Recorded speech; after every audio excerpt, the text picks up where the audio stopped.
Hey everybody, how are you? How is everyone today?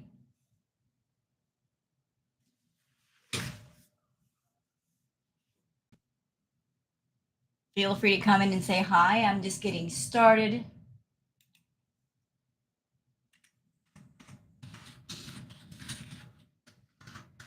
I'm just getting it started. Okay, just doing a little bit of typing ahead of time.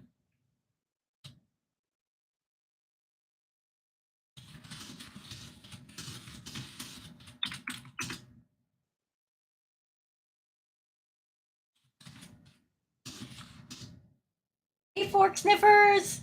Oops. Oops. My fingers don't want to work today. Hold on. What is that? Hold on a minute. I'm looking for stuff. I am so unprepared today. So unprepared. How are you, Fork? Been trying to hop online for a few days now, trying to do this. Hi, Austrian. Ah,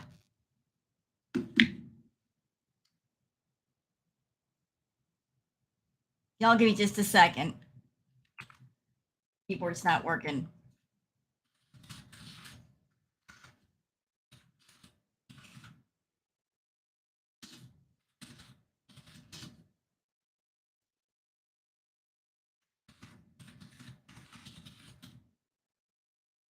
How is everybody today? Hey, Brandy. Why is my computer just being stupid today? Thank you. I want to do something fun today. Did I achieve the look?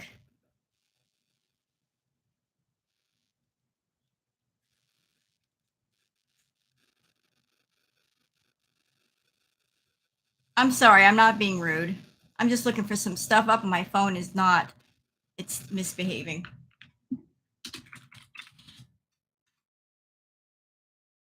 Hey, Popper Lives. There we go. Okay, we're here now. We are here now. Hey, Brooke. You know what? I just noticed something. I'm so stupid. I should have noticed this before. But the last few times that I've done tarot lives, I have a webcam, but for some reason, YouTube kept defaulting to the webcam that's built into my monitor, and of course those suck. So I'm like, why do my webcams look like crap? It's because they weren't using the webcam, they were using the built-in monitor computer thing. And I'm like, yuck. Ew. So I am here with everybody. Hey, Grumpy, thank you. I love you too. So, like, things I'm sure look a little bit different than they normally do. The camera quality is a lot better, thank God. I was like, why does my camera look like crap? It's not using the right camera. But we're going to do some tarot lives. How is everybody? Have you had a good week? My hair is gorgeous. Well, you know what? I'm not one to take credit for what is not mine. This is actually a wig. I felt like do I need a mod? Do you want to be a mod, Fork? Can I mod you? If you want to.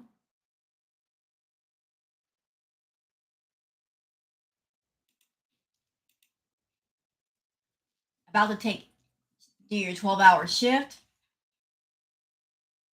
Love the hair. Well, this is not mine. This is a wig. Straight up, it's a wig. But hey, you know what? What's wrong with wearing a wig? Right? If you want to change up your hair, you don't want to ruin your own hair. Why not do it? It's an easy way to change up your look without risking your own hair. So screw it. They say, is it your hair? Yes, it is because I bought it.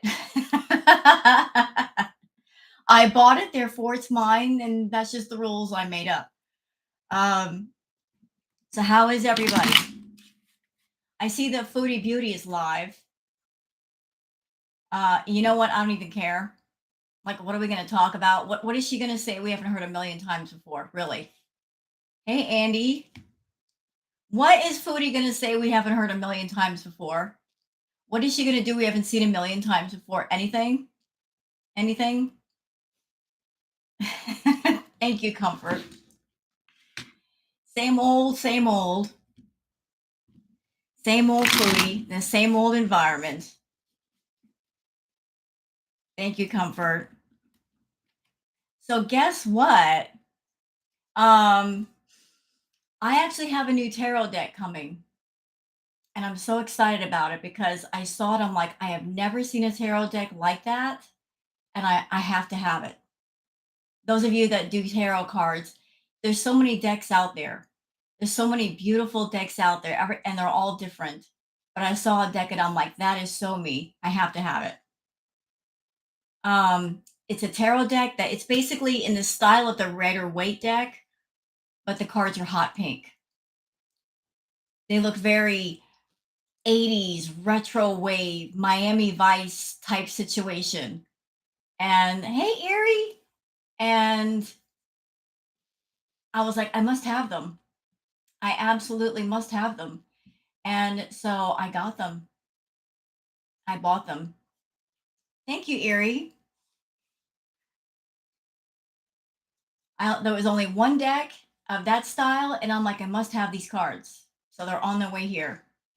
You guys will see. They're very pretty. All hail Erie. The Donna Pepperoni is here. We almost kissed the ring. We almost kissed the ring.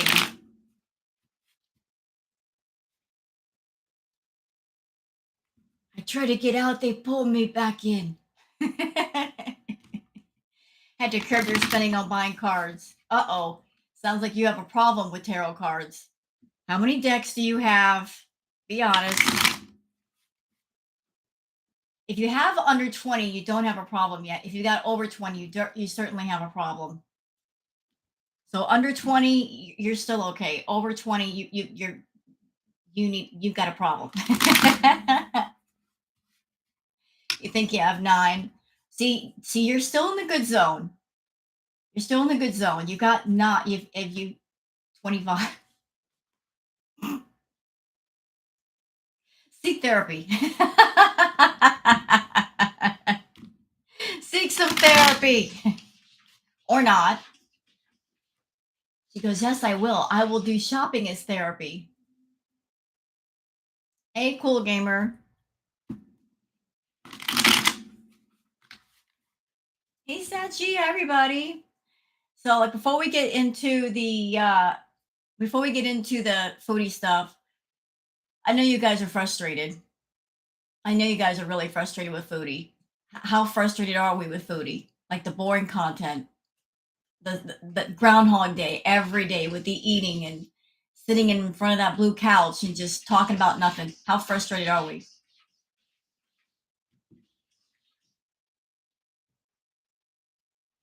She's live. I know she's live now, and you know what? I don't care. That's how I'm a reactor to foodie, and if I see her live and it's like I'm doing my live instead, I should tell you how boring I think she is. If you think that foodie is, if she's being boring right now, put a 1 in the chat. Let that frustration out. Put a 1 in the chat. Let her know we're bored. We're done. She's live right now. I could care less. I could really care less. How many times am I going to watch her eat? How many times? Like, I don't want to watch her eat. I don't care about her mukbangs. I get bored with those. Her and that ridiculous, obnoxious Shisha. She doesn't even have the decency to do the eating first and then talking after. So that way, those of us that don't want to watch the eating, we can just zip past it and get straight to the commentary, which is all that I'm there for. You know, she puts the two together. It's like, oh, I don't want to watch her eat.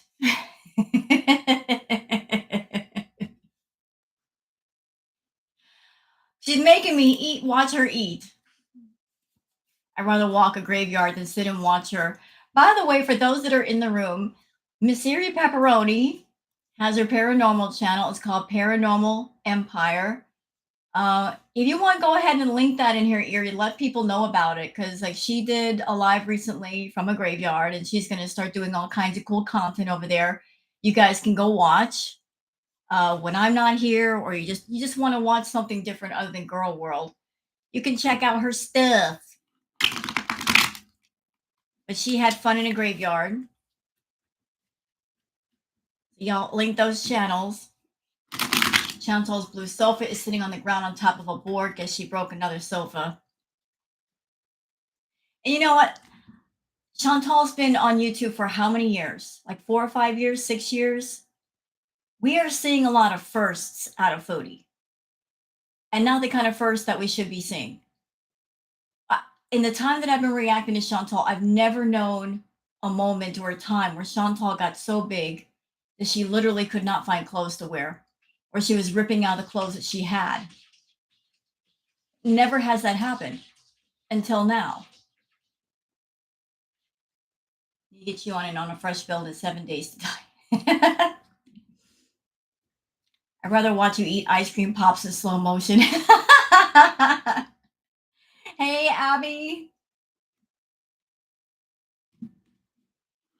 And people are looking at me funny like, it's summertime. Why are you wearing like winter gear? You guys don't get it.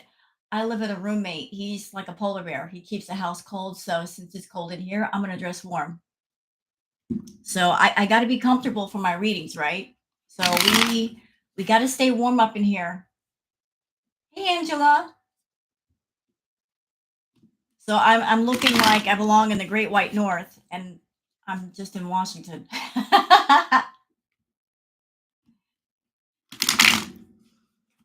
Is the camera quality a little bit better? Because I did go out and get a better webcam. I went out and got a better webcam because the other one was just like, you know, if you do online stuff, invest money into your equipment. It pays off in the long run. Yes, Edie Pepperoni is here.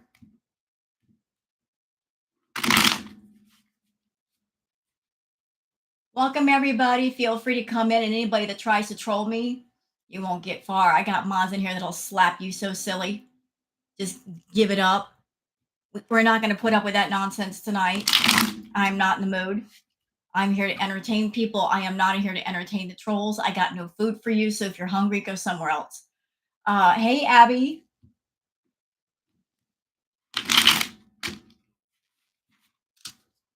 You got your blocking ball ready. You are the fork. And Booger says, hi, Booger. You want to say hi to the people before I get started? Come here. Come here, baby. She's right next to me. You're going to troll just because you said that. Oh, yeah? Oh, yeah? You know what I got to say to you? Okay. I'll troll you right back. Boogers, come here. Stop being a brat. There we go. There's the boogers. See, when I want to do something, she jumps up here and she don't care how I feel. But when I'm ready for it, that's when she's not ready.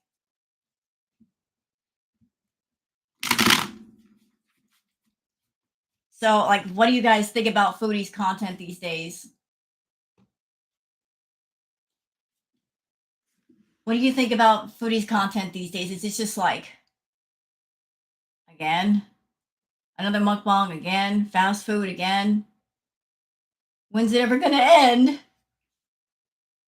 Or non-tent? I agree with that, non-tent.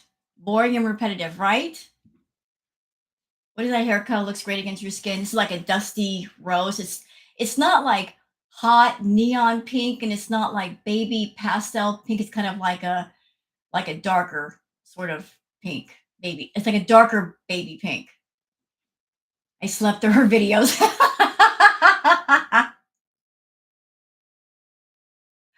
So is it like reverse ASMR? Thank you.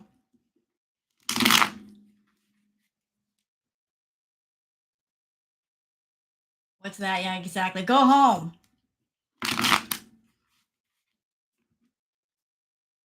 You know what? If we see foodie eating so much food, but as I said in my react videos, for those who do watch, the one thing that foodie just can't seem to swallow is her pride. She can't swallow her pride.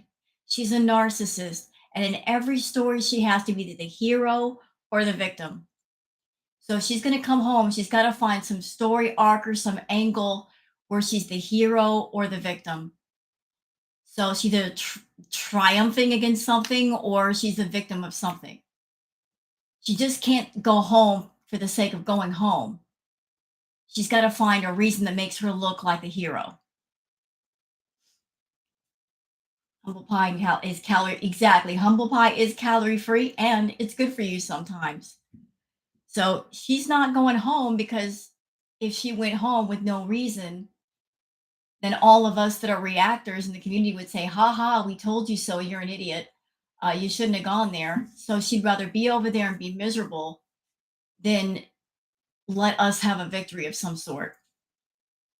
How can she be a hero when she's a terrible person? Well, she's a narcissist. She'll find a way to make herself a hero. But she just can't go home. If she had any kind of intelligence in her little pea brain, she would just look at Salah and go, you know what? This ain't working. I'm losing money here. People are bored. I'm not making money on my channel. I got to go home. So we had an arrangement, fun while it lasted. Got to go. I'm going back to Canada. If she stays, her channel dies. I know. I know she's going to lose either way, but it's like, you got to make a choice, Foodie. Either you're going to hold on to your rent-a-husband or you're going to go back and save your channel.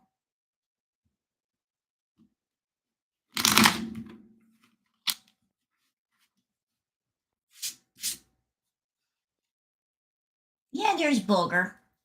You know what, guys? I think that if she could take Salah home with her, she would go. The fact that she can't is one of the reasons why she's staying. Plus, if she goes home to Canada, she's going to be there alone with all those temptations around her and she won't be able to say no. The last time she came home, she gave in to all the temptations the very night she got back. So if she came back home to Canada, you best believe before she even got out of the airport, it would be on like Donkey Kong.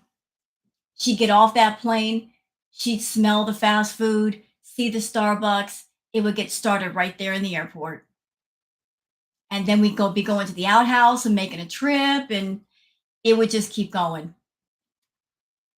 She blamed it on Canada. Oh, okay. It's Canada's fault.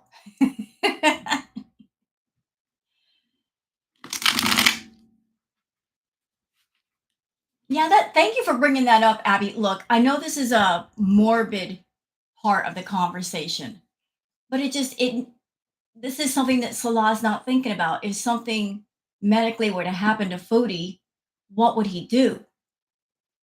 Like, because she's in really bad health. Every single one of her organs on the inside is messed up. And every second counts if somebody's having a medical emergency. So is he ready for that? Is he set up for that? That if something happens to her, he can get her to the hospital quickly? So, like, just what are you going to do, Salah, if something happens to Foodie? How are you going to handle that? You're over there watching her eat and getting bigger and breaking couches and shower drains and all that. But what would you do if something happened to her? How is that going to go down?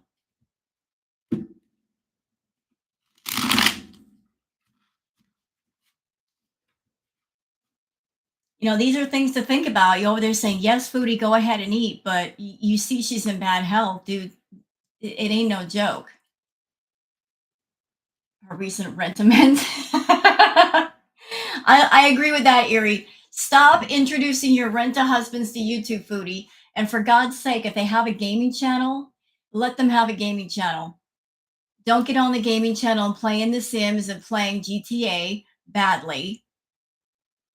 Just if you want a gaming channel, make your own. Why do you have to be on his gaming channel looking all the way the fool? Not that I don't appreciate that. Gives me something else to react to besides your eating, but still it's like, what are you doing? You got headphones on that don't even fit your head. They look far too small for you. By the way, they look like cheap headphones. Yes, I'm judging. What are you doing gaming? You're not a gamer. A moment of silence for the headphones. Okay, we're going to have a moment of silence for the headphones. Okay, moment over.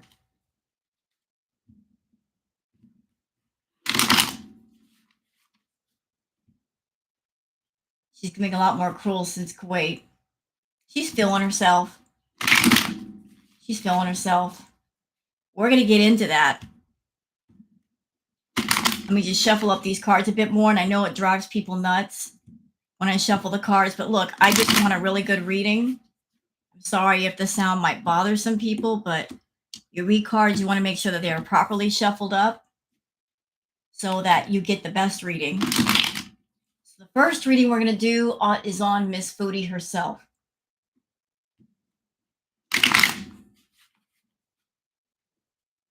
Crown has it back for 7-year-old T. Huh?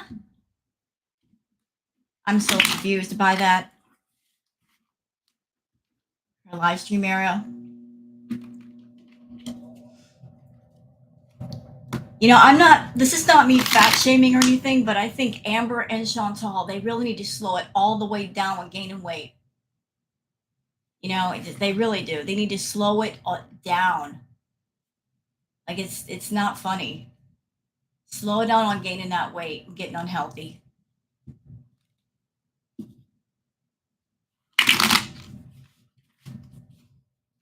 Yeah, it's just you know, it's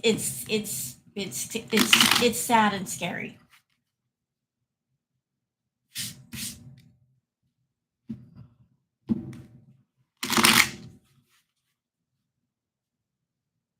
Yeah, there's a kitty booger. Hi, Annie. Somebody told her she had lost weight. Well, they like to lie to her over there. They like to gas her up. They'll say anything to get on the right side of their queen. Hey, Lily.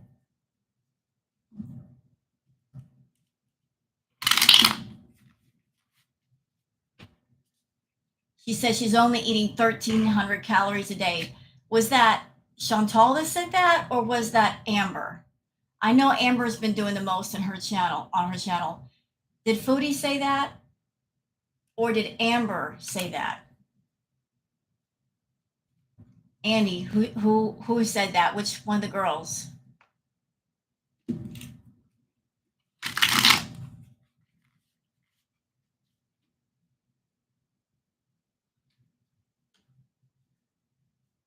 £60. Well, nice, Comfort. Yes, if you guys want to like the stream, I sure would appreciate that because YouTube is nice to people that have the engagement. They don't care about if you're a small channel, you get a lot of engagement, that they're like, oh, you're a good girl, we'll give you a gold star.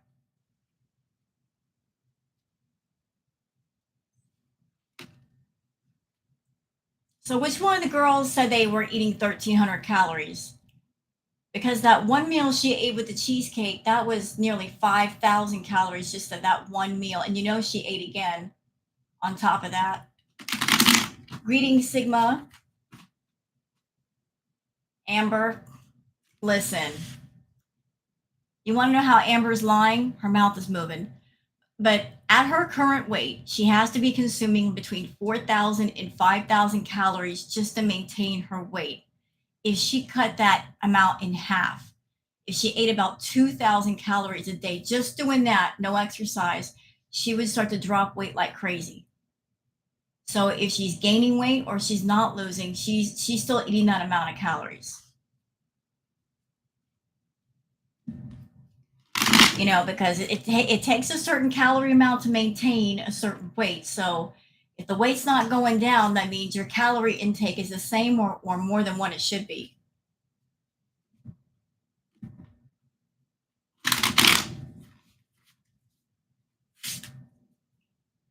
Table for a bud.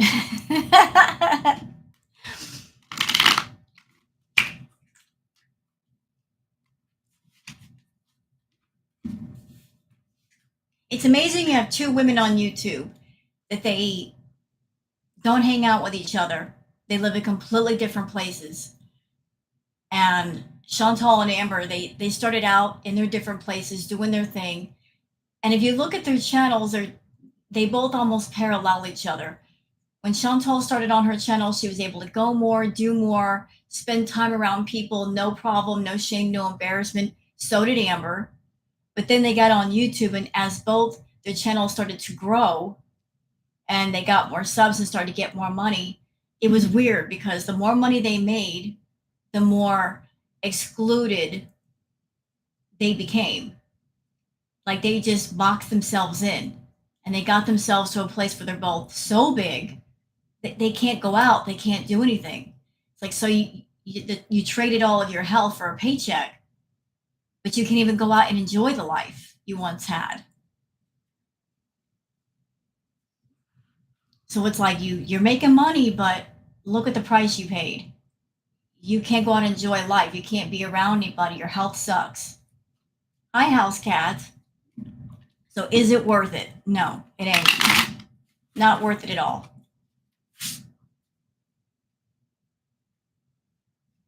She decided against having weight loss surgery. She's full of crap. She didn't decide against it. The doctors just didn't approve her, and they never would with her ongoing problem with food. Because that's a big no-no. If they know you got an active problem with food, they're going to look at you and go, nope, nope, you got to fix that.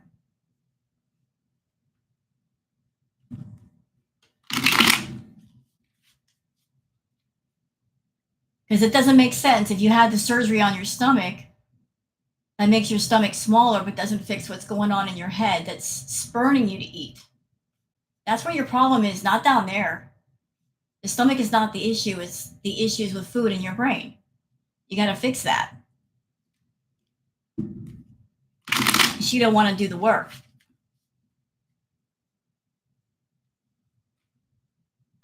It does have to suck. Hey, MCM.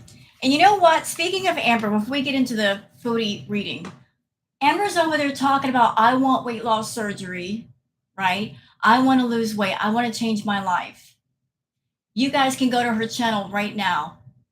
Look at her list of videos. Take a look at those thumbnails. You'll see some recent thumbnails of her eating food.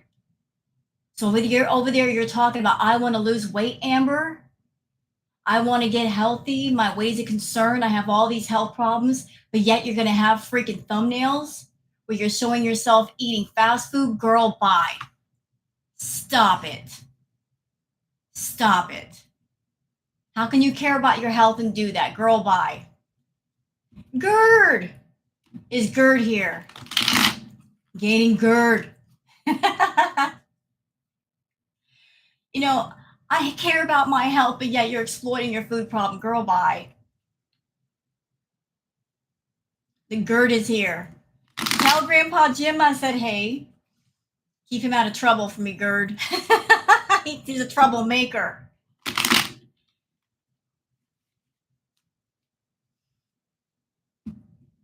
They won't change. Nope. Nope. You can't fix a problem if you're monetizing a problem. If that is your content on YouTube and that's how you make money, you're never going to fix it. You're never going to want to fix it if you're making money with it. And that's exactly what they've done. They took their problem and they gave it a job. So they don't want to fix it. They want to continue to make money off of it. All these people saying, we want you to get healthy, Chantal. We want you to get healthy, Amber. Bless you for wanting good things for them, for having hope for them. But the hope has to start with themselves. If they don't want it, then it doesn't matter what anybody else wants for them. They got to want it more than you, and they got to go for it. Because if they don't want it, it doesn't matter what anybody else says. It doesn't matter. They have to want it first. She's getting her low fawn. Get longer. Hi, baby.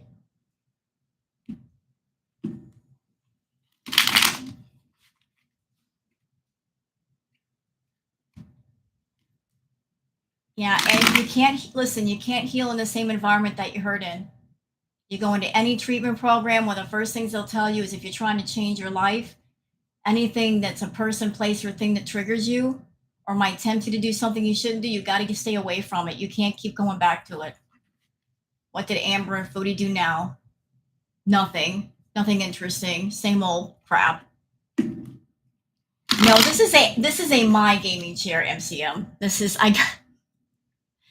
my gaming chair. And I got the color pink because it's, rose thorn. I want to be all matchy, Consistency. We're looking for consistency over here. I want to be cute.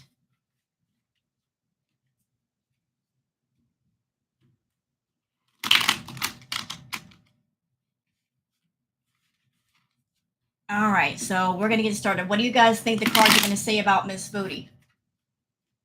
Probably nothing good. Jim, Gert is here. You better behave. Gert is here. Gert is here, Jim. You better behave.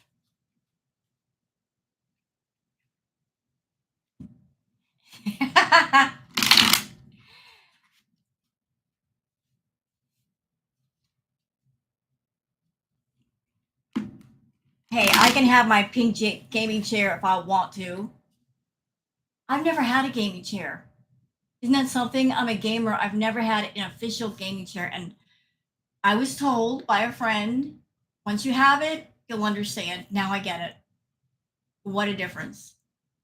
For years, I did nothing but office chairs. Now I get the hype. I get it. I mean, I'm spoiled rotten.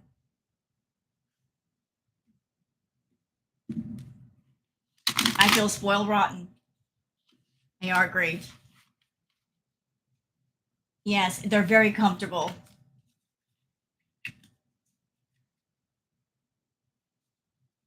This thing is tricked out. You got the little pillow behind you. You got a little situation down here with something you can plug in, I guess, to massage your back or, oh, no, it's something you plug in. And if you're playing like say, World of Warcraft or something, and you basically want to be wired for sound, like this, there's this little thing here that you can plug into your computer and you can feel like, like all the sound and stuff and it massages your back. You got a little footstool attached. It's just like, it's all tricked out.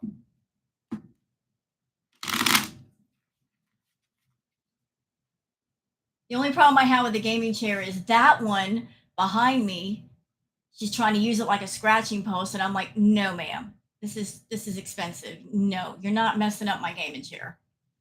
No, like go scratch something else. Mom's not gonna let you do that.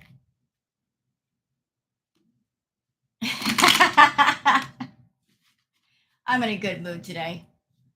Can you tell?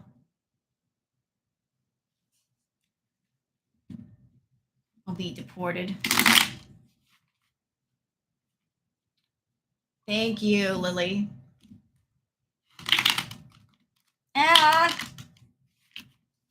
You just wait, human. All right, so we're gonna do something on Miss Foodie. I think we're gonna do a few readings on maybe some Foodie. I don't know if are you guys still interested in Natter? Does he even still matter anymore? He's so irrelevant. There's really nothing going on with Natter, and I'm so happy about that. Or Pete's either. Isn't it funny how like the side characters, the side plot characters that once the Foodie stops talking about them, we stop focusing about them, we just forget about them. Exactly who? Like, do we even care about Natter anymore? What is there to talk about? He's an idiot. Exactly. Count Cracula doesn't matter anymore.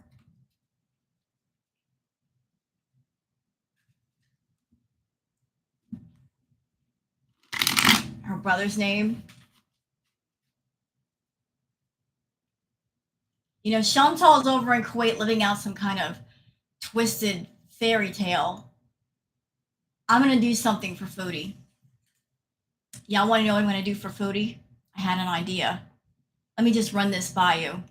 So since Foodie wants to be part of her own fairy tale, and she's trying to write her own fairy tale. I thought I'd give her a hand because I'm a writer. You guys know I do the ASMR stuff and the ambiance stuff. How about I put together a very special video for Foodie? One that she absolutely deserves, in the vein of ironic ambiance. I'll make a fairy tale just for Chantal. You know, and she'll be the character of her own fairy tale, and her name will be Cinderella. Since she's trying to do the Cinderella thing, we'll just call her Cinderella.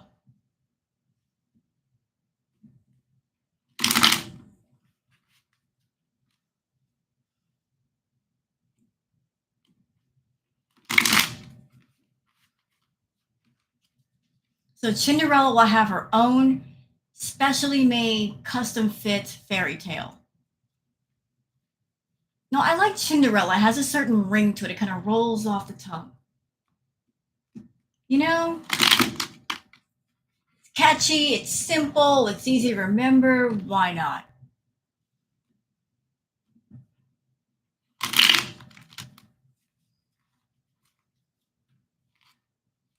I already had it half written in my head. I just got to write it down. Yeah, Cinderella. That's right. Roll with that, go with that, wherever you want with that. Make her mad. The yellow dress.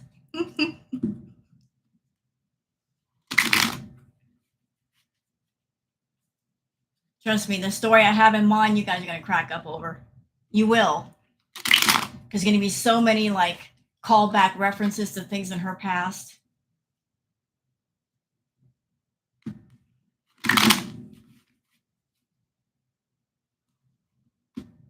All right, let me just focus here because I did promise you guys some tarot readings. I've talked long enough. Let's get this party started, shall we?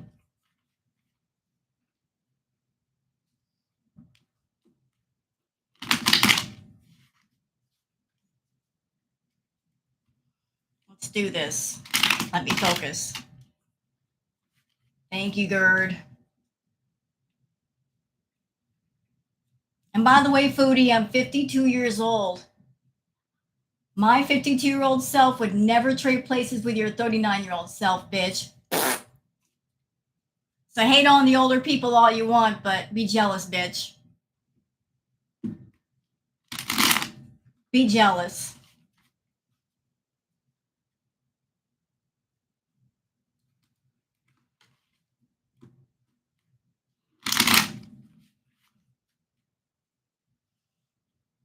All right. I'd rather be 52 and healthy and be able to go places and do things and have a smaller paycheck than have a bigger paycheck and be living in a human hamster cage with a rent-a-husband that don't care about me in a country where it's 114 degrees outside. You can keep that 114-degree heat over there. No, thank you. No, thank you. That's entirely too hot, madam.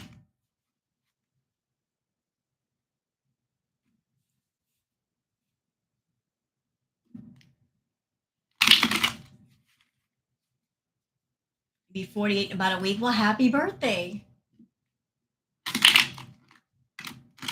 I could sing the happy birthday song to you.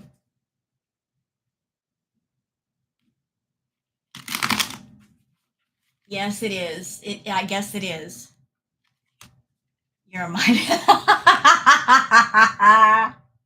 No, you didn't, Gerd. Yeah, listen. In certain people's chats I lurk about, I see you hooligans. I see all you degenerates being troublesome. I see you. I read all the stuff. I just don't say anything. Y'all too funny. Thank you, Shannon. Not that Shannon. I see what you, I see all the troublemakers.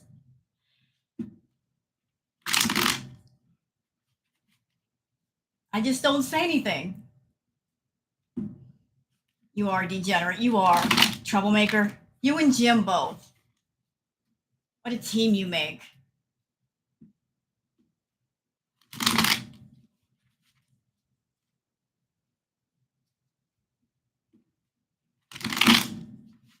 All right, back to business. Y'all are getting me distracted. See, I'm blaming shit on you. All right, let me just do the cards on Miss Foodie. Because people are going to be complaining. See, she said tarot card reading and there's no reading. Clickbait. No, I'm doing the readings. I just talk a lot too. And I'm sure I'm going to have somebody in the comments saying, readings start at this timestamp.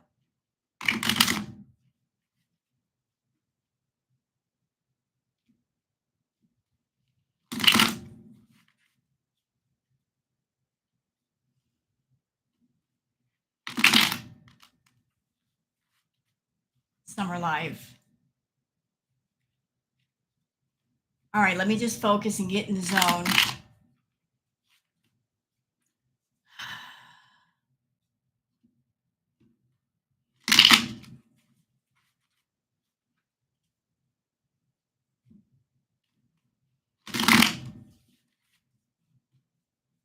All right, here we go. All right, first card down. We got the Four of Pentacles. So she's got money on her mind, our girl. Thank you, Tara. She's got money on her mind.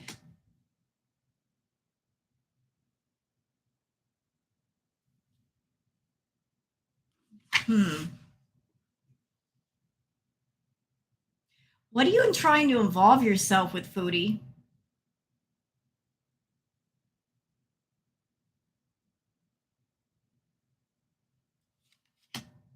Like she's just in that mode of she's trying to make money any which way she can. Stuff off YouTube. It's not just stuff on YouTube. I'm sensing that there's stuff off of YouTube. Like she's just side deals of some sort, just money changing hands. Like she's just looking to make whatever she can get her hands on. I need more context. I need more cards. Page of Wands. Okay, second card, Page of Wands. Isn't that something right on top of her card? Hi, Salah. So she's over there trying to make the most money, and she's the one, you know, like trying to come up with all these ideas and all these ways to make money. And here's Salah, and he's really not bringing much to the table. You know, he's not bringing much, but he's expecting, you know, to profit off of what she's doing. Oh! And the conflict card is the Ace of Pentacles.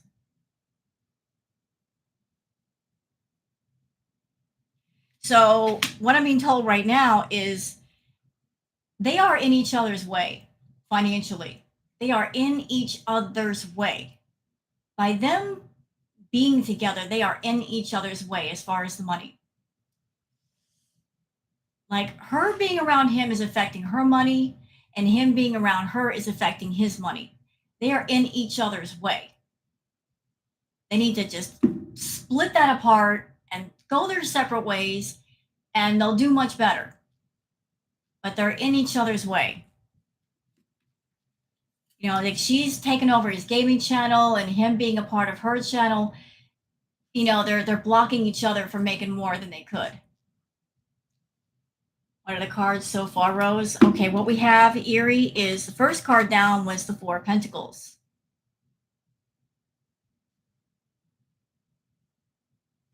And the next card down was the Page of Wands. Then the card of conflict is the Ace of Pentacles this way. So that's what we've got down so far. But that's the message I just got. They're in each other's way. Like she's hanging on to Salah because she wants him there. And she likes having him around, but having him around is becoming very expensive. Like she can't make the money she could make if she were just by herself in Canada. Right, exactly, Erie. So she's letting him get in her way, and she just doesn't want to let go. Okay, let me put the rest of the cards down.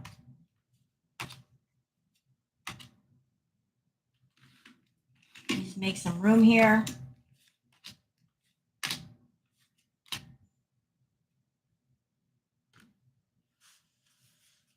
All right, pentacles everywhere in this reading. Let's see.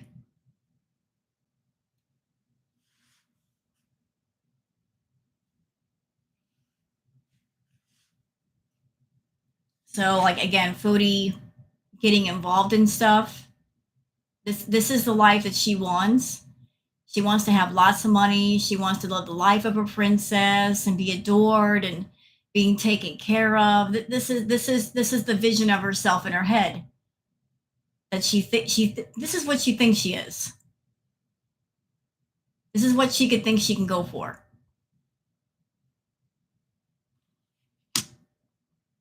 And so, you know, okay, what am I picking up? I'm feeling that some of the things that she's trying to do to make money are not above board. Like there's some shisty shit going on. Like she's scamming money somehow. Like she's just looking for any and every way to make money. If I can't make money on YouTube, I'll make it off of YouTube. I'll do this, I'll do that. I'll pivot out of corners. Like that's our girl. Like she is just, that's how she's spending her time. Like, what can I do to make money? How can I scam money this way, that way? But there's also a part of her that wants to go home. So she feels kind of emotionally stuck. She wants to go home, but yet she doesn't want to leave Salah. And as long as she's there, they are in each other's financial way. But she wants to go home. She really misses Canada. She doesn't miss being lonely there, but she misses some of the freedom she had there. At the same time, she's also scared because if she goes back home, she's not going to have anybody to hold her back at all. She won't even have Pete's. She doesn't know how to be alone. So she knows if she gets off that plane, she's in trouble. And she's scared to death of that, of losing complete control. You think she believes she will be with him long term? I think she knows it's not forever, but she's one of those people, let it just go on for as long as it can go on, because what else is there after that? Like, I have this companionship right now that I'm paying for. And once it's over, I'm going to be by myself. So let me just milk this for all it's worth. Because once this is over, I'm going to be completely alone. Hi, Angel of Glass.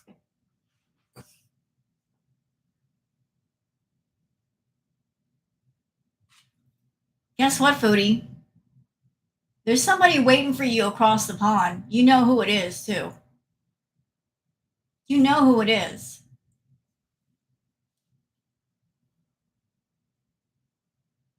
He wants your ass back. Yep. Yep. Natter wants you back. And can I say something of kind of a adult, mature nature? I know this may or may not be the avenue for it, but let's just put it on the table, and I'll do it as kindly as I can. I think that our girl Foodie, she has, people have different fetishes. Okay, there are different things that get us excited or turned on. This is not me being hateful or anything. She has a very severe, in my opinion, humiliation fetish. Big time. Has for years. People have always looked at Foodie and said, how could she do these things and not feel a sense of embarrassment?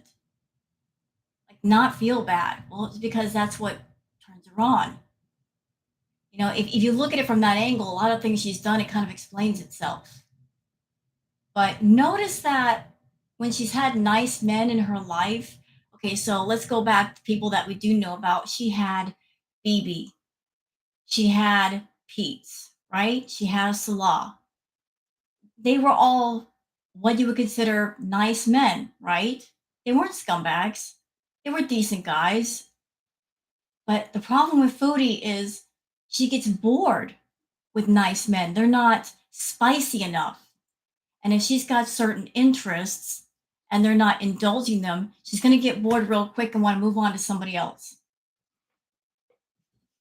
And Natter, even though he looks like a walking jump scare from a video game, she got all wrapped around him because he was nasty. And she's got a nasty side, and he indulged it. That's why she got so into Natter, because he could take her there and then some, and it wouldn't bother him. That's why, like, that was that was the one she wanted, because not only was he a dude, he could take her to places, you know, intimately that she wanted to go. And Salah, she's bored. The same way she was bored with Pete, the same way she got bored with BB. When she gets bored, it's over. All right, so going back to the reading, sorry, I just want to get that off my chest. But our girl's a freak. Foodie's more of a freak than what Envious realized. She's a freak. And because she's a freak, she's got those interests. She wants them indulged. Thank you, Fork. Thank you for the super chat. Appreciate it. Had a green bean. You know what? You never know. Food. Hey, obviously Foodie was into that. She kept going back to it. Maybe she liked that shade of emerald green on the peen. All right, so let's finish this reading out a little bit. If tarot reading was in the cards, yes, tarot reading is in the cards. Let's see, Page of Cups. So we've got Mr. Salah. Okay, why is my camera all unfocused? Let me turn on another light, see if that helps. Okay. A little bit of bright light up in here. All right, so we got the Page of Cups.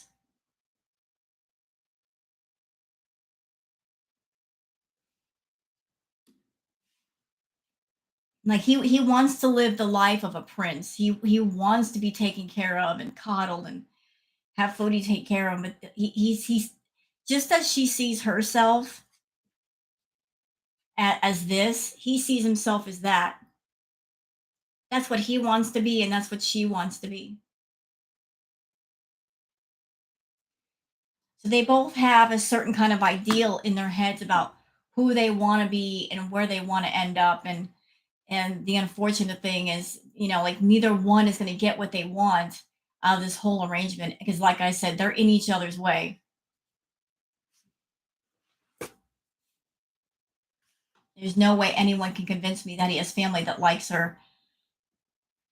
Can you blame them though? Would you like Foodie if she came to your house?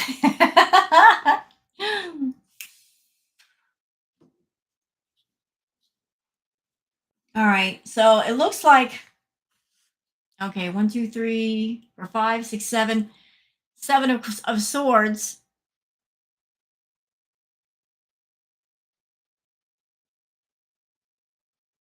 Battles. Like every day's a battle with Foodie. She's not the easiest person to live with. She said that. I'm seeing a lot of battles. I'm seeing a lot of fights. It's just, she's a lot to deal with, and it's really exhausting him. She makes him exhausted. Exhausted. And that's why he goes running off a lot, because just to get away from her. Like he's not there. He used to be there a lot, but now he's barely there at all. It's because Foodie, you wear people out. Between just your personality and the fact that you're so needy and clingy, you just won't do anything for yourself, you wear people out.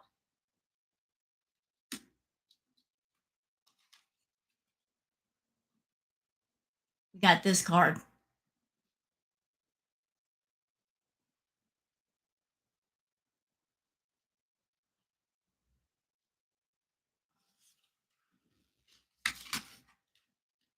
And then we got the Page of Pentacles.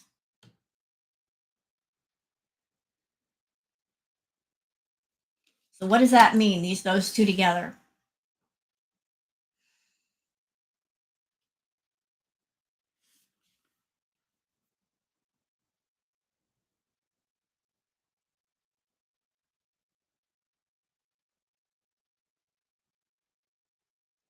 This that somewhere in it all they're gonna get separated.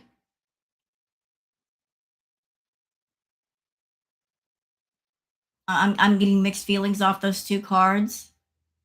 Like, something's gonna happen, and Salah's gonna like, "Look, I wanna make my own money," or she's gonna come back home at some point, and he's gonna be going out on his own. By the way, but I'm so rude. I was so focused on getting started with my live. Those people that are in here, how many people have seen the new React videos that I've been doing and the new intro?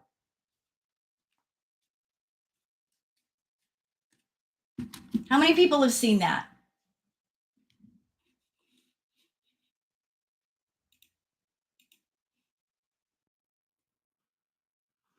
Well, Miss Erie Pepperoni was the one who did the new intro. She did the new intro. She sat up with me for 2.5 hours making that intro. We're just looking at stuff. And let me tell you something, trying to combine foodie and ambiance is not easy. That's hard. Trying to put two things that normally will not go together, trying to put oil and water in the same glass and have them mix. Erie did that. She kept yelling at me, Stop thinking with the ambiance, head Rose. Because I'm so much of an ambiance chick, because I'm very chill. And it's like, come on, we got to get the ambiance up. A little bit of activity there. Yeah. Little aerobics. Because I'm just too chill. It's like, hey, relax, lay down. She's like, no, get up and start dancing. So she did an amazing job with that. 2.5 hours of her time spent making the intro. And I think she did a fantastic job. We were laughing, she was making the intro. We were laughing at the foodie faces coming out like fountains. And it was so fun.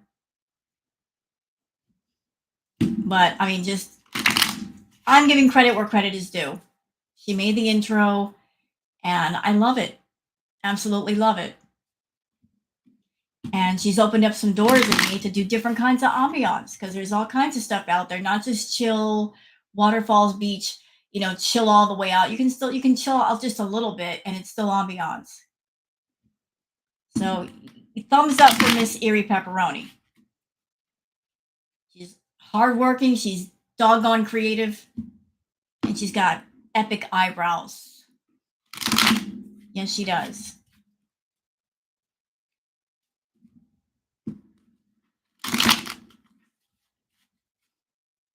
So who are we doing next? Natter is just like, we don't care about Natter, do we?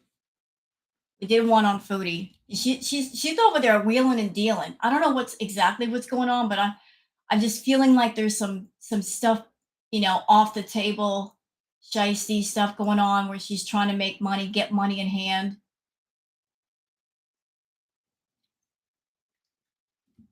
That's what I'm feeling. Thank you, coffee artist.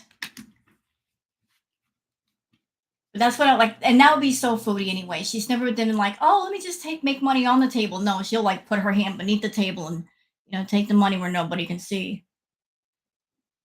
I think so too, Tara. I've been saying for a while. I think if she's catering to the feedy people, her going to Kuwait and putting on the abaya and putting on the hijab, I think she's creating a niche within a niche to further get more money because in that community, there's lots of people doing the same kind of content.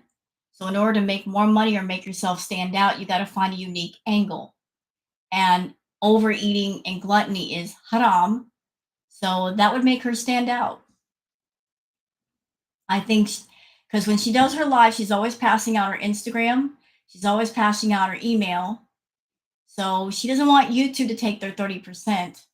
So she's passing out her private information so people can like pay her for stuff and she gets 100% of the money.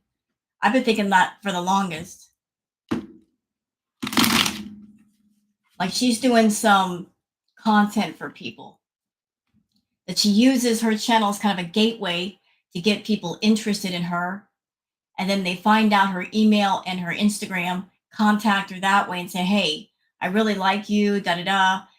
can we do this, this, and this, and I'll pay you this much. Yeah. So YouTube is basically a gateway for those people to contact her and know about her.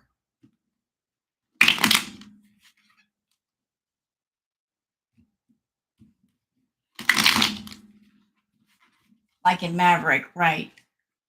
So who else are we doing some readings on tonight? Yeah, the PayPal grift when her power went out. I'll never forget that. Oh, my power went out. Pete's and Nia and the cats have to go to a hotel room. No, they didn't. They were perfectly fine where they were. She made that post, and even after she was done, she was riding all the way out to Natters. She was looking for some party money. She was perfectly fine where she was.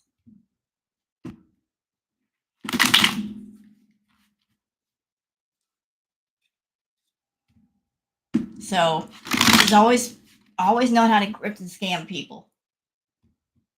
Colleen, you know what? I'll be honest with you. I don't know much about that person. I know she's done some stuff. I don't know exactly what. Need some Z's.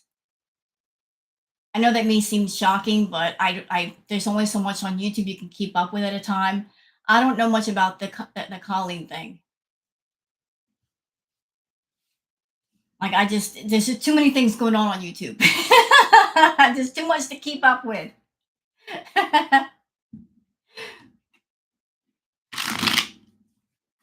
Foodie and Shmee. Ooh. You want me to do a reading on that, Fork? Thank you for the super chat, Fork. Should I do a reading on that, Miss Fork?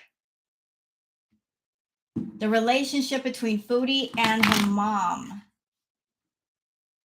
Why not? Why not? Why not?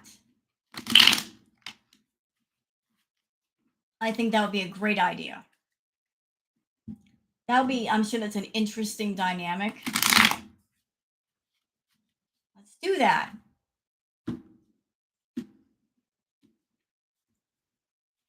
Oh, I'm sure like the whole family is happy that she's gone. They're like, oh, she's in Kuwait. She ain't even here. Life is better. But you know what? Mom Saro, can we talk? This is what happens when you spoil your kids. This is what happens when you never tell them no. Telling them no is sometimes a good thing. Do one on her health? Sure, Erie.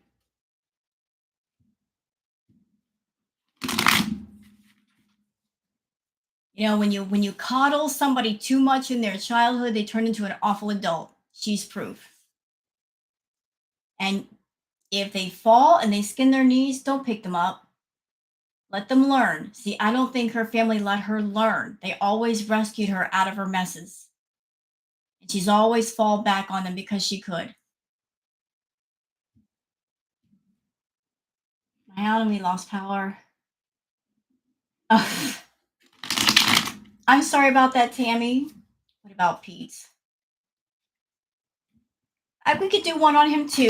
Let's do one at a time here. So how about we start with Shmee and Chantal? Let me just keep track of it all.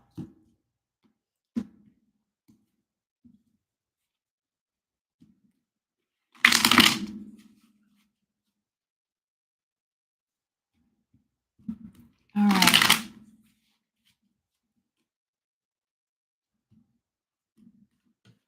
Yeah, Chantal is nearly 40 years old. It's time to let her learn, Mom. She needs to figure it out. She needs to figure out how to be an adult and do things on her own. If she's got to struggle, let her struggle. She'll learn from the struggle. When you struggle, you learn. You become better, become stronger. Thank you, Jay.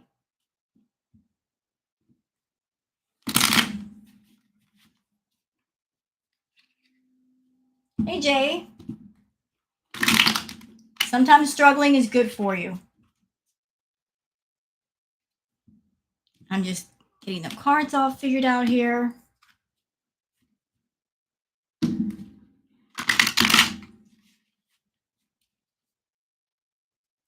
You're in too much pain. Oh.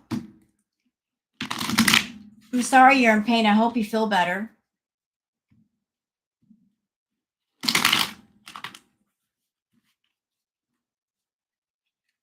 So we want to know about the relationship between Mom Sorrow and Cinderella,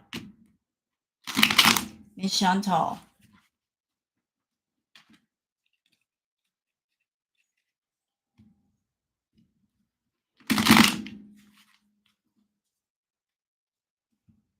And don't forget to sub to me if you haven't already subbed to me, and give a thumbs up if you want. You know, if you like my channel, just stay a while, have fun. I've got react videos, I've got ambiance videos, I've got all kinds of stuff here. Just check it out. A little something for everybody. I'm sure the YouTube algorithm hates me because I do all kinds of different stuff here, but I try to keep it interesting.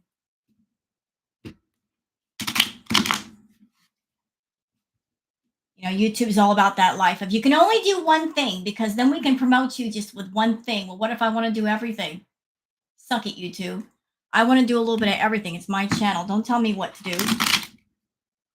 Don't get mad at me. To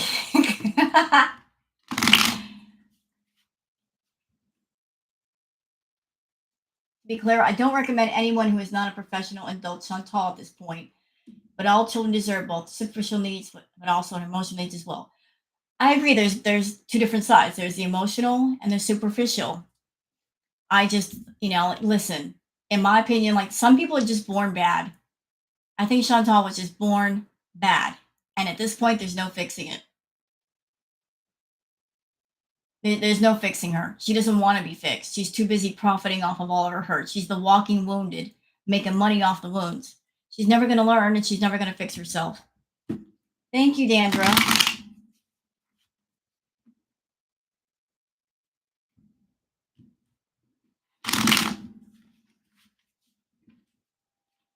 All right, so let me just get in the zone. I want to know about Chantal and Smee.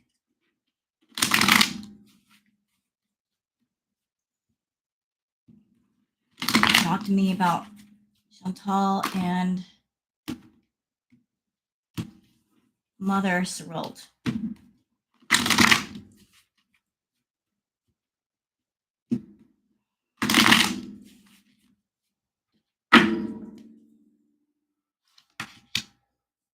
Yep. Hold on a minute. And all the way there. I can't wait to use the new tarot deck I just ordered. It's so pretty. You'd be like, yep, that's you, Rose. That deck is so you. We understood why you got it. Hot pink vaporwave, 80s looking Rider-Waite deck. I can't wait to show it to you guys. It's so me.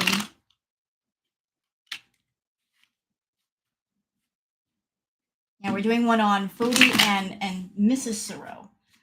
Want to know about Foodie and her mother.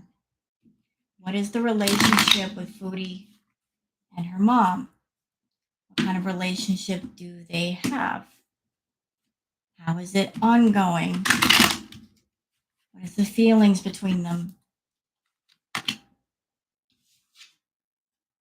That's the first card that came up.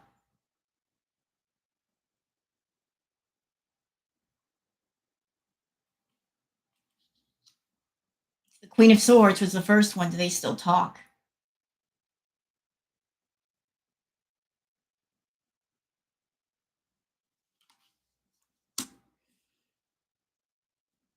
I need more cards. Ooh, interesting. So directly on top of the Queen of Swords, we have the Strength card.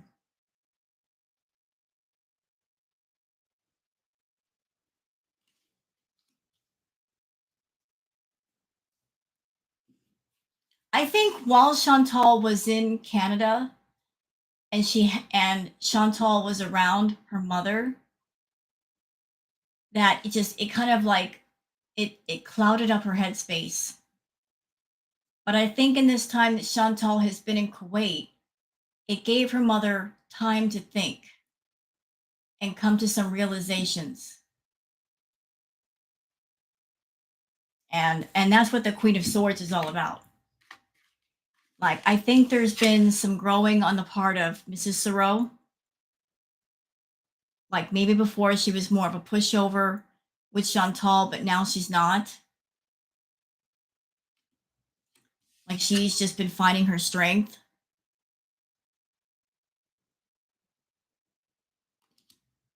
Like, she had a lot of trouble before saying no to Chantal. She would give in to her a lot. But now she's kind of more putting her foot down and saying, no, I'm not going to do that for you. Um, I know that Chantal talked before about wanting to come home.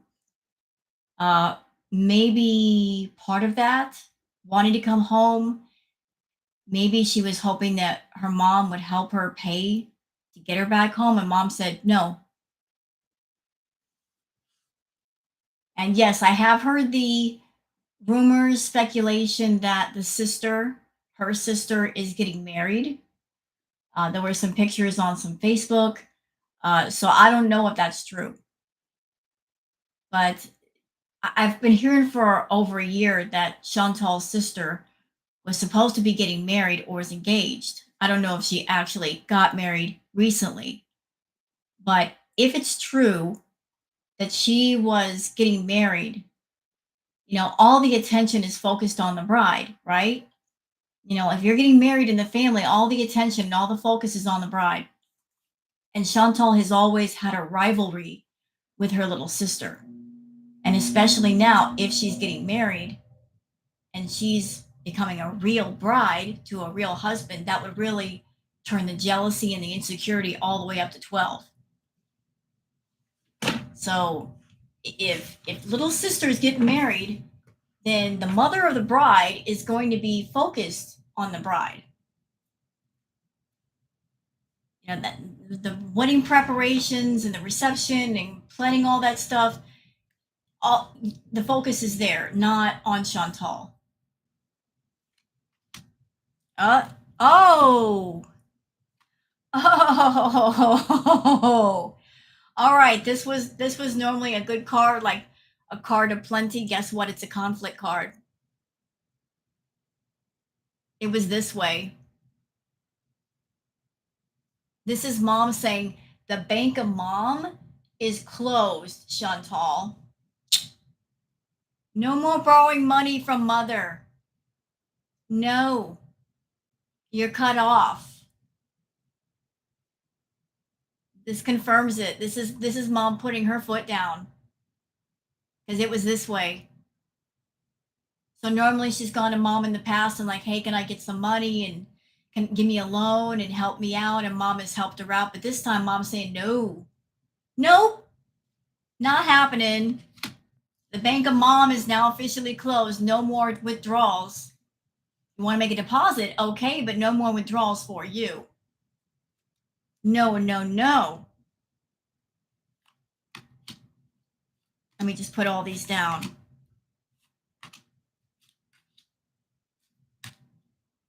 I want to get the full picture.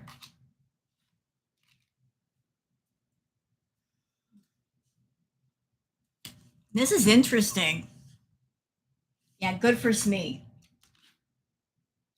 Like, see, Chantal, you leaving your family behind, you left them for a dude, but when you're a toxic person and you're around people, for a time when you're around them, they're thinking maybe a bit cloudy.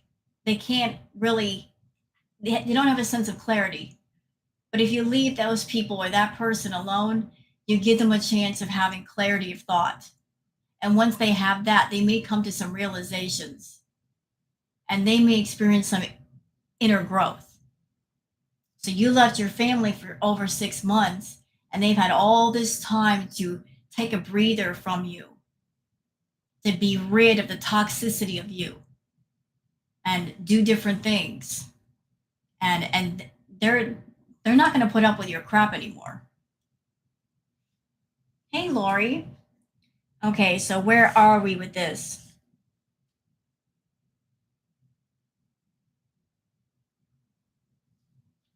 Chantal over there needing money from mom. Hey, mom, can I borrow some money? Hitting up her family. Can you help me fly home?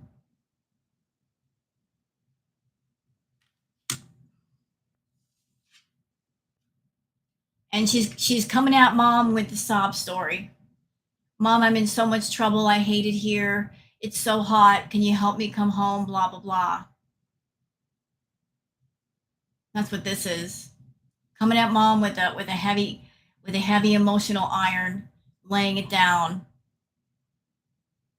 Like hitting up mom for money. And this is like the worst time to do it, Chantal. If your sister is getting married, they ain't got no money to spare. Sorry. If little sister is getting married, mom's going to want to spend money on that, not on you.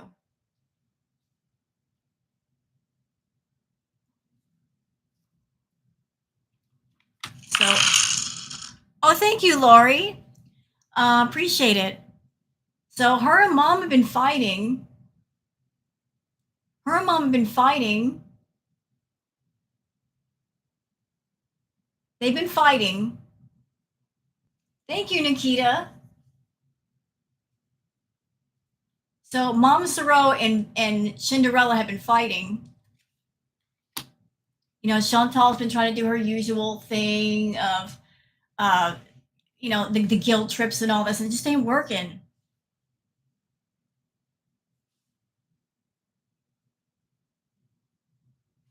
Yeah, like there's definitely a wedding going on somewhere. Look.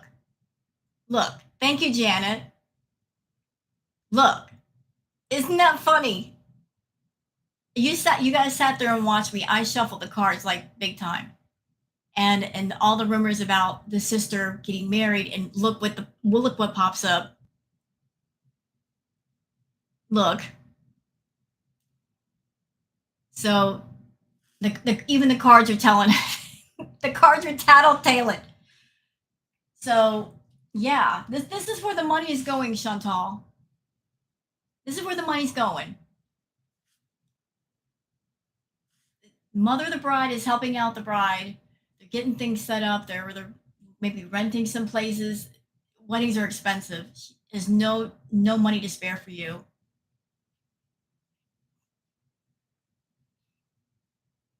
You know, like mom just trying to help out with the money with the wedding.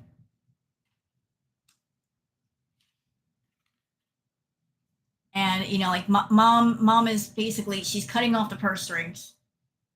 She's cutting them off. She's victorious in this situation.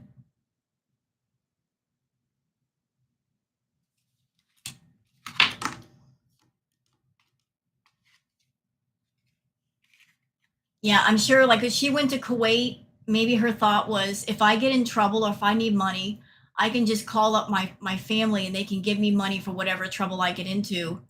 And the family is saying, no, you can't. Don't use us as a fail safe, because we're not. So, I mean, the cards pretty much spoke very clearly about that. That Shmi is cutting off Chantodler. Thank you, Fork. Thank you for the gifted subs. Aw, that's so sweet. Yeah, good for her mom. Good for you. Look, I know a lot of people have been wanting to see the knockout punch to Chantal as far as karma and consequences, but sometimes, y'all, sometimes karma works in very small, subtle, mysterious ways. Sometimes sometimes you can be so rotten and so evil that it starts to work behind the scenes and start to slowly dismantle things where you're not really paying attention. A knockout punch is just too merciful, so it does things slowly. And I think that's what's been happening with Chantal for the longest. She's suffering the consequences of her actions. That's what this is. This is not the reactors hurting her. This is not the reaction community hurting her. This is her hurting herself. Everything that she's doing is a result of something she's done to herself. So, you know, like her views going down, her money going down, being miserable. All of that is because of a choice that she made.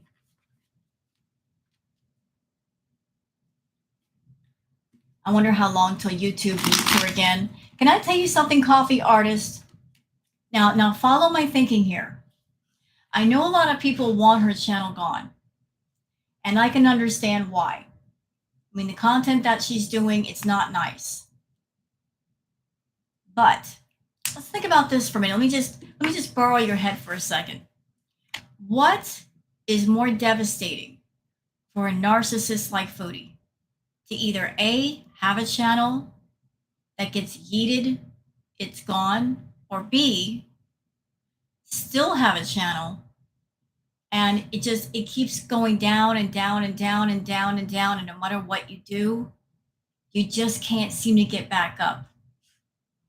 To watch the crumble and the decline of something and not be able to stop it. Which is more devastating to a narcissist? Like a quick hit and it's over, or everything just eroding and rusting away in front of your eyes?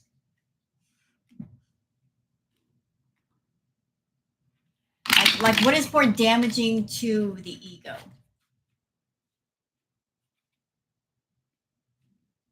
Because I think like a quick hit would be too merciful for her. A quick hit. Yeah, but the thing is, if the channel was gone, she'd just make another one. But to get to a place where you have a channel and just people just aren't interested anymore, what can you do about that?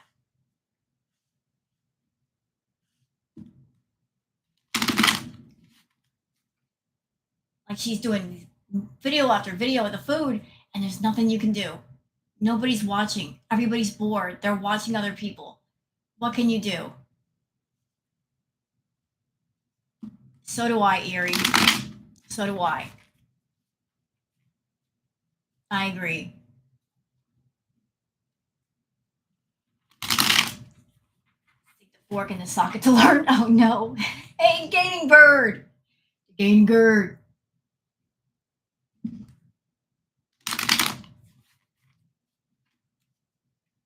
It's okay, Kathy. You took your pup to the park. So why are you apologizing for that? You took your puppers to the park and had a good time. Like, how can I yell at you for that? You're spending time with your baby. You know, we all got to get out there and touch grass and play with the puppers and live life.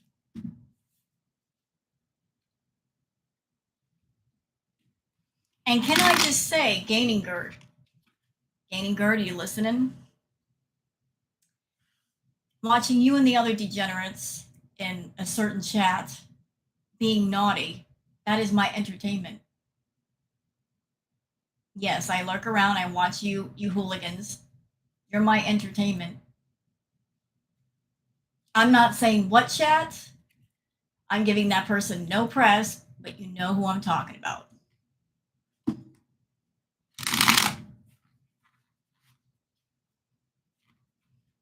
I'm not saying that person's name. No, she's not going to go after French Fry Girl. She wouldn't dare. Hey, Blonde Empress.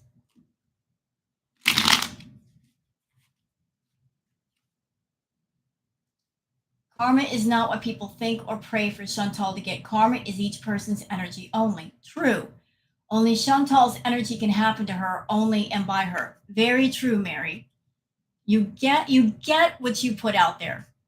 If you put out good energy, you get good energy back. If it's bad energy, you get that back. You know, no one's karma is influenced by anybody else's thoughts. They're only influenced by yourself, your own energy. Like it's like a mirror. What you put out there reflects back to you. And in other news, Salah is still an idiot for sticking by Foodie. Yes, he is. Yes, he is. He you know what? I am not in his head, but it seems like he's just around now for whatever he can get out of her. Whatever expensive toys, computers, cars, whatever he can finagle out of her.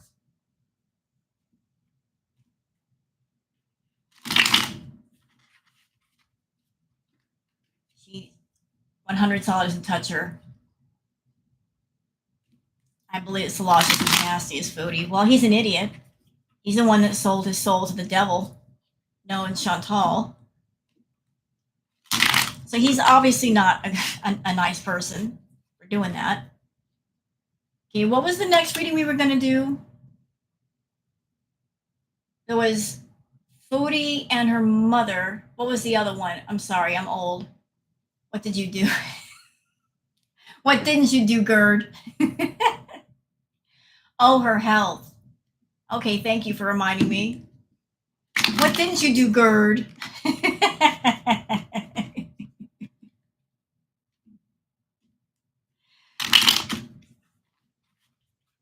You peach for the glow up arc.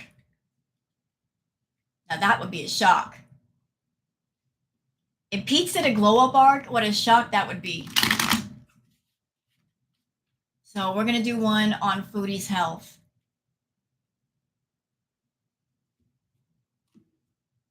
I don't expect that reading is going to be good, but I'm not gonna let my thoughts influence the reading. I read whatever they put out there in front of me.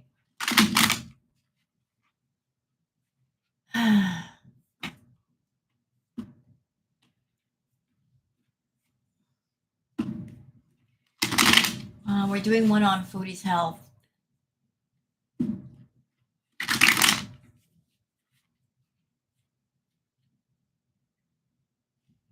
Where's the bugs? Where's Booger? Where is Booger? Oh. I bet I know where she is. Hold on. Booger. She's right here. She's right here. She gets underneath the covers. When she's tired, she will literally crawl underneath the covers and go to sleep. It's something she's been doing since she was a baby. She will get underneath the covers and go to sleep. Every night when I go to bed, she will literally bug me to get underneath the covers and curl up for about 10 minutes, and then she'll get from underneath the covers and lay on top of me. But she'll tuck herself in. That's a good girl. So she was on top of the covers a while ago. Now she's underneath them.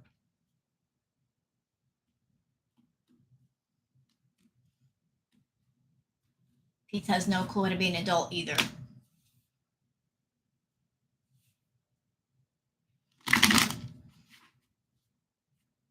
Booger. Yeah, right there. There she is, right there. You see that big old little mini mountain? That's where Booger is. Borrowing in blankets. A wiener dog? Those are fun. See, Booger Mountain is so much better than Box Mountain, isn't it?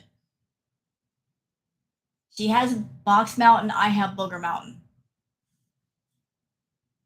Yeah, if you guys want to hit the like button, please do so. Or not. I mean, do it if you want to do. I'm not here to tell you what to do. But I appreciate it if you did.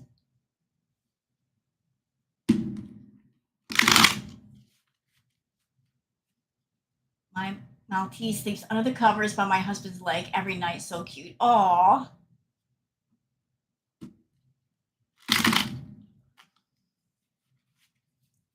We got pets that love us, don't we?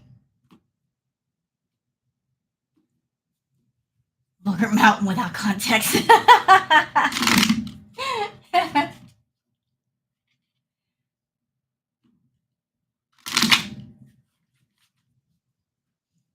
Yeah, smash the like button like Foodie smashes through a Nashi. How about that?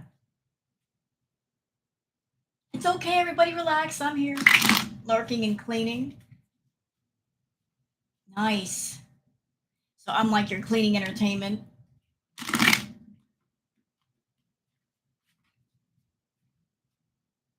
So welcome everybody coming in. We just did a reading on Foodie. We did one on the relationship between herself and her mother. We're about to do one on her health. Like, what's going on with her health? And I'll be honest with you guys, I'm almost scared to do this reading, because you can just tell and look at her. She's not healthy. She's not well. I'm afraid of what these cards are going to tell me. But whatever they say, I'm going to be honest about it. So just understand this is for entertainment purposes only, and this is nothing here I'm wishing upon her. This is just what the cards are telling me. Hi, Bugs.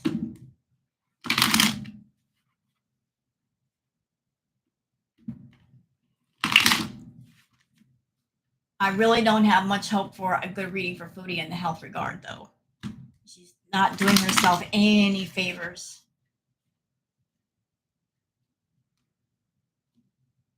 Yeah, this reading is for entertainment purposes only. Just take it as it is. And understand this, that if somebody gives you a tarot reading, even if they're dead on the money, if they tell you something that might be bad, there's always a potential to change it. You can always change your fate. You can always change your destiny. You can always turn yourself around. So nothing is set in stone. It's only if you want it to be. Like, Foodie's in bad health right now, and if she wants to get better, she can get better on her own if she chooses to. It's really in her hands. Yeah, exactly. It's a roadmap of sorts. You choose your own direction.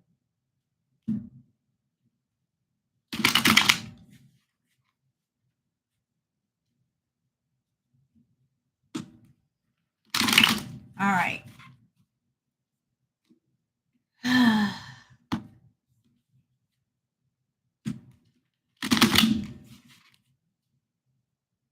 I don't think I've ever done a reading on Foodie's health. This might be a first. This might be an absolute first.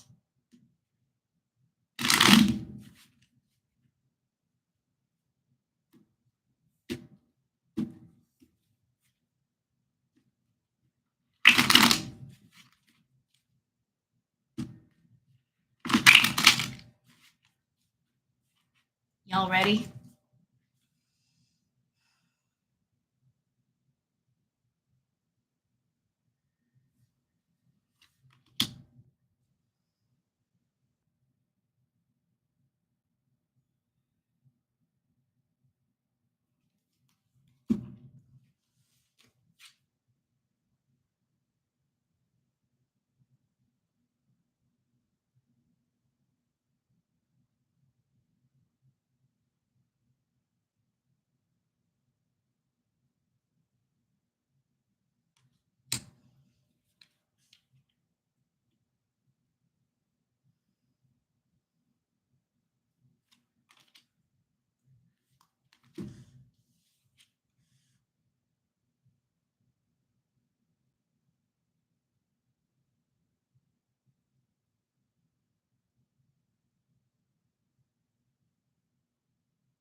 That Hanged Man card's got me holding my breath. Hold on a minute. Let me just do the full reading.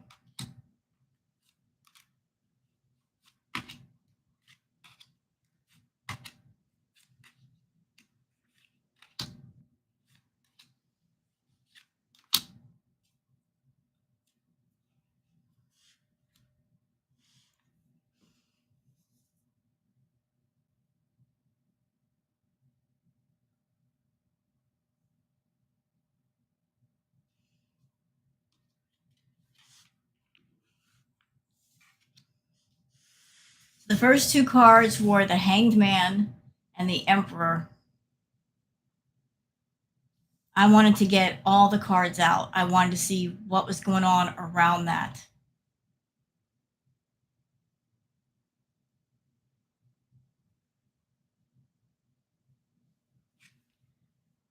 She's isolating herself, and she thinks that she can fix everything or cover up everything that's wrong with her, and that'll just make it go away.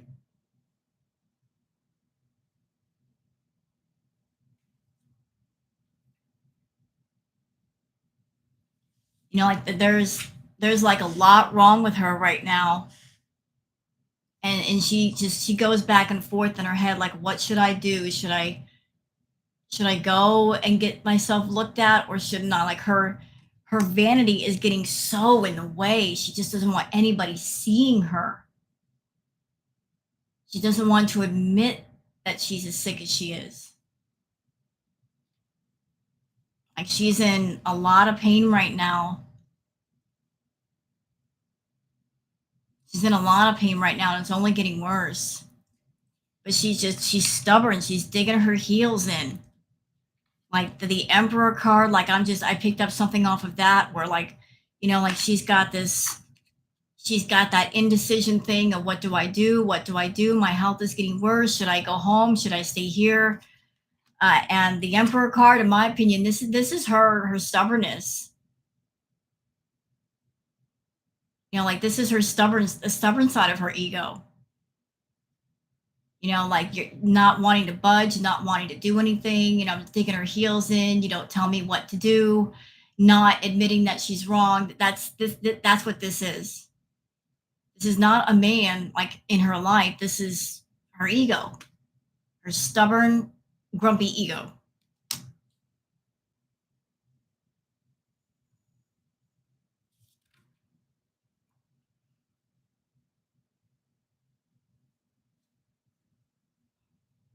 Huh. Oh, wait a minute.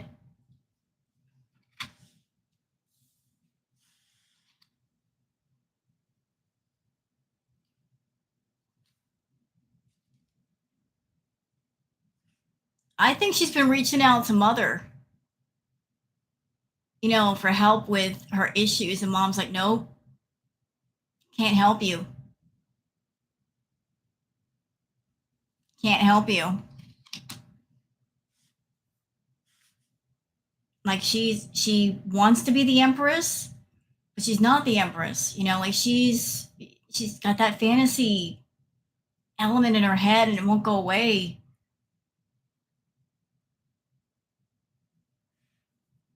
She's still living in that fantasy world with Salah. You know, it's an arrangement based on money. Here's the arrangement. Here's the money above. It's a money arrangement. She's got to keep that up, or he's gone.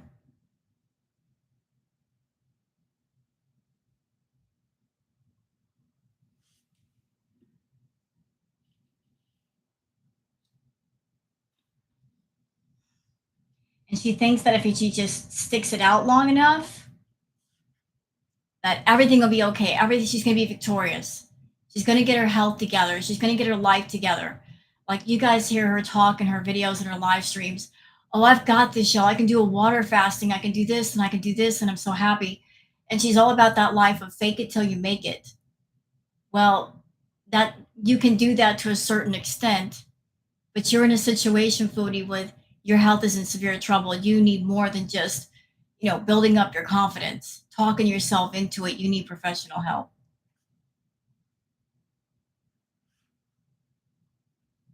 So, like, this is what she thinks will happen, that her and Salah are just gonna, you know, like, she can fix everything and work around everything, and find some kind of sneaky angle or some shortcut to getting healthy, and it's gonna work. And then her and Salah are gonna be together forever. And the thing she's not understanding is that Salah's not into her and will never be into her.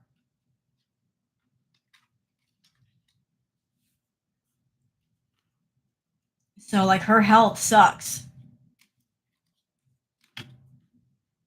Her health absolutely sucks. And yet she won't back off of what's making her sick. Right. She's taking the ignore it'll go away approach. Yeah, she's completely delusional. And that's why she needs to be a lockdown inpatient.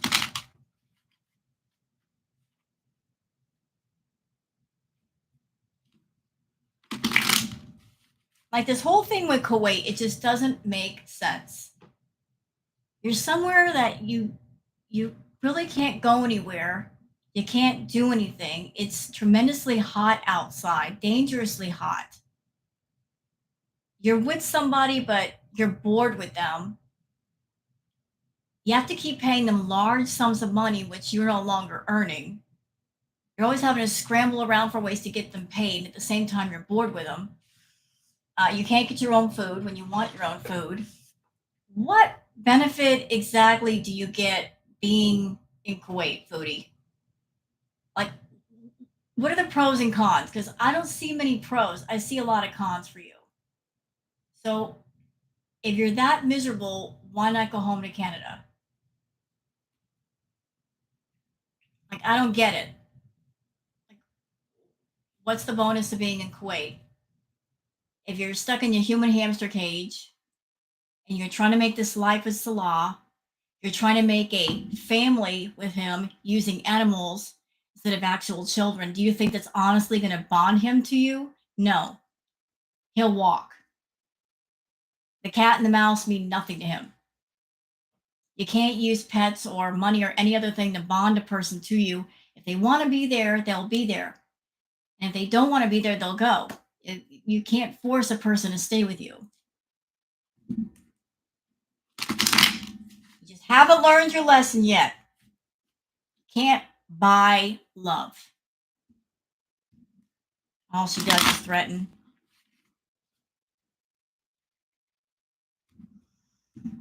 A 40-day water fast, that was a stupid idea. That really could have killed her. But we all knew she wasn't going to last that long. Yeah, you can only rent it. Rent-a-husbands are very expensive. The rent-a-robots are very expensive these days, so I hear. The Kuwait forecast for the next 7 days is 112, 114 degrees. Yeah. Look, you guys can see how big I am. 112, 114, that would be ungodly for me. I can only imagine how Foodie would feel.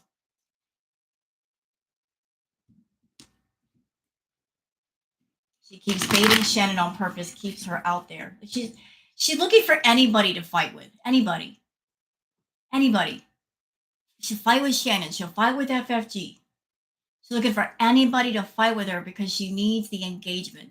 Not only that, but she honestly, she has no topics for her channel. So if she fights with people, that gives her ideas for content. That gives her something to complain about in a live. If she's not fighting with somebody, what is she doing? She's eating.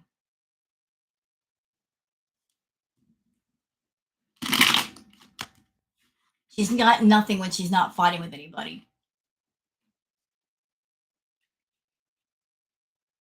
In Arizona, she's got nothing to talk about.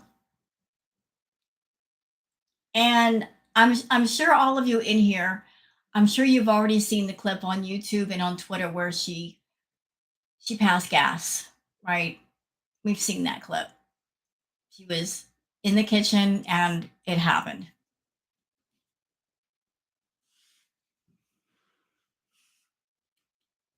And then she tried to tell Salah it didn't happen. And she laughed during that clip like she hasn't laughed in a long time. See, that's the authentic Foodie. That's the Foodie she wants to be. That's natural Foodie. Not fake phony trying to be somebody else for somebody else's attention and affection Foodie. Like she misses that. Thank you, Chuck Norris. Oh, I know Foodie's live. I'm not paying attention to what Foodie is doing. Why is she going after Shannon now? I grew up in Alaska. I can't take the heat. I lived in Arizona for a while and thought I was going to die. I'm not laughing at you. I can relate. Because let me tell you a little funny story. I grew up in Florida. Then I moved to Cali. Now I'm in Washington. All my life, I've never had allergies. Now that I'm in Washington, damn it with the pollen, man. doggone cottonwood trees. They're everywhere. I've never had an allergy until I came here. What is this nonsense? Shannon told her off yesterday. Well, Foodie probably deserved it.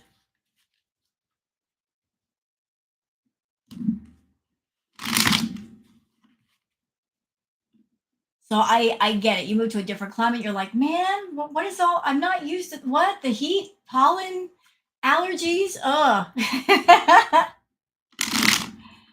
I know it's okay, Lori. Look, that the allergies aren't that bad. It's just like a little bit of redness of the eyes, a little bit of sneezing.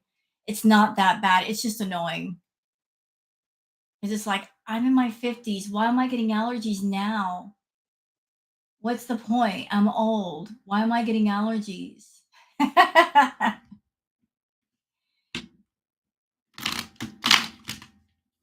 I shouldn't have allergies. I want to get close to nature, but nature don't like me. She keeps going after Shannon's kids. Now that's vile. Look, I don't know if you guys know this, but as far as being content creators, everybody knows the silent golden rule. You leave the kids out of it, or they should know the rule. You want to talk about somebody and they're talking about you, talk about them. But if they've got kids, you leave the kids out of it. They're innocent. They're not part of this. Don't go after the kids. Leave the kids alone. They're not involved. Oh, I'm so sorry for Shannon. You know, if somebody's coming for you, fine. Talk about them. But if there's little ones involved, leave the little ones alone. Oh my God. And this is all in the live she's doing right now. She's talking about this right now. Like I said, I'm not watching the live. I'm not reacting to it. I just wanted to do a tarot live, and I figured Foodie can wait because she normally doesn't talk about anything important.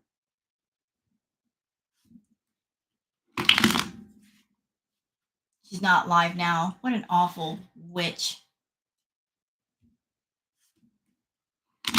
Look, I know a lot of people in here. I'm making a request. This is not an order. This is a request. Spread this around if you'd like. Look, what Foodie's doing, her going around and kicking the hornet's nest and saying really awful, offensive, foul things, just keep this in mind. For the longest time, Foodie, she makes money off of getting people to hate her. She makes the most money getting people angry. She literally monetizes people's anger for her. Where most of us who do our stuff on our channels, we get super chats or super stickers or membership signups because we make you happy. Foodie goes the opposite way. She will say the most foul, disgusting, offensive things to get people so worked up that they go into her chat room and they send her a super sticker or a super chat or whatever. Because you get so frustrated, you just want to say something and you want to get their attention. But here's the thing. Foodie doesn't care. There's nothing you can say to her at all that's going to change who she is. It's going to make her into a better person or make her feel embarrassed. So whether you send her a super chat because you like her or you hate her, it's still money. We were all children. We were all taught, do not reinforce bad behavior because what happens? It keeps going. So she's trying to get y'all mad to where you go over to her live chats and just out of anger, you give her money. But just remember, you're giving her money. You're doing what she wants you to do. I hate you. I hate you. Here's some money. What? You're paying somebody because they're making you mad? Just think about what's going on for a minute before you do it. Like, what are you reinforcing here?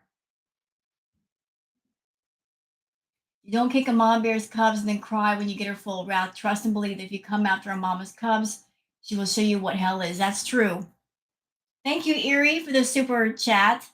And you're right. Like, leave the cubs away. Leave them alone. Leave the kids out of it. There's no need to talk about a woman's children or child.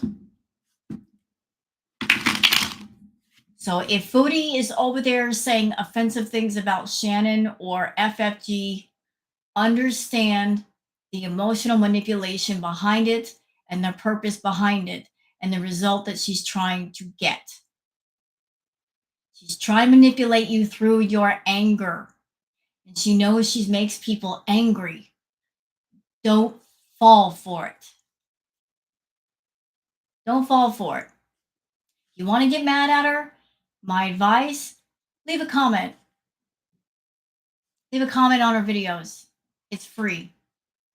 Leave a comment on her community post. That's also free. But don't reinforce the bad behavior. Or before you send the super chat, just think, why am I doing this? It's because I'm angry and I want to express my anger. And if I do, is it going to get any kind of positive result? And should I do it? Thank you, Fork. The comments make her money also. Do they? Comments where make you money? What? The comments where, like on community posts, those don't make you money. When you comment on somebody's videos or community posts, those are free. We don't get money for that. Engagement. Now, engagement does help us as far as the YouTube algorithm, but it's not like cha-ching if somebody makes a comment.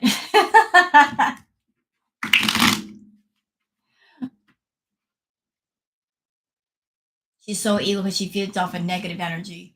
Yes, she does. So what other readings are we doing tonight? What else would y'all like to see? She knows how to upset people. Yes, she's very, very, very, very good about that. Pete's, we want one on Mr. Pete's. All right, then. Pete's! We'll do one on Pete's. Titanic reading. Ooh. The Titanic or the situation that happened around the Titanic?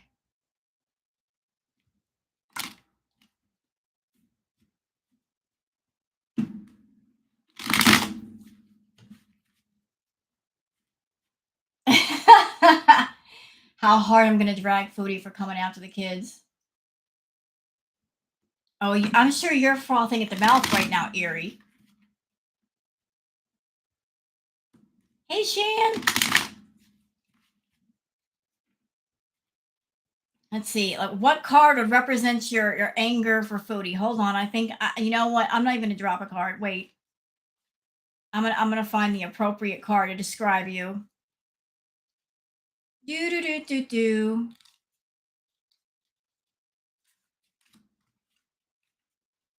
Let me look. I'm looking for the appropriate card. I think you're gonna drag her.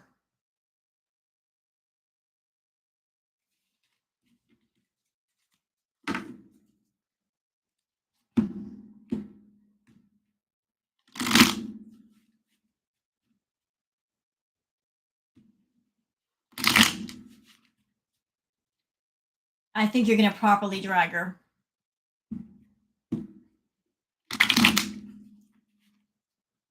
Yeah, I like, again, this is kind of adult conversation.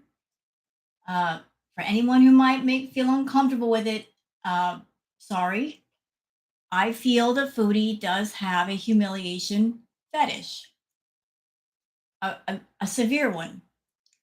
It's because of that fetish that the nice men in her life, like Pete's, BB, Salah, they don't last long because they can't indulge her.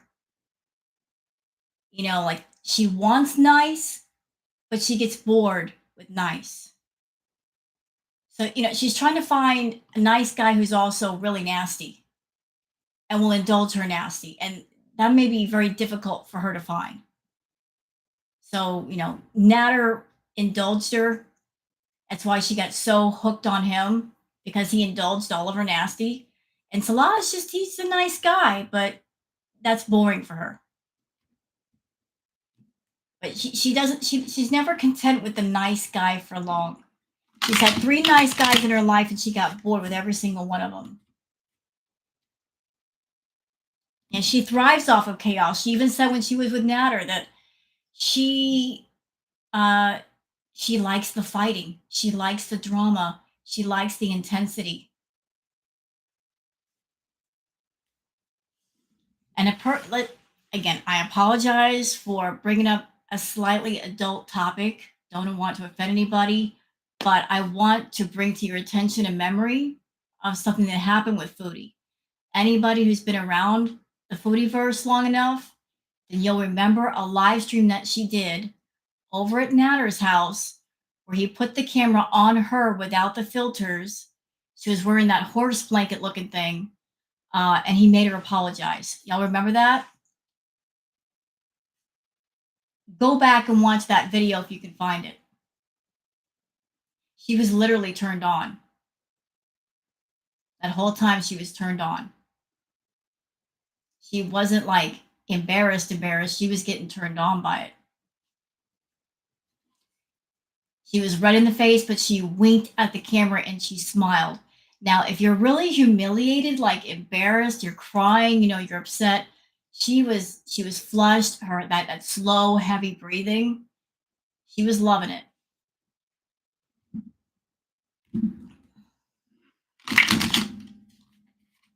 So I think she was getting into it. I think that her and Nana were doing some kind of role play in front of the camera. Yeah, she does. She does. Hey, Pizza Kitty. So if you look at it from that angle, if you look at it from the angle of this woman has interests that are extreme, it would explain a lot of the things that she's done on camera thus far and continue to do, like the farting and the burping and acting gross and, shatting her pants, sitting on a couch and giggling about it, and her room being a filthy mess. It explains a lot of things, doesn't it? If you look at it through that optic lens.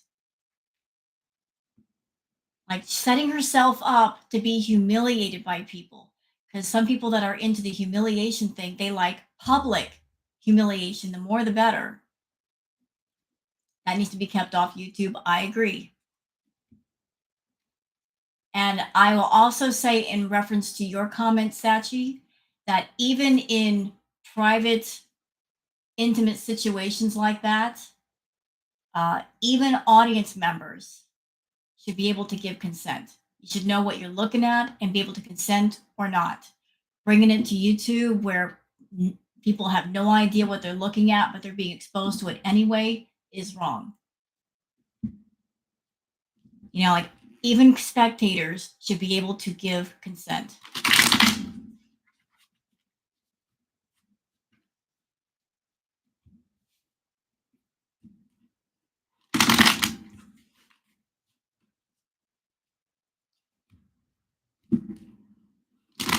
Your Archies are falling, huh? So we're doing one on Mr. Pete's.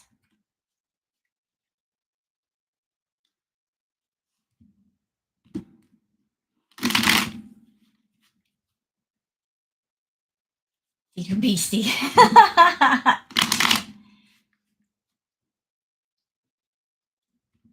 Oh no, the arches of your foot, you're becoming flat-footed. What happened? You were like certain kinds of shoes? What happened? How are you becoming flat-footed? Is it because of the shoes that you're wearing? Poor thing. It sounds painful. You were born flat-footed. You wear flip-flops and Converse all the time. Well, let me think on that for a minute. Question, do you want to be flat-footed? Because maybe you can, those like insole things you get from Dr. Scholl's or something like that? Maybe put those in your shoes to keep your arch from completely falling. or different kinds of shoes that support your arch.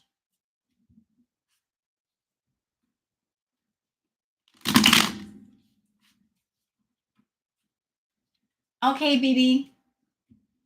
The rosebuds. Well, that's what I call them.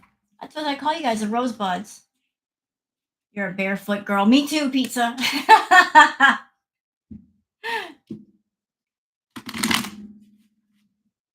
I'm guilty of that, walking barefoot everywhere in the house. I don't do shoes if I don't have to. Hey, Gail. Booger. See, there she is. Booger Mountain is now Booger. Booger. Hey. Hey. Come here. There's Booger. She's through taking her nap. Come here. Booger. Come here. Come here, Boogers. I think she hears my roommate come in. She's like, is he coming in here? No, he ain't.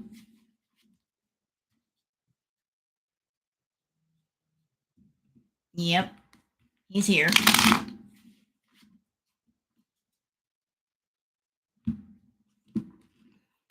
All right, so we're doing one on Mr. Pete's. And she is in guard mode. That's my baby. Guarding mother. Nike slides or Air Maxes. My days of high heels are retired. Flats, flip-flops, and Doc Martens. I want a pair of Doc Martens. I'm jealous. Although I have, okay, side issues, subfolder. I have heard, like I've been doing some research on Doc Martens because I want to buy a pair. Now I've heard that the Doc Martens that are made now are not the same great quality as they used to be because I guess the company changed hands as far as owners. So the craftsmanship went down. The shoes don't last as long as they used to.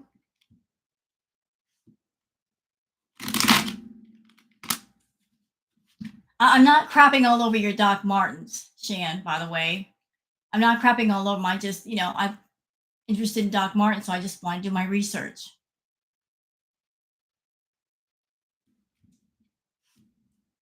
But I was just like, there was one guy that has a video on YouTube. He literally took a pair of the modern Doc Martens and ripped them apart to see how they were constructed and said they were crap. But if you got the ones that happened before the changeover in the company, like those last forever.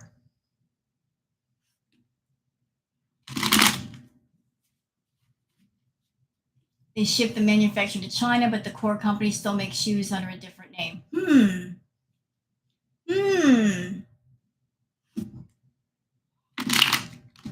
Something to know. The Napper leather ones.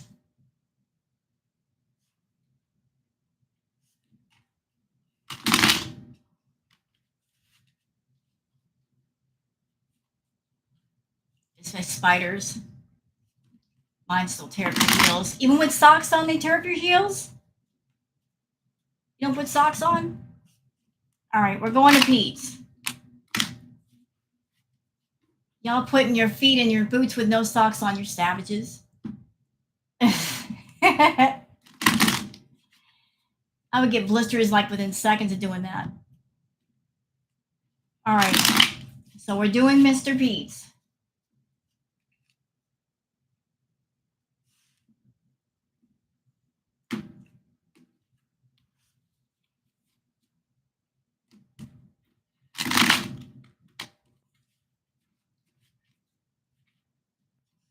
All right, what do you guys think that the cards are gonna? I haven't checked in on Pete's in the longest. I have no interest in Pete's. Like he's gone the route of Roman, and he went off in the distance and nobody cares. Pete's has gone off in the distance and nobody cares. So it's like I'm happy to let Pete's go. He was boring anyway. But if y'all are interested in him, we will do him. Pete's is boring.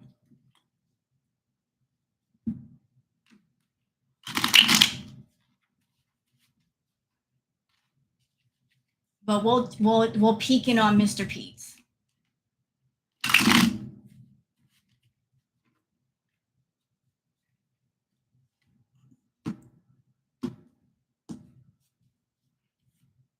His goal is to get under 10K. Pete is trying to lose subs on purpose. Why? I'm so confused. Why is he trying to lose subs on purpose? Can someone explain that to me? His goal is to get under 10K. Like 10K in subs or 10K as far as money? Why is he trying to lose subs? I'm so confused about that.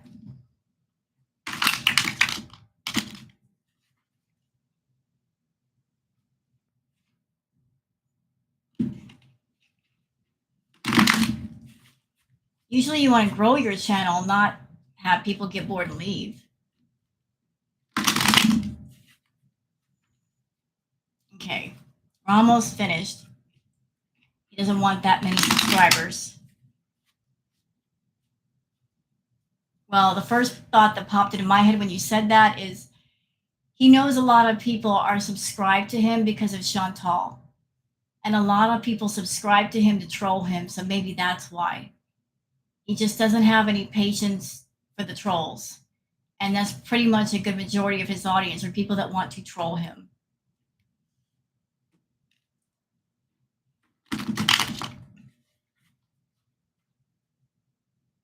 Like he flips out too easy.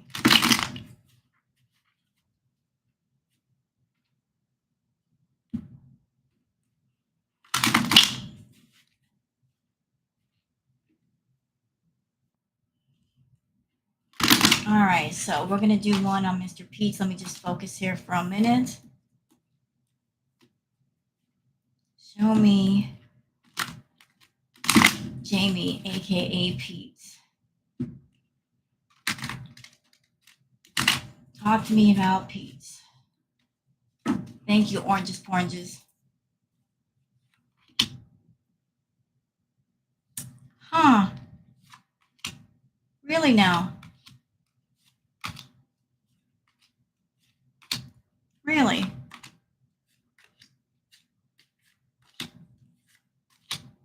Oh. Well.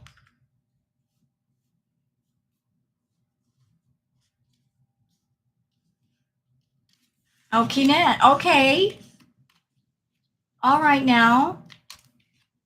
All right, so first card down for Mr. Pete's is a judgment card. That was interesting. First card down from his judgment.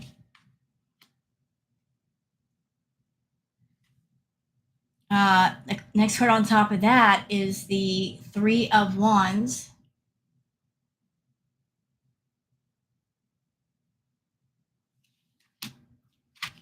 And then crossing those cards are the Knight of Cups, so it's this way.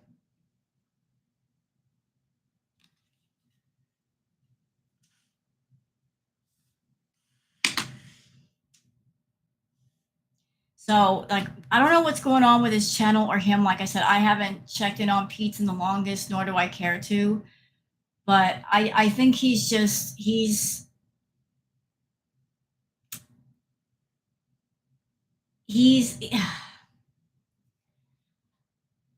he wants the money, but he doesn't want to work for the money. He got very spoiled with Chantal, with her taking care of everything. She coddled him way too much. And then now that she's gone and he's getting a taste of the real world again, he's like, I don't want to work, you know?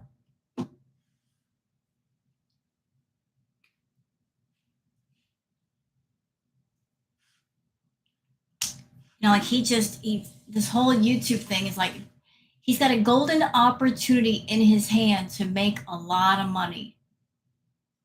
And he could stay at home and not have to worry about dealing with people. And yet he's not taking up that cornucopia and making it work for him. Hello, Enchanted Roses.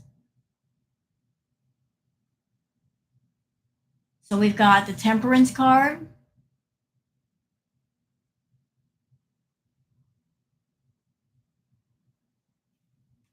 Yeah, like, let's see, from everything I'm looking at here,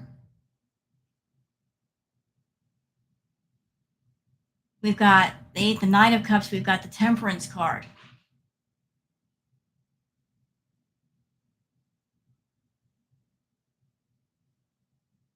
He just doesn't like earning money. He wants someone else to take care of everything for him. Now here's the part that got me going, uh-huh. So we've got the Two of Wands. Then, wait a minute, wait for it. We got the Lover's card. Then we've got this, Two of Pentacles. And then we've got the Moon. Chantal, what are you telling Pete's over there? What are you telling him?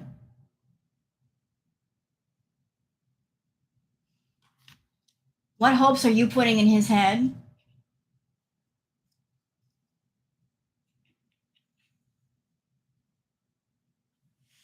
I think she is. And I think for a while, Pete's was when she split words. When she split away from him, he was in that mental mode of, I have to take care of myself. But I think she's been in his ear and feeding him a bunch of lies and promises. And so he's sliding back into that way of thinking of, well, she's coming back, so I don't have to work. So his mind is shifting back into that lazy mode when he needs to break away from that. So he's like thinking that, oh, she's going to come back at some point and I won't have to work and things will go back to the way they were. Yeah, she is leading him on. Yeah, she is setting him up as a back. He's a backup plan for sure.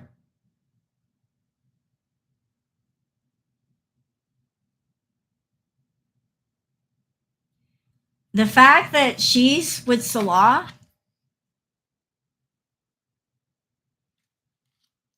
this is how he feels about it.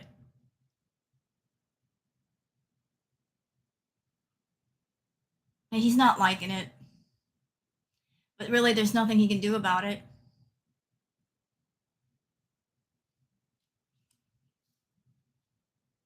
So, like, she's keeping him on the hook and saying, yeah, I'm going to come home, blah, blah, blah, yada, yada, yada. And, like, he's just looking for any kind of hope to cling to. And so she feeds him a scrap of hope and it just fills up his belly for a while. And then he just goes with that.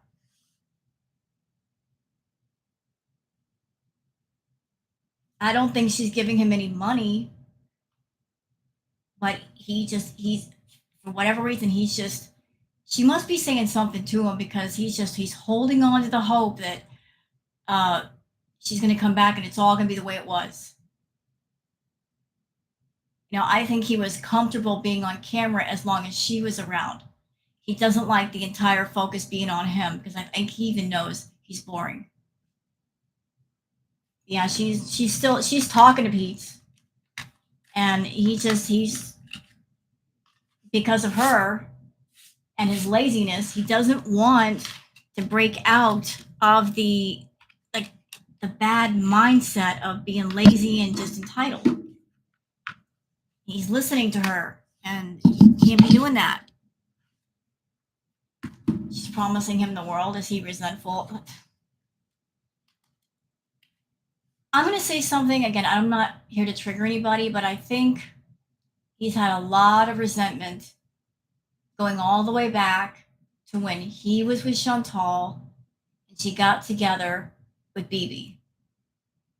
There's so much leftover resentment and anger from that, even still, that's the reason why he acted the way that he did to BBJ.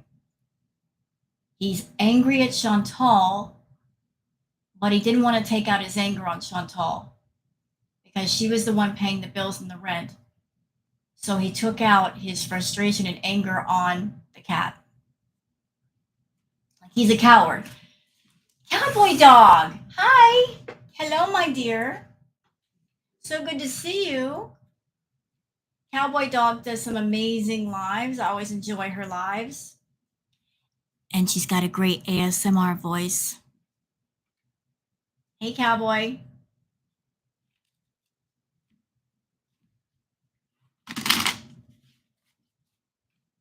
So you just get here, Cowboy, because I can give you basically a brief summary of the reading so far.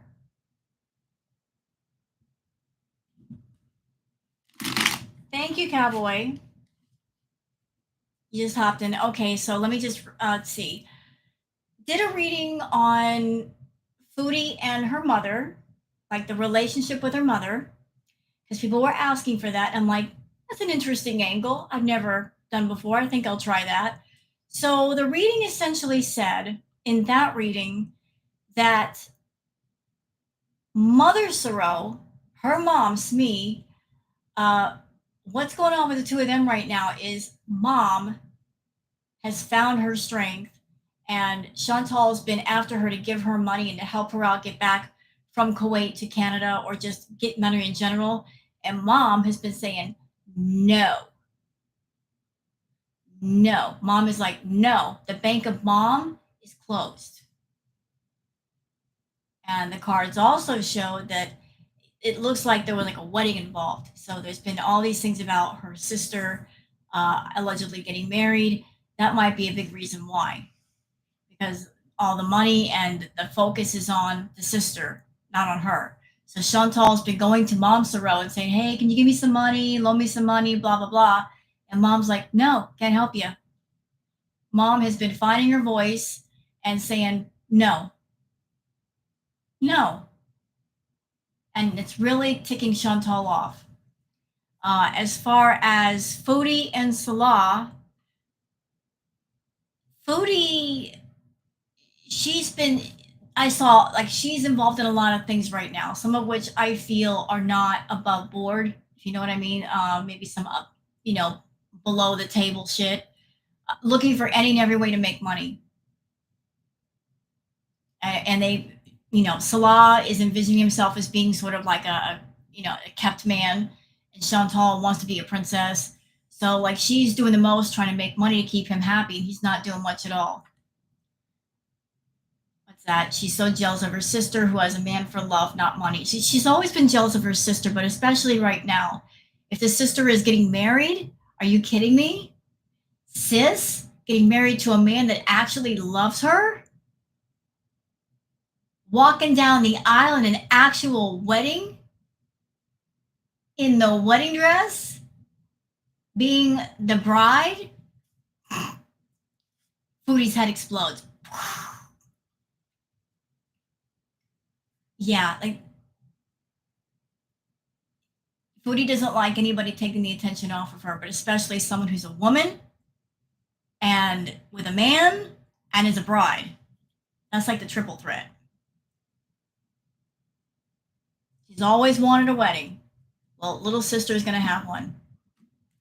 So what else did we talk about? Pete's. I just did the reading on Pete's, and the card said that Chantal's over there talking to Pete's, and she's still feeding him a line of BS. Like he's getting he doesn't want to earn the money. He wants to be taken care of. And he's still very much in love with Chantal and hoping that she'll come back. He's still holding on to that. And I think Chantal has a hand in why, she's just filling up his ears with nonsense, and he wants to believe it, so therefore he does. What else? I didn't do any readings on Salah yet by himself. Chantal lies that her sister's not getting married. Of course she'd say that. Because if people found that out, people would keep bringing it up, and that would really irritate her. Let's do Salah. Okay. So we're now on Mr. Salah. What do you think the cards are going to say about Salah? Didn't she call it a party? I'm sorry, white roses in a picture? That doesn't look like a regular party to me. That's basically looks like wedding flowers.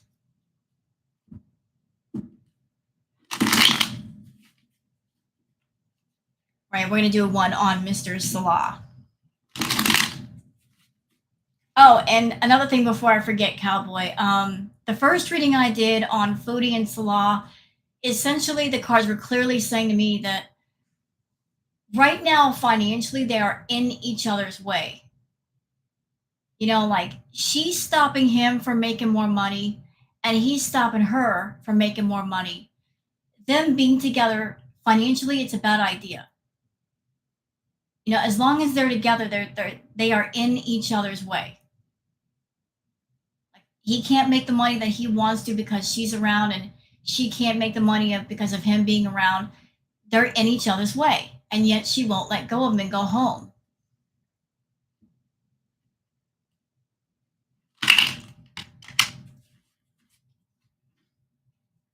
So it's like they're both shooting themselves in the foot. Uh, Salah wants to make a lot of money, but it's not going to happen around Foodie. Dude, she's taken over your gaming channel and she's not even a gamer. She sucks at it. She can't even figure out the Sims. Are you serious? Are you kidding?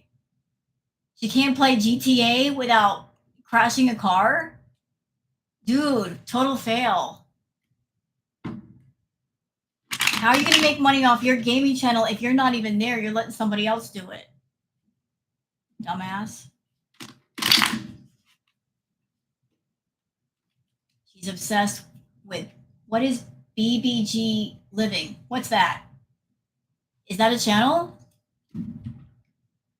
Yes, Shannon, I saw that. I saw what she did in GTA. I did it in a react. I'm like, this is what she does in GTA. This is what she wish she could do in real life.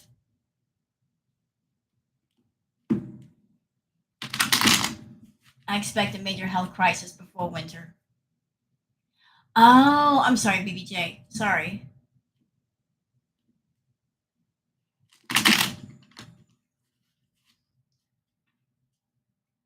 No, he's not tapping that.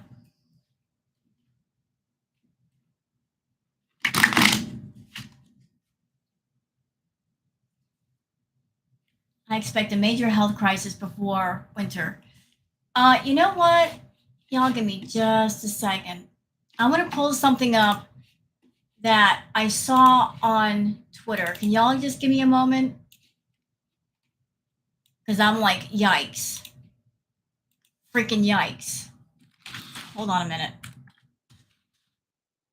This made me go, you're in trouble, Foodie. This is you. You're so in trouble. I saved this tweet.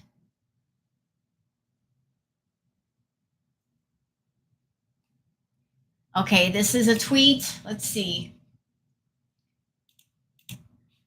From Tiffany Taboo on Twitter. I want to give proper credit to people. I always do. Those of you that watch my reacts, if I show stuff on Twitter, I like to credit the people that post it because that's the best thing to do. It's polite. Tiffany says Chantal's grandmother had pulmonary hypertension for 20 plus years. I guess their family is unlinkable. Chantal has all the symptoms and a previous pulmonary embolism. How is she alive? So, what are the 4 stages of pulmonary hypertension? Stages of pulmonary arterial hypertension, class 1. The condition doesn't limit your physical activity. Class 2. The condition slightly limits your physical activity. Class 3. The condition significantly limits your physical activity. Class 4. You're unable to carry out any type of physical activity without symptoms. Okay, the next clip of it. What is the life expectancy of pulmonary hypertension? The prognosis of idiopathic pulmonary hypertension is poor. The mean survival of untreated IPAH is 2 to 3 years from the diagnosis. The NYHA functional class is an important predictor of survival, with class 4 mean survival of less than 6 months.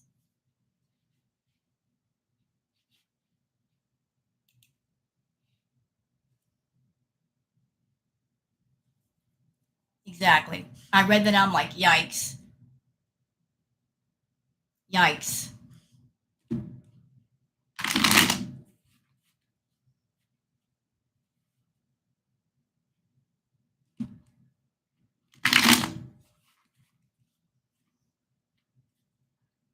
Now, I'm going to say something, and keep in mind, I am not wishing anything on Chantal. Just something I noticed. I'm allowed to give my opinions. I'm allowed to put my thoughts out there, but I'm not doing it in a hateful way. I'm wondering, before all the nonsense with Natter, what happened? Did something happen? Something, did she hear something? Did something occur? She went to the doctor, she heard something from the doctor that made her just take her hands off the steering wheel. Because, like she was acting ridiculous, but then she really just went wild. So did she go to the doctor and hear something from the doctor and decide, you know what, I'm just going to take my hands off the steering wheel and just let complete go because who cares at this point? I don't know. She just went wild. Doing all the party favors, hanging around Natter, acting ridiculous. Is there a reason for that? Did she hear something made her go, well, something's going to happen to me anyway?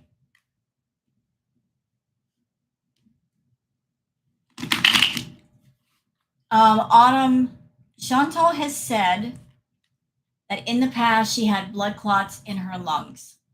And she's also said to us that she has an enlarged heart. That is about as much as we know. There might be more, there might be less. We can only go by what she tells us. But I've always wondered, did something happen? Did the doctor tell her something about her health that made her go, I give up, I quit, I don't care about my health anymore. I'm just going to do what I want to do because I know it's going to happen. Again, I'm not wishing that upon her. I'm just wondering, is that the reason for all of this behavior?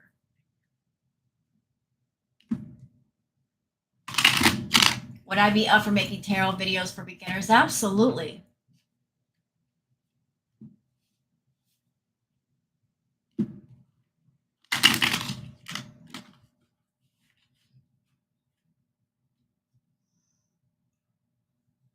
When she was doing the water diet, she mentioned cancer a couple times in passing. Yeah, that's very odd. Very, very odd. What? Jan's, OMG, did you see that Amberlynn got tarot cards? No!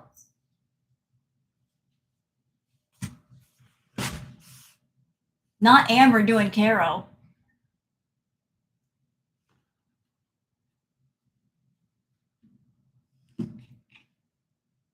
Amberlynn buys everything.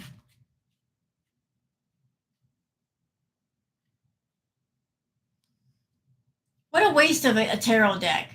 Someone like Amber having them. She what?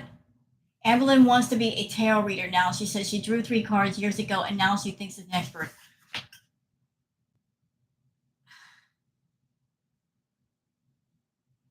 Anybody in my audience have a crowbar? Because I'm rolling my eyes in the back of my head. They're stuck. I got to get them unstuck. Anybody got a crowbar? Because they rolled just that hard.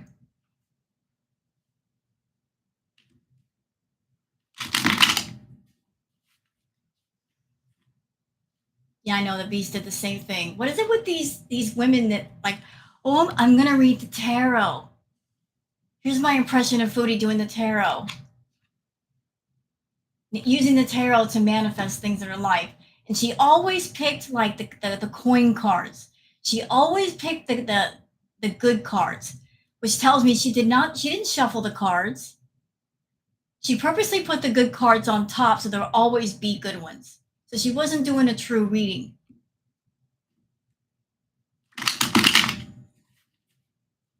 I know, right? You get a metal baseball. They got our cards. You know what? No. I wouldn't go that far, Tammy. If the deck were unused, I would just take the unused deck and cleanse it and give it to somebody else, because it would be a shame for a tarot deck to be wasted. But if her energy's all over the cards, then they're a mess. Then I'm gonna have to burn them.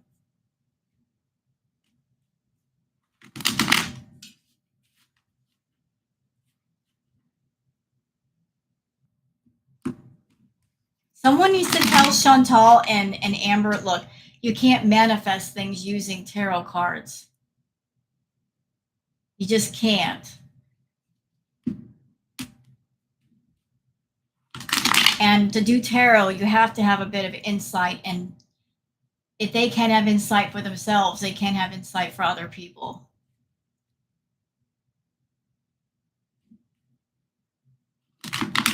Amberlynn says she's seen tarot readings on her and didn't believe in it because they were wrong, but now she wants to do tarot readings. Yeah, hypocrite.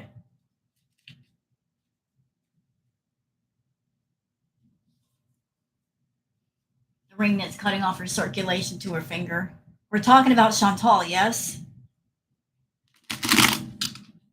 The cards say I'm telling the truth.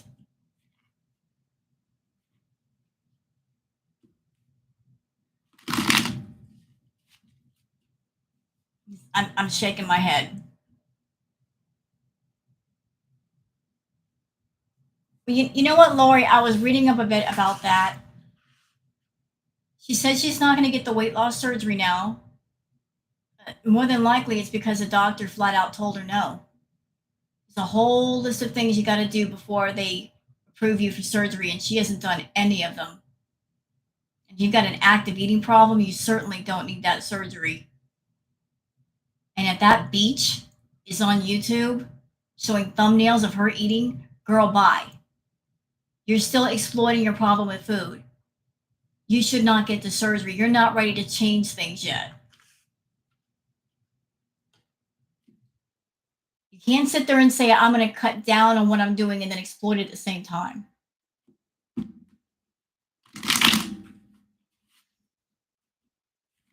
She was denied. I'm glad she was denied. That probably saved her life. She don't need the surgery. Even if she got the surgery and if she got safely off the table, having a smaller stomach is not going to stop the thoughts in your head. That's where the problem is, and no surgeon can fix that. There's nothing a surgeon can do about that. They can make your stomach smaller, but they can't fix the issue in your head. So, like, there's only so much that technology can do. You got to get to the root of the problem to fix the problem.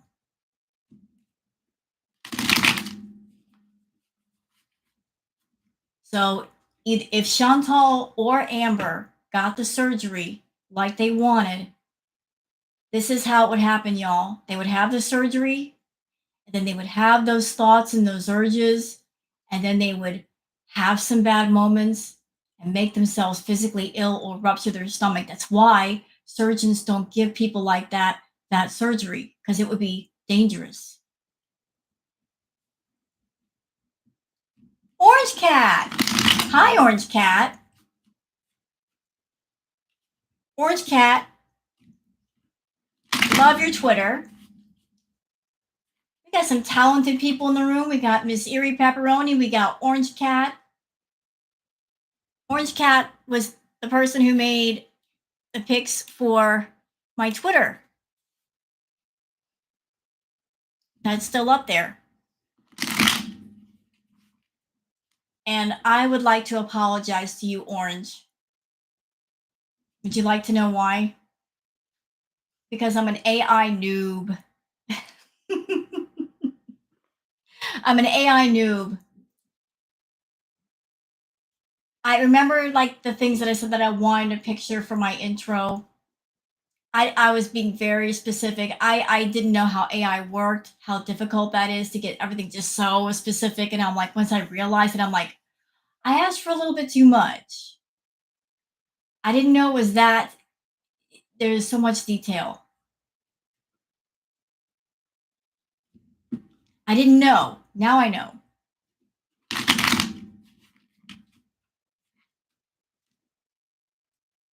I apologize.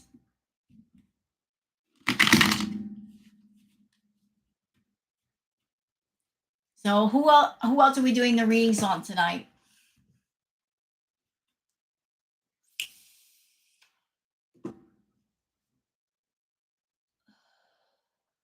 Becky, Are we doing? Uh-oh. Are we doing a reading on Miss Becky?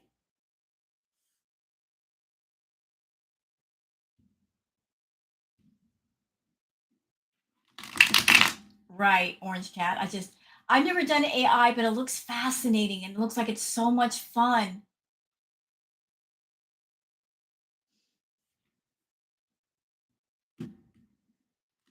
Look, I mean, I don't like keep up with everything, Amber. I do know that Amber and was it Destiny? They had a little exchange on the phone.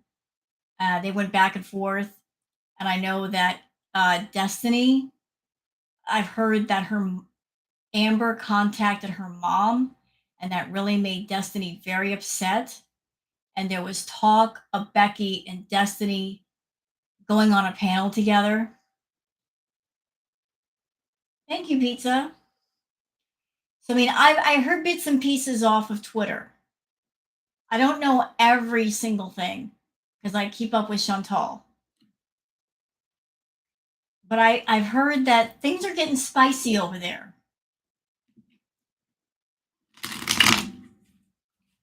You know what? If Destiny and Becky decide to do a panel and just give us all the tea, I'm here for it. Let's have a little tea party. Let's all get dressed up in our finest attire and eat the little tea sandwiches and serve tea all day long from a keg. Bring that much tea. We're here to drink it all. We'll drink every drop. Let's have ourselves an old fashioned tea party. Instead of bringing teapots full, bring kegs full of tea. Yep, why not? That'd be great. Tea Party 2023. We're at the Sunday best. I'll bring Booger. She'll come to the tea party with me. She'll do exactly what she's doing right now. She's sleeping. Hi, Booger.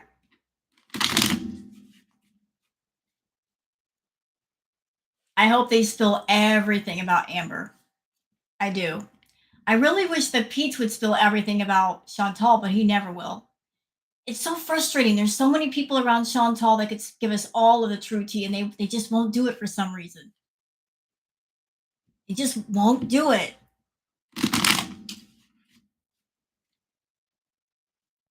All right, so we're doing one on Miss Becky. You sure you don't want one on Destiny?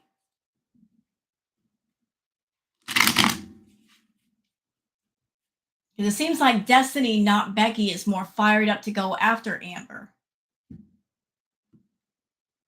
Amber also talked crap about Destiny's family secrets on a live stream while insinuating that Becky put her through a lot of crap. Becky snapped back in a community post saying she might speak out. Oh, so that was Becky. I thought it was Destiny.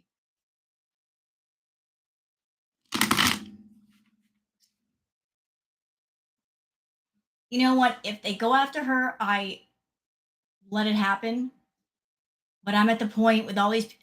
I hate when people sit there and they make promises and they don't follow through. It's like put up or shut up. Uh, if you want to do it, do it. Don't tell us what you're gonna do. Just do it. If you're in the mood, if you've got the wild hair, do it.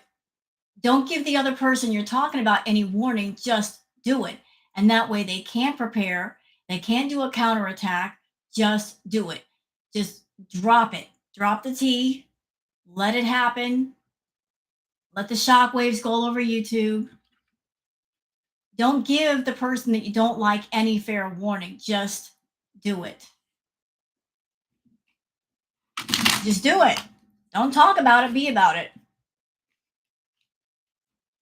We'll watch. We will watch.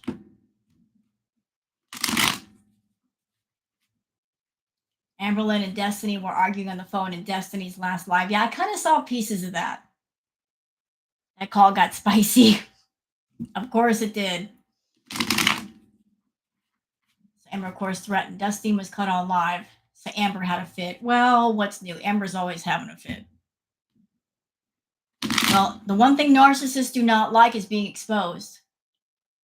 You know, if somebody pops their bubble, they hate that. So are we doing one on Destiny or Becky?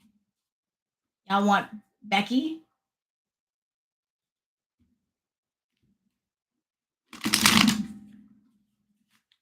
Let me know, like tell me who you want. You want Becky or you want Destiny?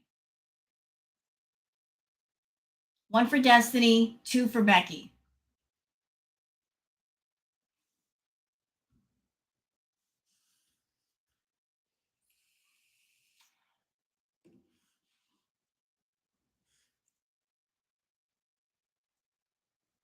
So we got some twos, a lot of people leaning in the Becky direction.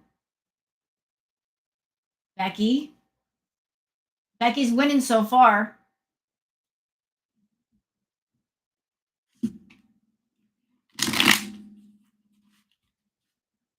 You know, I don't know much about Becky, but Becky just seems more chill. Am I wrong to say that? I think Becky is very chill. She's not very high energy. She's very chill. And here's the problem with chill people. If you're somebody you're over dramatic, you're high energy, something to know about people who are extremely chill. Don't get it twisted with a chill person. Don't think they don't have a temper and don't think they won't pop off at you. It takes a lot to make somebody who's chill angry. But once you get them angry, they will shock you. They'll put you in your place and they will drop you off a cliff verbally like you've never been dropped before. So you push a chill person to the brink, they'll snap on you. They will snap. Don't mistake somebody being quiet for weak. They may just be, gathering up their bullets, so to speak. No, I didn't forget. So, you're right. I forgot Salah. I'm sorry, Mary. Yeah, don't push a chill person just because they're chill, thinking, oh, they'll never get mad at me. Oh, yeah, they will. They may have stuff to say in their head and they're just logging it all down a laundry list and they'll let it all go when you make them mad enough. We'll do Salah. People sometimes poke at me thinking, oh, she won't get mad. And then they find out otherwise. Then they're sorry they made me mad.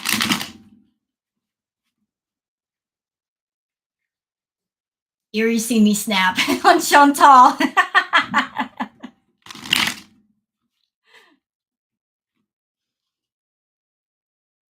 I've surprised some people.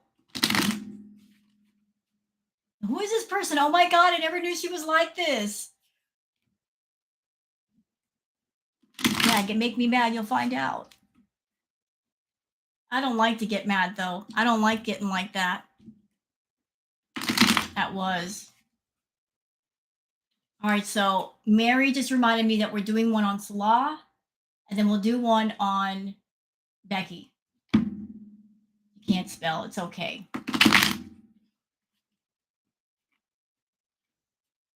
Yeah, he was such a nice, quiet guy. Well, the thing is, if somebody snaps on you and they're quiet, they're still a nice guy. Snapping on somebody does not mean you're not nice. It's just that you've been pushed too far. That's what that means. It doesn't mean you stop being nice. It's just that you're nice when it's appropriate and you're not nice when it's also appropriate.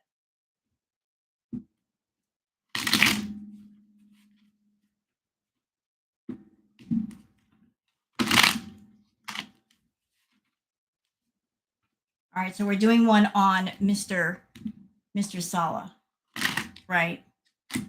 Yeah, I wouldn't want to make you mad, Shannon. I wouldn't want to make you mad.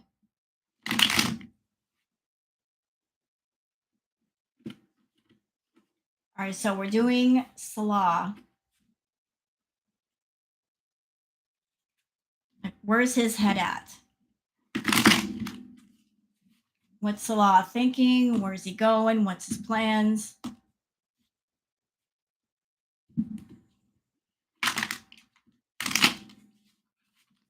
Thank you, Coffee Artist, for the super chat and super sticker. I appreciate it. Thank you so much. And for those that are in my chat room, if you want to give a thumbs up, really appreciate it. Really does help. And if you're not subbed to my channel already, give it a thought. I I do all kinds of content here. Reacts to Foodie. I might be reacting to Amber again. It all depends on what she's doing and how much she irritates me. Because I can't stand the way she talks. Like a valley girl with no education. It gets on my nerves. But I do occasionally react to her.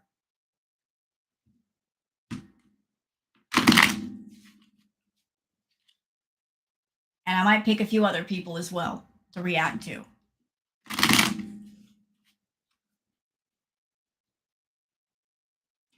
So we're doing Mr. Salah.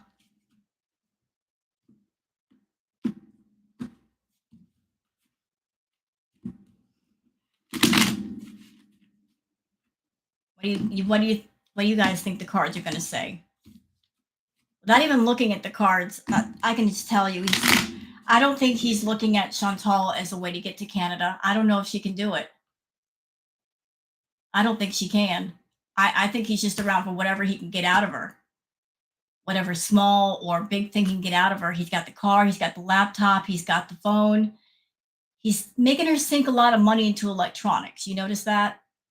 It's all electronic, game-related stuff. I'm sure he is resentful. It would be nice if she felt some shame. Well, to do that yarn, you would have to have a soul. Chantal has no soul. Therefore, she feels no shame. He, not she. I'm sorry, did I call him a she? My mistake. Salah is a male.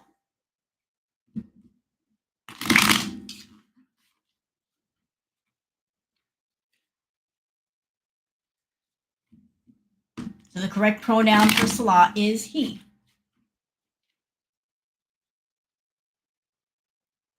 Is he number, what is he number than a pounded thumb? Oh, it autocorrects.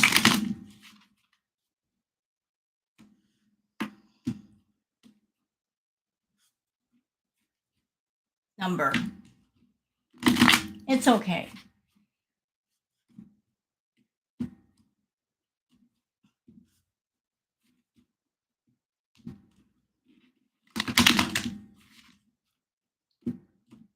So I think I've been noticing that he's spending less and less time with Chantal. Like if he's there at the house with her, he stays in his room. He doesn't really come on camera too much. She has to tell him, oh, you want to come over and sit down? He stays in his room mostly, or he's just not there. Y'all notice that too? Like he's been keeping his distance away from her. She has to literally say, will you come on camera with me? Can you come over here with me, please? She has to summon him on camera with her.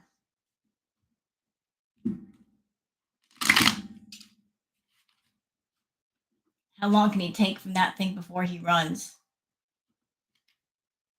Thank you, Five Flames.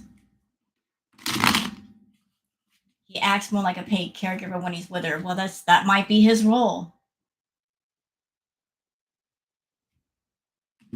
She can't go anywhere because she's practically bedbound. Yeah, that's true.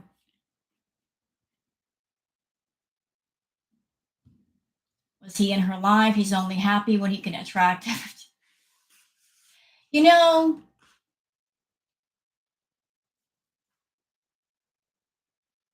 a person's relationship, whether it's intimate or platonic, is defined by what bonds them to another person. Like, what are the things in common?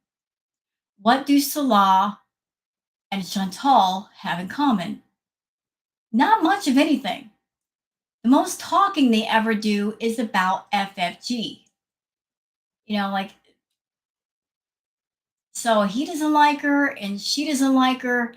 And that's when they make the most conversation. They're supposed to be a married couple.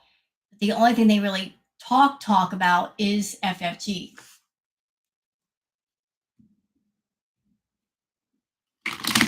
So it's like if you're supposed to be around somebody. Thank you, Fork Sniffers. What's bonding them together? Nothing but money and dislike of FFG. Like that's as far as it goes. He was in her life earlier and handed her the flowers. he got her the other day. Like he was trying to drive it home that he's romantic. Oh my God. Really? He did that? Well, everybody knows she wrote that note. That was her handwriting. Everybody knows that was her handwriting. It's all over Reddit and the Kiwi Farms. That was her handwriting. She wrote that note. And she bought her own flowers. The old gas station roses. Look, I'm not crapping on anybody who wants to be romantic to your significant other or your beloved and you want to go cheap. It's okay. It's the thought that counts. You don't have to go expensive to show an act of love. But it's the grandiose gesture of it all, the show of it all, the fanfare. It's so overblown. Everybody keeps saying the two of you are not involved with each other.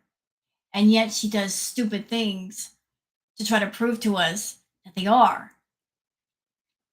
And it's giving me kind of flashbacks. Y'all probably remember this when she lived at the villa and she put a bunch of condoms in her room and acted like, I forgot I left those there. Like she was just trying to sell the idea of, I'm this hot to trot girl and I've had a bunch of guys over, staging the condoms around her room.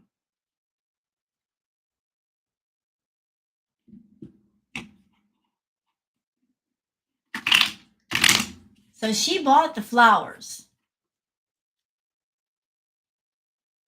And here's my automatic question. If he bought the flowers, where did he get the money? He don't work. So where's he getting the money to buy flowers? If he's always taking care of Chantal, if he's riding her around to do footage and get her food, when does he have time to work? So if he's not working, where's he getting the money to buy the flowers? You want us to believe that he's buying you flowers, but if you're not letting him work a regular job, where's the money coming from that?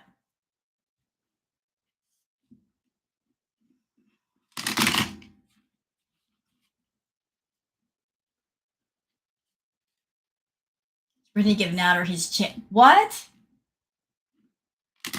Like he paid.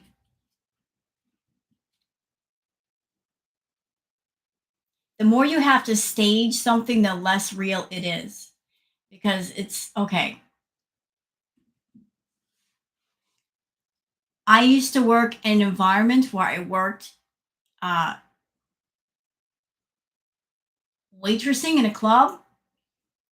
And you could always tell the people that had money for real versus the ones who really didn't have it. Because the ones who had money for real, they didn't make a big deal of it. They just didn't make a big deal. It was just a normal thing for them. Versus people who would come in and they're very flashy and showy with everything and trying to get attention. Those people don't have money. People who really have money, they don't, it's a normal thing for them. It's no big deal. Versus those who don't have it. And if they do have it for just a minute, it is a big deal. So if you have real love and it's just something that you have in your life, you have it and you're happy to have it, but there's not a bunch of blowing horns and a bunch of fanfare. It's just something that's going on. And if you have to do a lot of staging and theatrical stuff, you really don't have it. Does that make sense?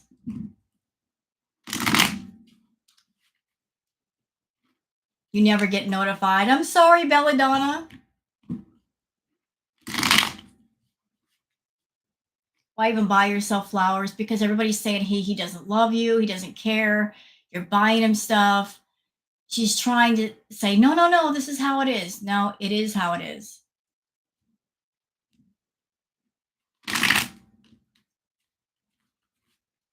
That's because people that don't have it don't know what it's like to have it, whether it's money or love. This is true, Orange Cat. Very true. Very true, ma'am.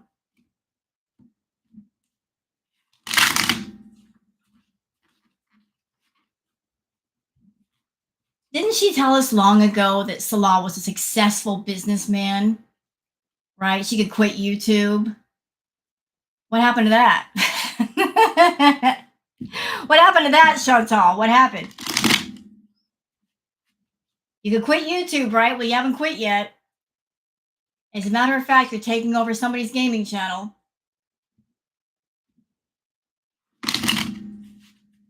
He lived in a really nice apartment. He was well off.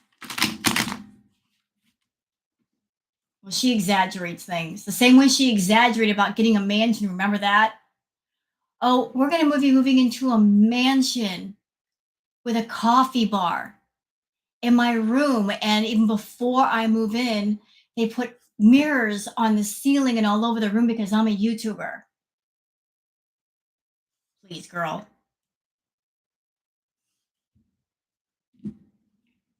Please. Please.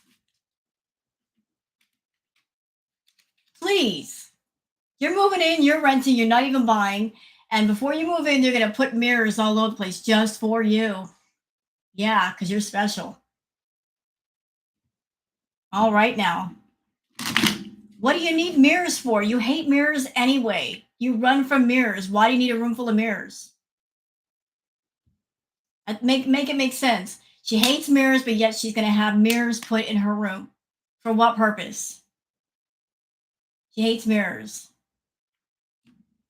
My husband leaves little hearts made out of twist ties around for me. Oh, how sweet. Even though I had a bunch of money, I would still wear my flannel shirts and drive my clunker. Hey, listen, flannel shirts are doggone comfortable. Flannel shirts, a pair of jeans, some Doc Martens will travel, okay? Comfortable. Comfortable. We like to be comfortable up in here. Fuzzy socks, comfortable. We got to keep it comfortable in here. Love me a good flannel shirt. You get older and you got to be comfortable. I got a collection of fuzzy socks. Don't judge me. I like fuzzy socks. Dress in pajamas for life.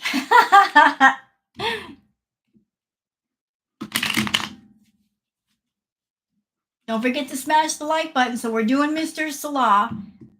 I'm just shuffling up the cards to make, because I've done a few readings already.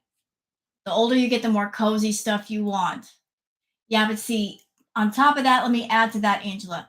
The older you get, the more you want stuff to be cozy and comfortable. But then you get like, you kind of think outside the box and you find stuff that feels like that. It still looks good. You search out that stuff that it looks good on you, but what people don't know is that it's really cozy and comfy. There's more comfort in it than anything else.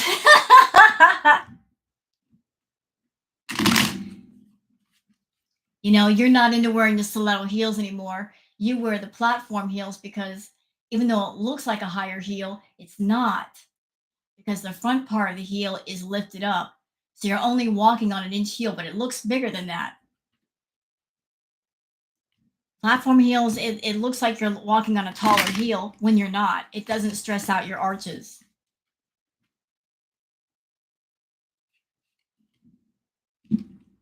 Fuzzy socks for the win. Yes, we love a good fuzzy sock. We love fuzzy socks here.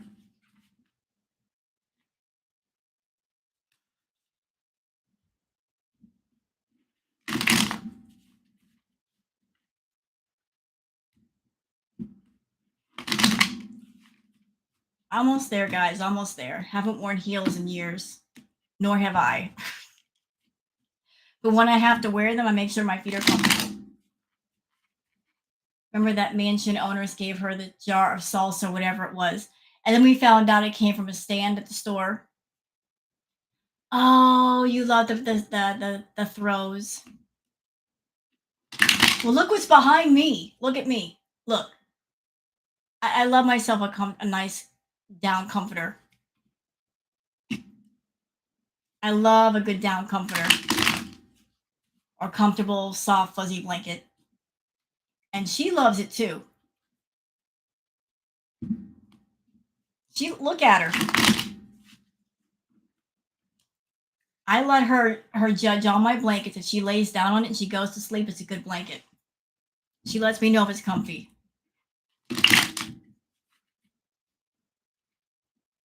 He's very comfy. And pillows. All right, so we're gonna do Mr. Salah. So I haven't watched the stream with Foodie. So question, and Cowboy, you're in here, yes? Is Cowboy still in here?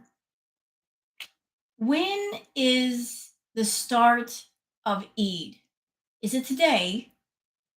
When does that officially start? I wasn't exactly clear.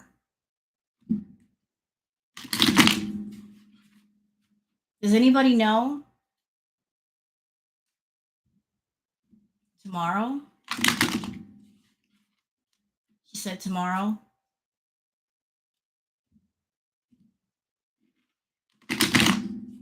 So it starts tomorrow. And how is she spending the day before? She's spending it doing a live stream saying awful, awful stuff. My boss was out today celebrating Eid here. So did it start today, or he decided to just get started early?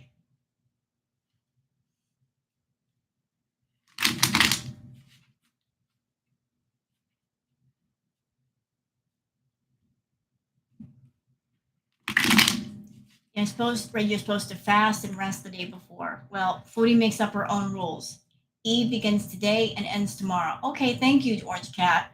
So she did a live saying all those awful things on Eid. That's so disrespectful. That is so mad disrespectful. Y'all give Foodie a thumbs down in the chat for that. That is so mad disrespectful. Can't even take a day off to be cool on a recognized day in that country. Give her a thumbs down. That's so disrespectful.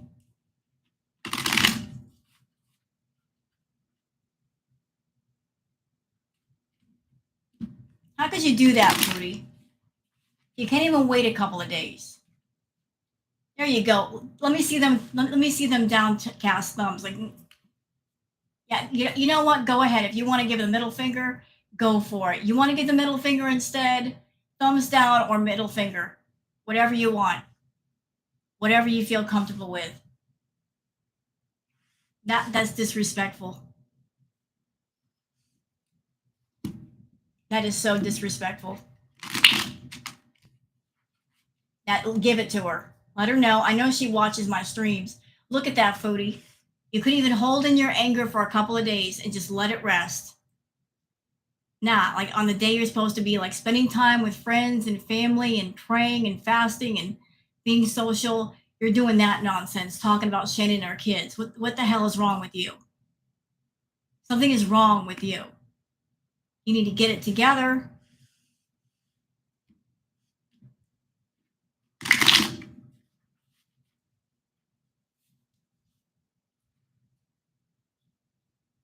Yeah, say boo.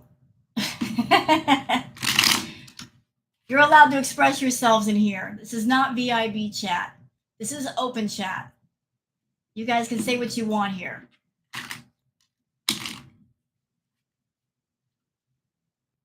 Mad disrespectful. On Eid of all things.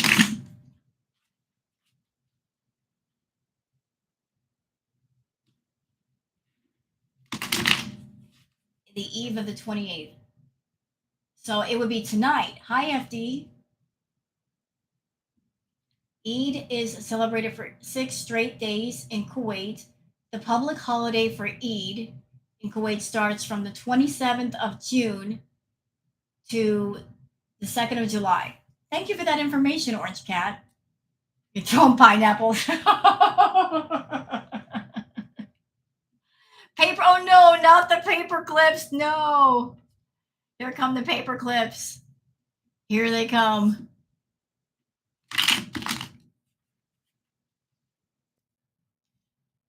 It's too bad I don't have a blue couch emoji. Fruit fly. Fruit fly emoji. Where did I get my wig? eBay. Got it from eBay.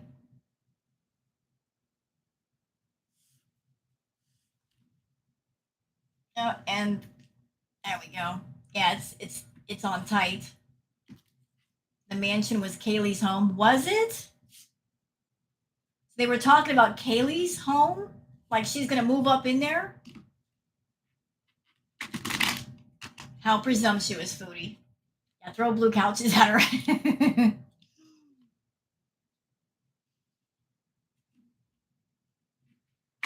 Look, I've done lives where I did not get all dressed up for y'all, and I'm like, you know what? I'm feeling in a good mood. I'm doing a tarot live. I might as well just get all prettied up. By the way, Foodie, no filters. Understand? No skin smoothing filter, no contour filter, no big eye filter. This is me, girlfriend.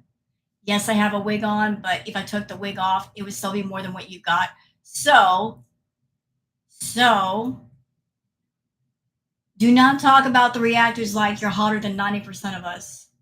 The only reason why you're hotter than 90% of us is because you're in Kuwait and 114-degree heat. Just saying. Just saying. That's why you're hotter than 90% of us, because you're over there. And it's hot over there right now. You want a hot girl summer? You got it, girl. You got it. You got that hot girl summer.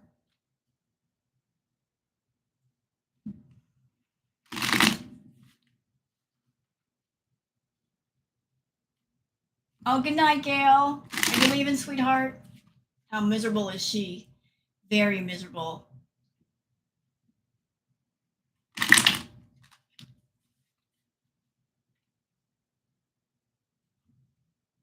All right, we're finally going to do Mr. Salah. I know I've been like shuffling and shuffling. You're like, you're stalling. No, I'm not stalling. I'm just filling the cards. That's all. All right, let's do this. Let's go. Uh-oh. Whoa. The moon.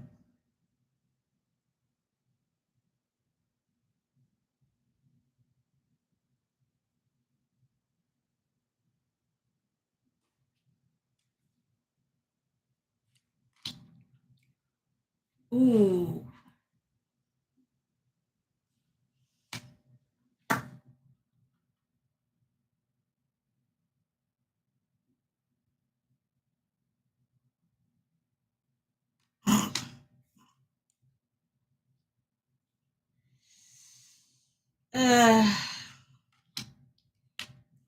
Ooh. And this is the card of conflict placed like this. I need all the tea. This is getting spicy. Hold up. I need all that tea. I want the whole pot. Uh-oh. Ooh. Lord have mercy. Okay, so let's review. The first card down was the moon card. The card on top of that was the judgment card. The card of conflict crossing was this. That would be the Nine of Pentacles.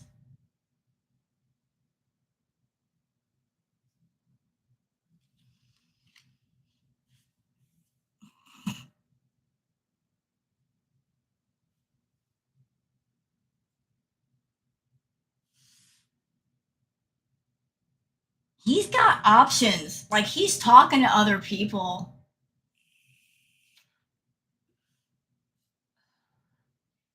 But he's in a situation where he feels like he has to stick with her. For some reason, he just feels like he has to stick with. Oh yeah, like there. This was real close to his main card. Who's that? Who's that? He's got options. Like he's got somebody around him that he really, really wants to be with. But whatever's going on with Chantal, he feels like he is locked in and he has to see it through. He has to see it through. But look what we got here. Look at that.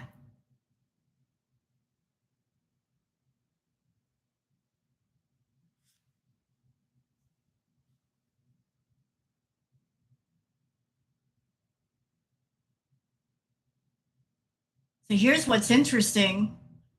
You got these two cards that are opposite each other. You got the Queen of Cups and you got the Queen of Wands. I feel that the Queen of Wands is Chantal. The Queen of Cups, that's another person that he's either with or wants to be with. So it's like he's torn between those two. Like he's trying to maintain both. But it's you know, things are just falling apart. Like there's a lot of trouble, a lot of strife, a lot of fighting, a lot of arguing, a lot of bad energy. It's draining him, but yeah, he won't walk away from this thing. And it gets worse.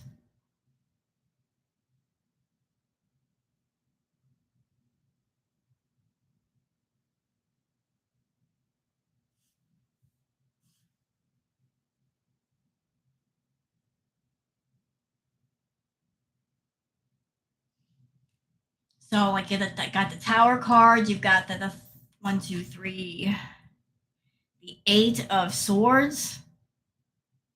Dude, the juice ain't worth the squeeze. Walk away. Walk away. He's depending too much on Chantal's money. He's depending on it too much. And I think, like, I don't know exactly when she's coming home to Canada at some point, but maybe he's hoping that he can go with her. And that's why he's sticking it out. Like there's something there that he just won't walk away from. See that naive? I think he's a little bit of both. I think Chantal has rubbed off on him in all the wrong ways. Like the sleazy side of her is kind of like influenced him a little bit. Did he have that side to start with? Yeah, but she just made it more prominent and she made it worse. Like I'm sure all the time she spent around him, she's taught him how to just do things in a not nice way. He realized FFG is the real money maker, and he's now regretting his decision to be with Foodie. Look, Salah was looking for a target. He found a target. He found a cow with a lot of milk, and he went for it. He just never imagined how troublesome the cow would be, how exhausting it would be to get milk from that cow. He found out, but yet he won't walk away. But he wants the milk, so he's got to put up with the suffering to get to the milk. But he was looking for an easy way out, and he thought he found it, and he thought wrong. So that's the last card.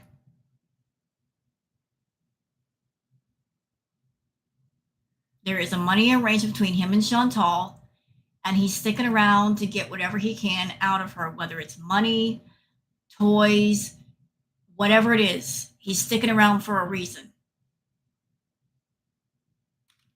I've had the suspicion that on top of the expensive toys that we know about, she might also be buying food for his family, because she's done some grocery hauls and we've never seen that food on camera. Like when she went to the produce market, what happened to all that produce? She bought a crap ton of figs. Where'd they go? Like she literally bought a haul that you could split with somebody else.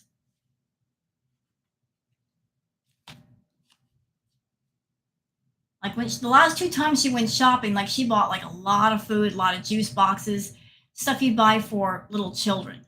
So was she buying for herself, or was she buying for a family? And maybe there were children there, and maybe they needed healthy food. It was for his wife, more than likely.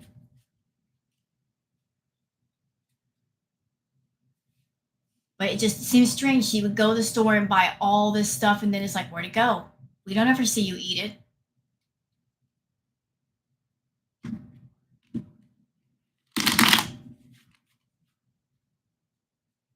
Spawn an army of fruit flies. Yeah, imagine that. She had fruit flies in Canada. Now she has fruit flies in Kuwait. How did that happen twice? Okay, now we're going to do one. Okay, business license. Yeah, I did see that, Summer Cats, on Twitter. I did see that. Her being a big fig person. So we're doing one on Miss Becky.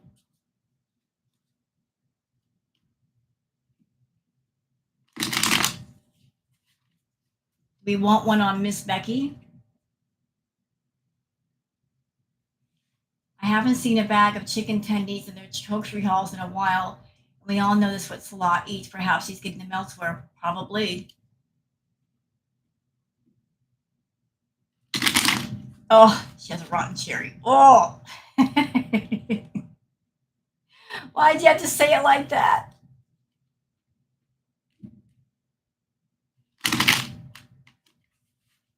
All right, we're doing Becky.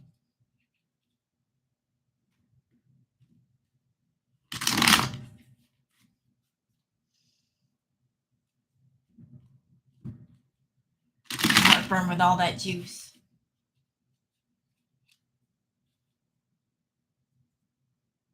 Okay, this is just a side subfolder issue. Are y'all noticing in her videos and stuff when she posts them, she'll often do like weird jump cuts? I have a theory. Let's see what y'all think. I think that when she does the weird, random reason, no reason given jump cut, that she's editing out a fart. Like she passes gas and she doesn't want to include that in the video.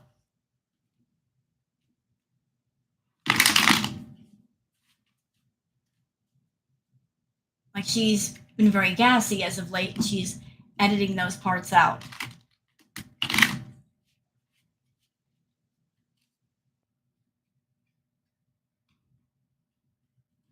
It's just like, I watch her videos and I react to them like, why did she just jump cut right there?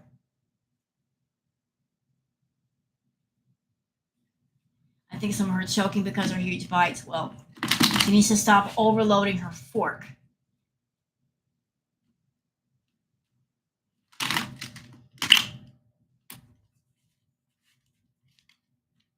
Stop overloading that fork, Chantal. Cut that out.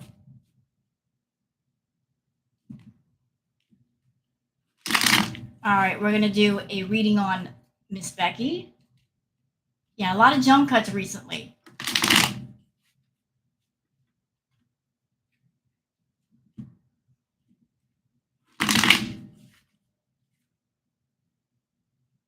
Okay, are you leaving, Lori? Thank you for dropping by, ma'am. Is that or she's chasing the cat away? Well, it wouldn't surprise me if she was chasing Julie away. She doesn't like to share her food with human or animal.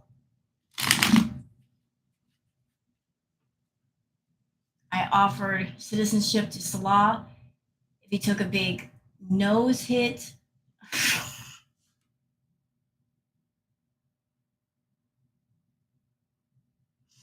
You're so wrong for that pizza. You're so wrong, but so right. You're too much. Okay, you caught me with that one. You did. I'm like, oh.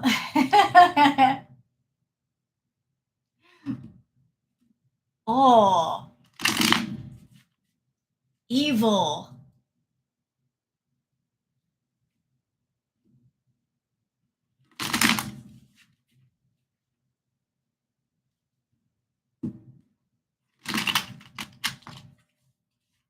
Well, I was going to get some ice cream later, but I think I'll wait now. No, you're not sorry.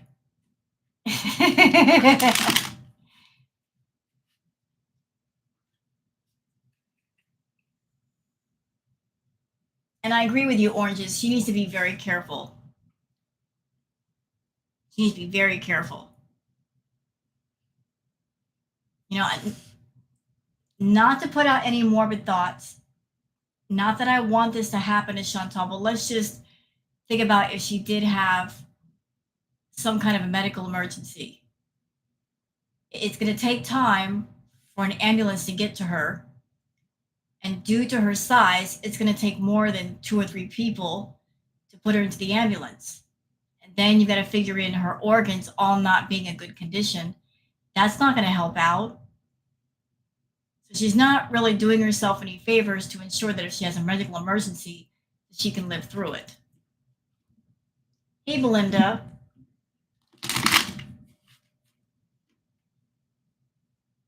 It's going to take more than 2 paramedics to put her in the back of the ambulance. I mean, she's 500 pounds. And they're going to need at least 3 people or 4. And then they got to put her safely in.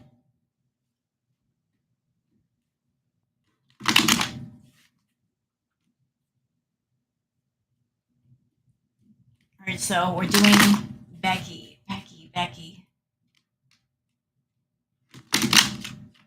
want to talk about Miss Becky.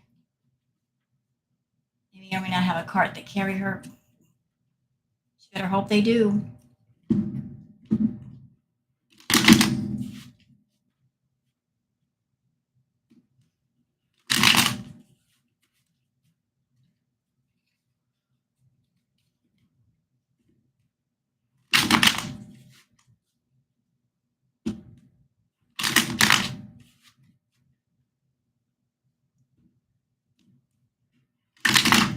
All right, Becky.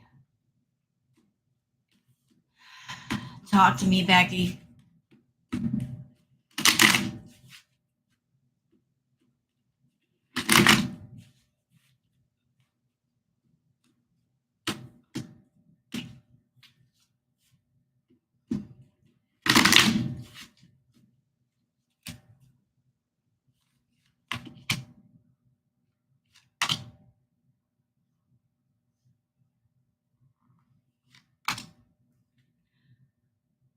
Oh.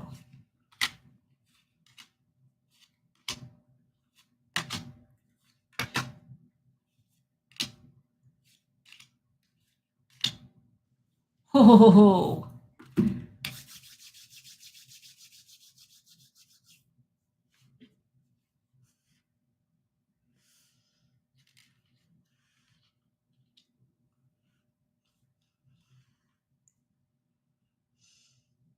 Wow.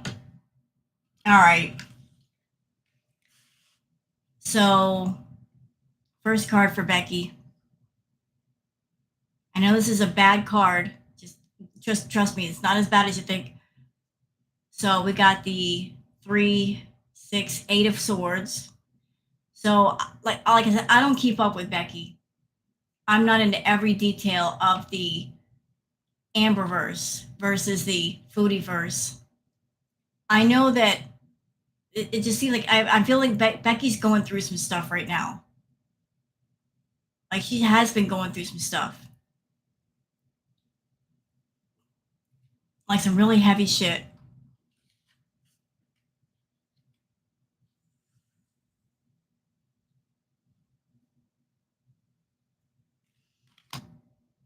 Nope. And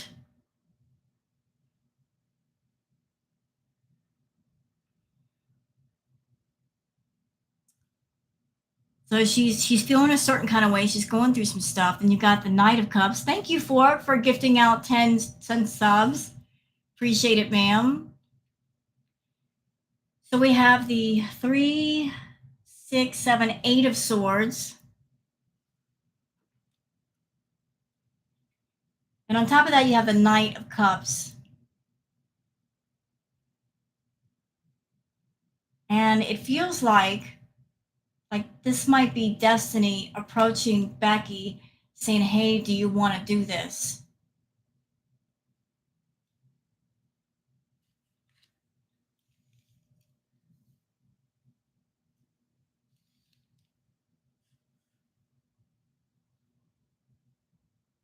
So she's going through some stuff right now, and she's feeling kind of vulnerable, and she's being like the Knight of Cups, like, "Hey, do you want to do this?" Blah blah blah. And okay, I'm gonna say something, and I'm just going by my gut. I don't know Destiny. I don't really follow Destiny, but I'm getting this feeling that the motives behind asking Becky to panel up with her are not 100% pure. Like it's not coming from a place of she did you wrong, she did me wrong.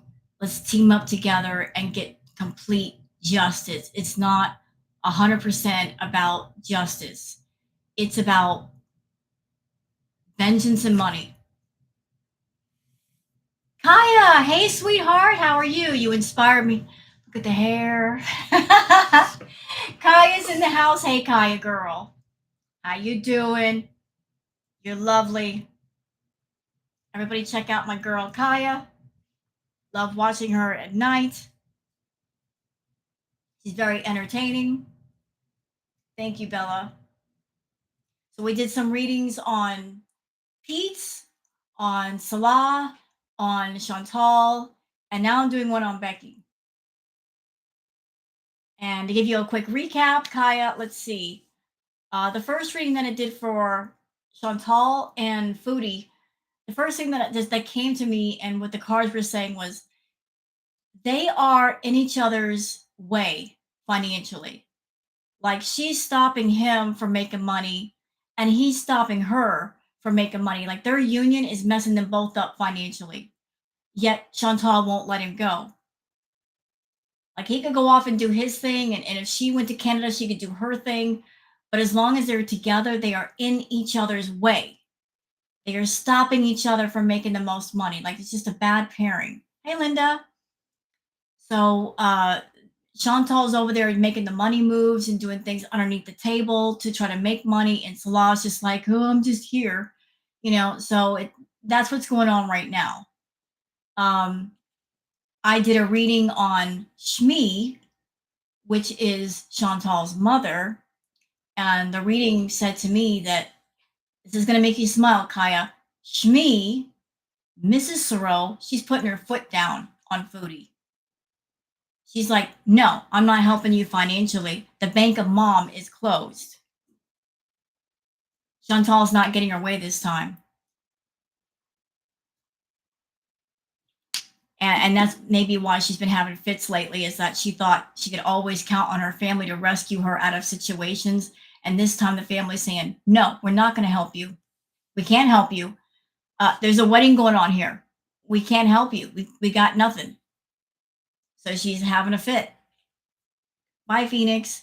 Then there's what other ones that I Pete's, he's just hanging on, waiting for Chantal to come back. He's not really motivated to make money.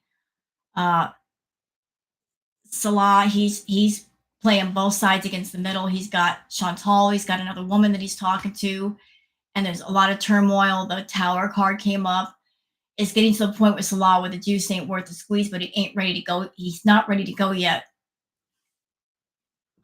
Where are we now? We are with Becky, and it's interesting.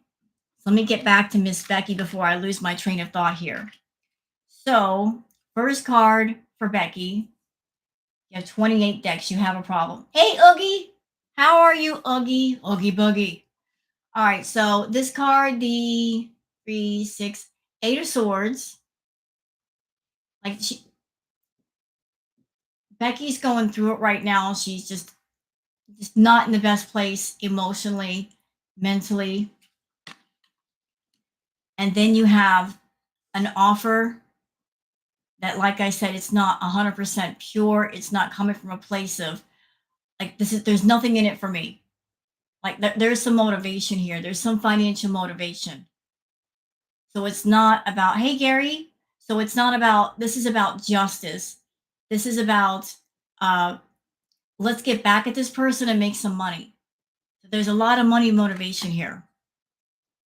What's interesting, like, and to back that up, on top of those two cards is the justice card. Justice was this way.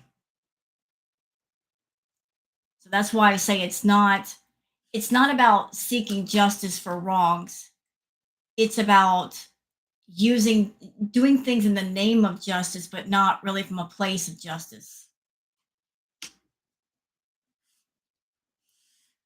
So I'm seeing pretend friendships here, like, hey, let's talk and let's do this and blah blah blah, and and and why I say pretend is there's a lot of deception here,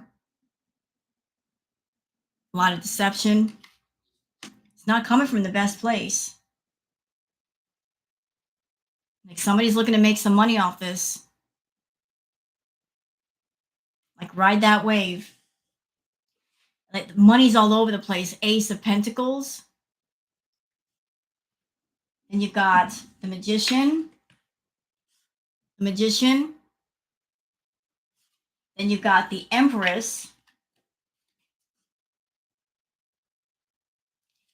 I mean, what a lineup. And then you've got the Devil card.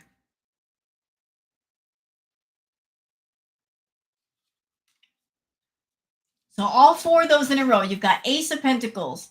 You've got the Magician. You've got the Empress. And you've got the Devil card. Something's up. Something is up.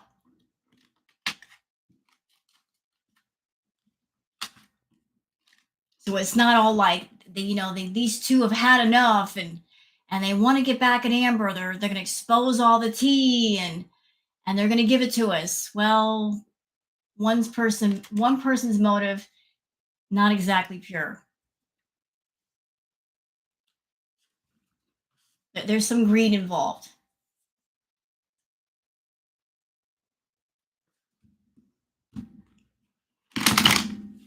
So anybody else we want to do readings on? We did Becky.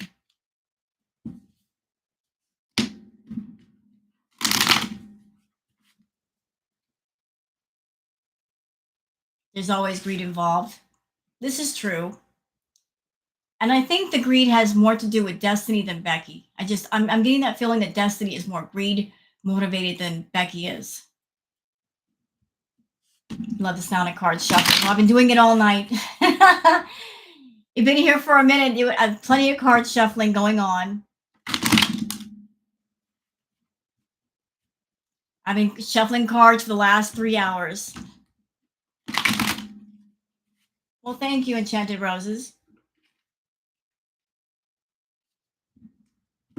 Anybody else we want to know about while I'm here? We did Pete, we did Chantal, we did Salah, we did Becky. Who else? Do me. You want a personal reading? S. Cham. Is he still around? I heard he disappeared. Did he disappear? I heard he wasn't doing stuff anymore. Did I hear wrong? I just feel I want to be left alone, and then she was dragged back into drama during that. Exactly. That's what I'm feeling too. I feel like she got dragged into all of it. She's being persuaded. Money is involved, so she's being kind of pushed back into it, and she really doesn't want nothing to do with it. S. Jim has been MIA. Read him. Okay, let me clean the cards really quick. Hold up. Grab a stick of incense.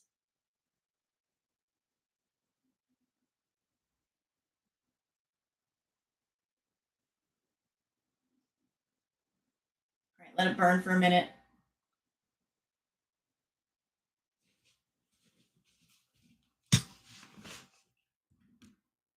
Give me just a minute.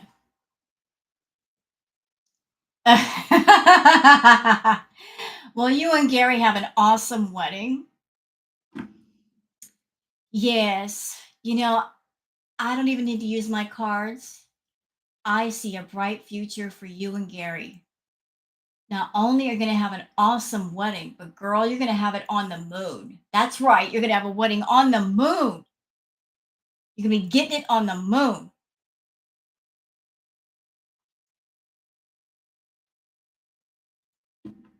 Go all out for that.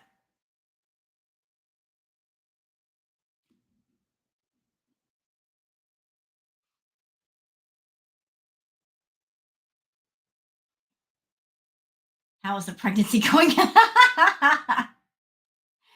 The rumors that people start on YouTube, it's crazy.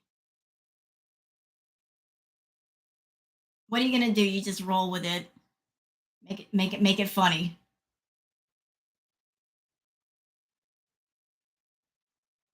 I'm just cleaning the cards real quick. As long as there's pizza and Doritos on the moon, you better put some weights on them. They'll float away. Eat some moon Doritos. Your receipt is strong.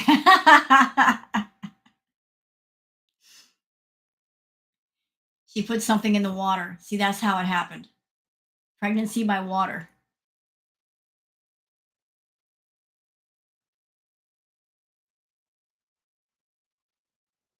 All right. Give me just a second. We're cleaning the cards. Cement boots.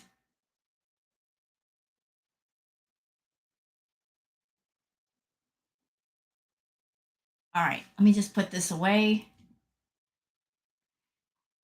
I'm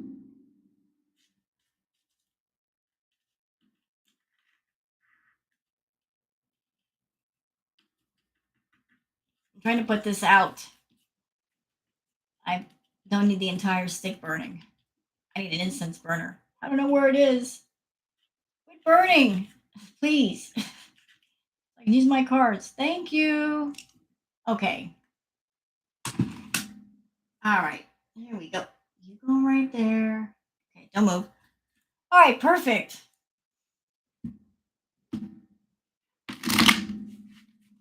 I feel much better now.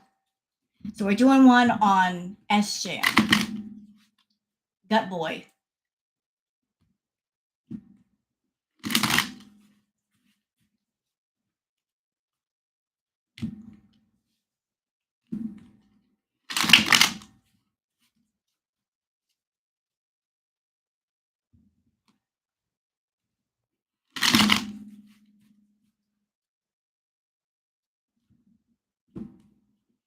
All right, so we're doing S-Jam. And keep in mind, I don't keep up with S-Jam. I don't know what's going on with him, so I'm going in completely blind here.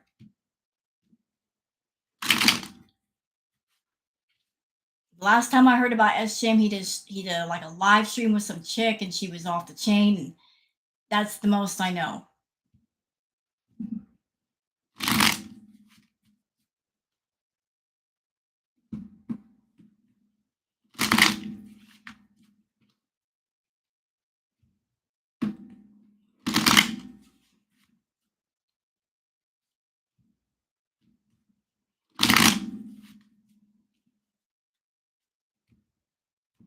He was drunk cooking.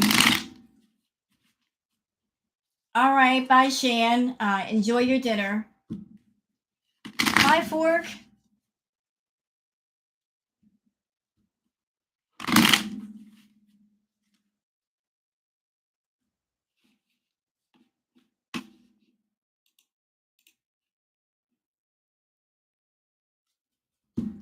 Oh, what happened?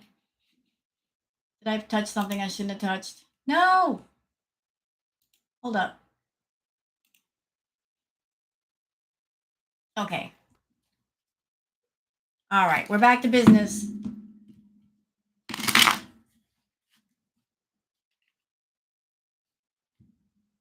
Becky would make a killing if she ever did spill it. You know what? If Becky spilled all the tea, she'd make so much money. And if Pete spilled all the tea, he'd make so much money. If they both decided to spill all the tea, they'd make so much money off of what they know.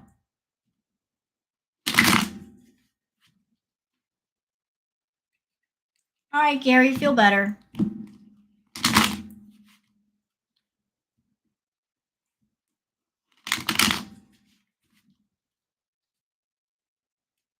All right, here we go. I gotta put him in my head for just a second.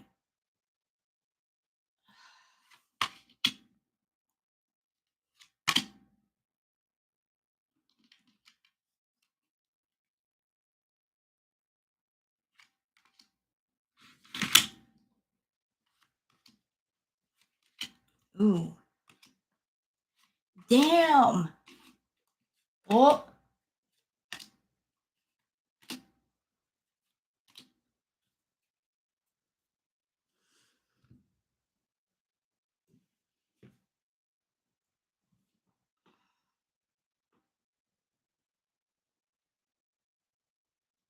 Well, I can tell you one thing, he's going through it right now.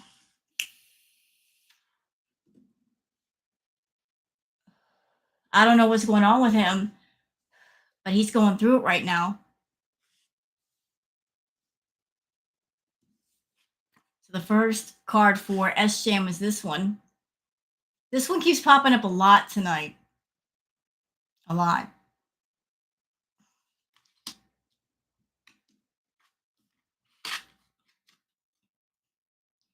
And then the card on top of that one is the Six of Cups.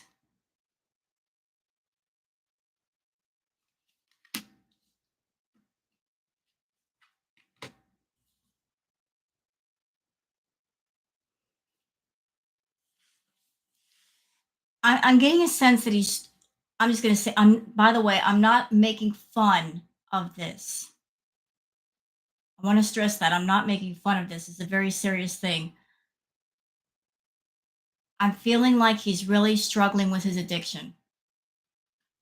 He's really going through it right now.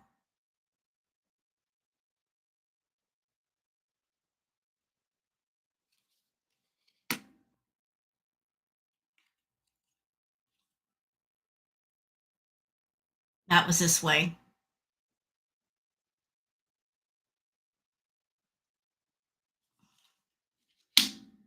So like it feels like there's a combination of things, like his addiction, struggling with his addiction. There's also a woman in the picture. I don't even know who she is, but talking to her, like he's just going through some stuff.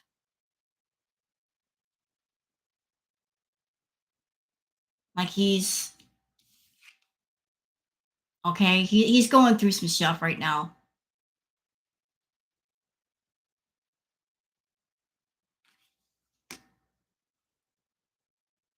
Like there's some heavy shit going on with him.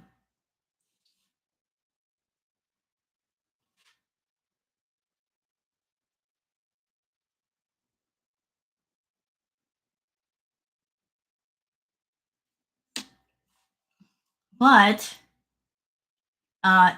you know, here's the last card though. So if he goes through this battle, there might be some happiness on the other side. But right now he's fighting his own personal private war.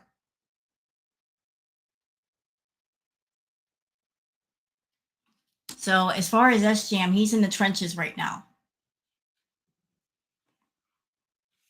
He is definitely in the trenches, and he's just, he's going through it. He's struggling with it, and he's struggling with the loneliness that he's feeling right now because he's off YouTube, and he was using YouTube for like social interaction. I keep feeling like he doesn't get that a lot off camera. So not only is he going through his battles, but he's doing it alone, and that's tough for him. But he's got to pull through it.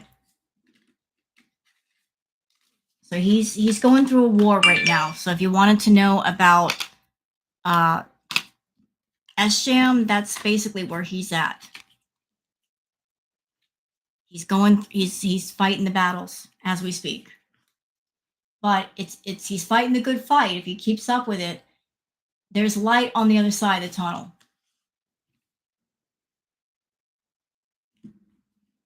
And he does have a serious choice to make.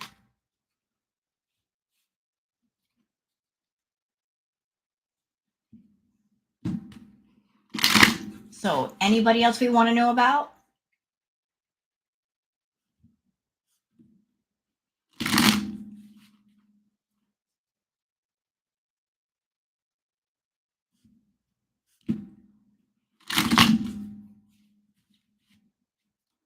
The sister? Which one? Which sister? Whose sister? Chantal's sister? Oh, Destiny. Foodie.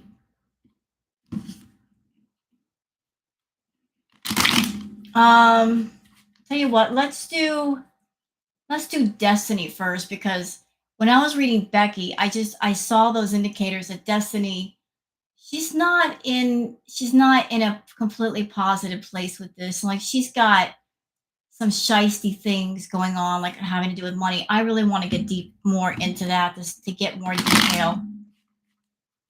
I want to know me.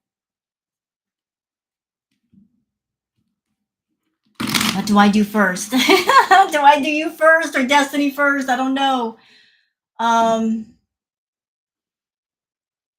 She's out for money, of course she is. But tell you what, Pizza, just tell you what. Let me do Destiny first, and then I will do a reading on you. How about that?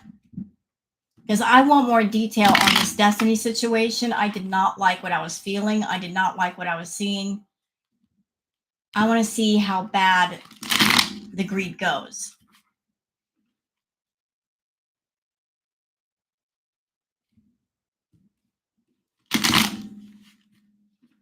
I want to see what's up with that.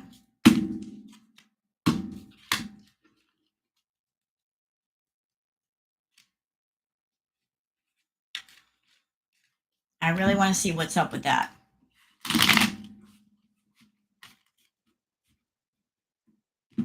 Generally, when I do personal readings for people, I get drained over that. That's why I'll do yours second. I don't know. I just connect more with people individually than just talking about Destiny or SGM or any place else.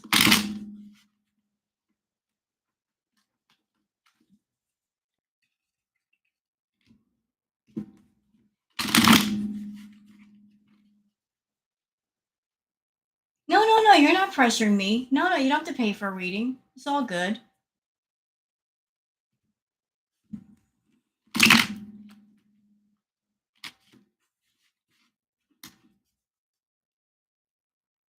I did check out, I was curious about TikTok because I know people do stuff on TikTok and on YouTube. And I kept running into so many tarot reading channels that they pressure people to pay money up front, or if you pay money, you get bumped up in the queue and all this stuff. And I'm like, what bullshit?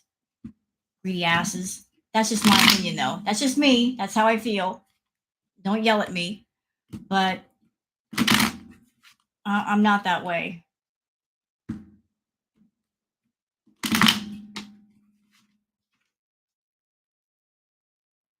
I'm not reading you, Mikey. First, I'm doing Destiny, and then I'm doing Pizza.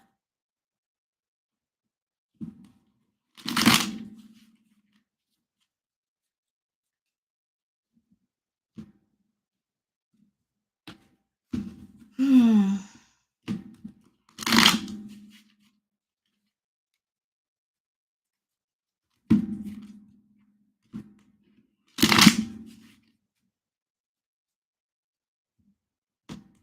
Because I really want to see Destiny's true intentions. I want to get more detail with that. I did read Natter. I know, actually, you know what? I take that back. I apologize. I did not do a reading on Natter because Natter has dropped off the map, and there's really nothing to talk about. Like, he is a non-issue. He's gone the route of Roman, and nobody gives a shit about him anymore. Honestly, I'm not saying that rudely. It's just that Natter who? He's not doing anything. He's not doing anything. Okay, Andy, thank you for dropping by. I really appreciate it.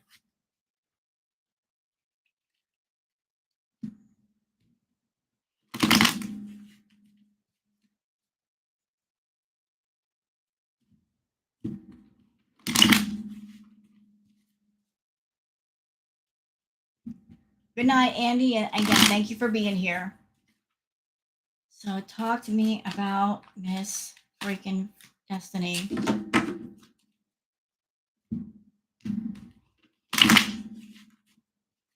I'm getting a picture of a snake in my head, like she is. She's a snake.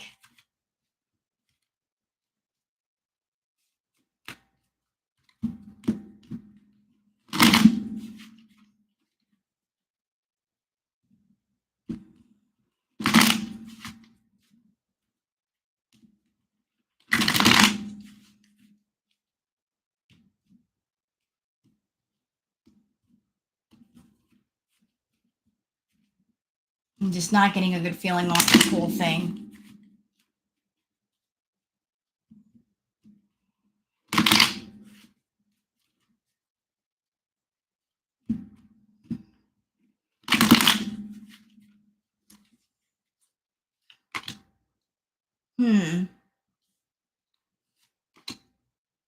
Uh-huh. Yep. Yep. Oh, you greedy bitch. You greedy bitch.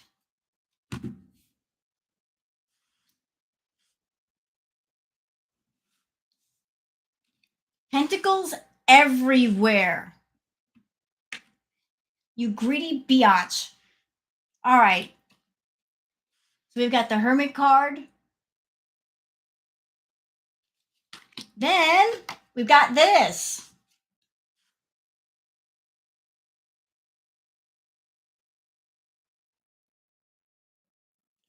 She wants to make some money.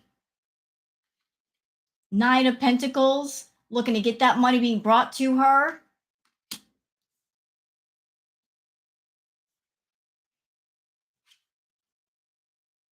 Just looking for a way to capitalize out of all this.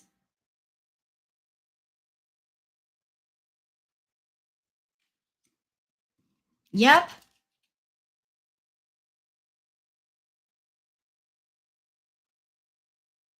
You got some explaining to do, Destiny.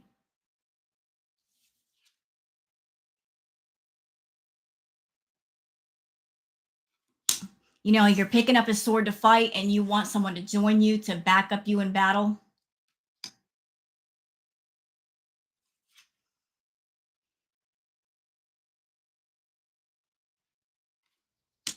Yeah, she's looking to profit.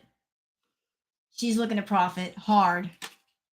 What can I do? What can I say? How much trouble can I make? What drama tea can I cause on YouTube to get eyes on me to make money off of it? Yep. What's going on?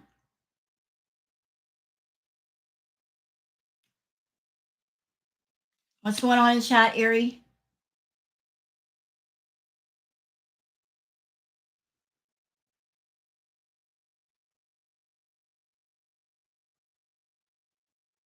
Is there a situation I should be aware of? I notice a lot of them are using one another's money, more than likely. Okay, Erie, I trust you. No chill here. There's plenty of chill here. Plenty of chill. I mean, how can you get more chill? You got a girl in front of you doing tarot cards, talking quietly. You can't get much more chill than that, my friend. All right. So back to the reading, because that's what y'all are here for. So yeah, like she's doing a shakedown on LR and going after Becky. Right. Yeah, it's all about the money. This isn't about this is not about I want justice and I don't care if I make money off of it. This is all greed related. This is all greed related. She's looking to make a lot of money. I'm feeling that does she have a channel? This Destiny has a channel, right? Destiny has her own channel.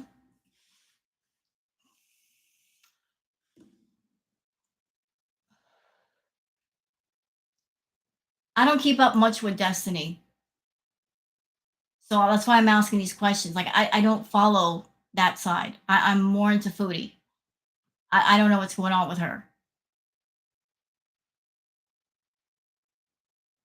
Well, I'm feeling like if she doesn't have a channel, that she's gonna make a channel, and she's going to make the channel, and, "Hey, I made a channel. If you guys sub to my channel, if you get me to X amount of subs, then I'll spill all the tea," and she's gonna bring Becky in or try to bring Becky in. She's gonna try to do the route of, like, "I'm the X and I'm making a channel and I'm gonna spill all the dirt. So get me to being monetized and get me to making money, and I'll give you everything."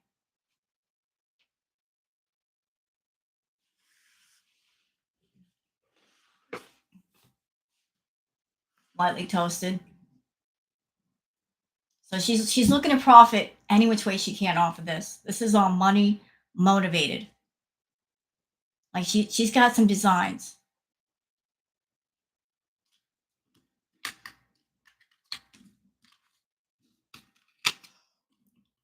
Is somebody trolling you, Erie? Do I need to know about this?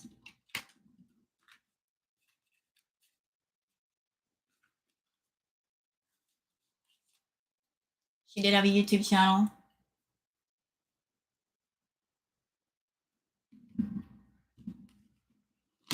I don't know who it is.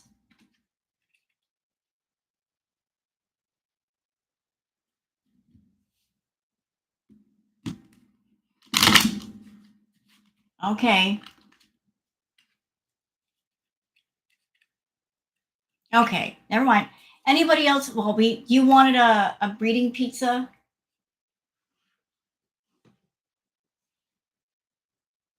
Pizza, you wanted a reading?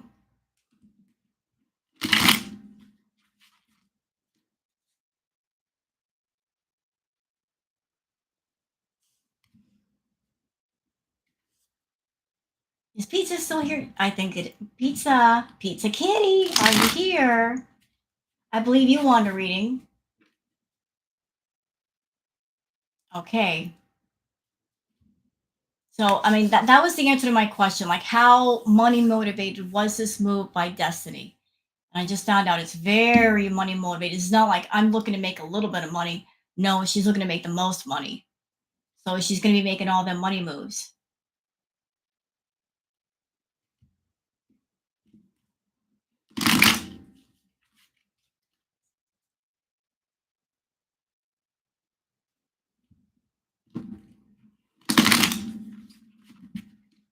Here. So, what were you wanting to ask about pizza? Just a general reading? Uh oh, she's speaking Spanish. Mikey, are you getting on her nerves? Please respect my mods.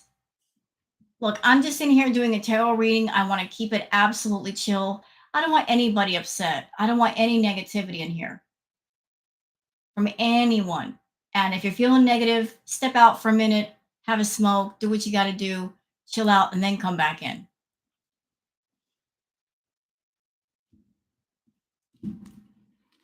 No negativity in my chat, please. I'm being nice.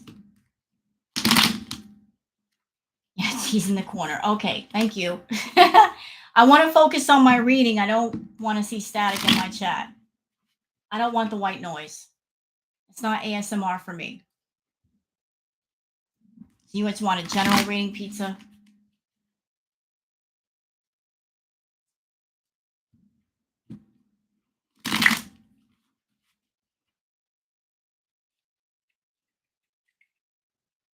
You know, I listen.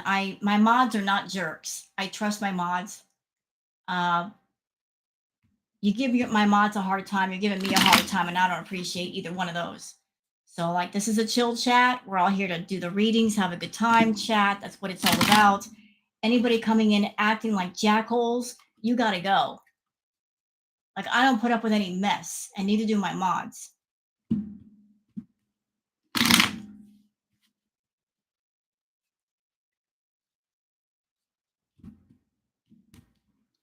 You know, don't throw off my game. I'm sitting here trying to do tarot readings. Don't fuck with me. Please don't. Don't mess up my headspace. And thank you to all the hardworking mods in my room. Miss Erie Pepperoni. I'm sorry, Pizza. Don't let it ruin your vibe. Don't let it ruin your vibe. It's all good. He's in timeout. He's in the corner. He's being quiet. So we're bringing it back. We're bringing it back. Thank you for the super chat, Pizza Kitty. We're bringing it back. We're rolling it all back.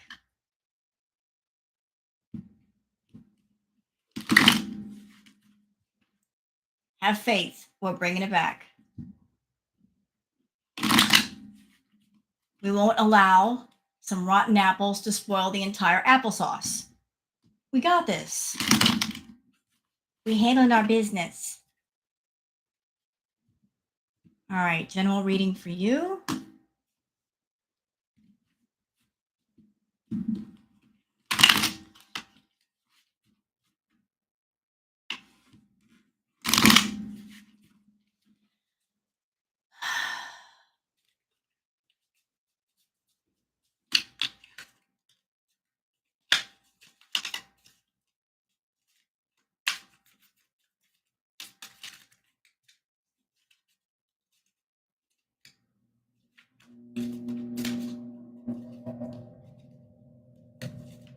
Were you thinking about money? I'm seeing something related to business. Job related, maybe? Something about money. Business. I'll find out.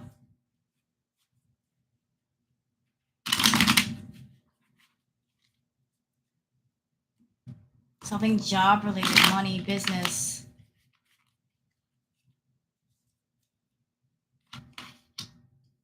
Yeah, there we go.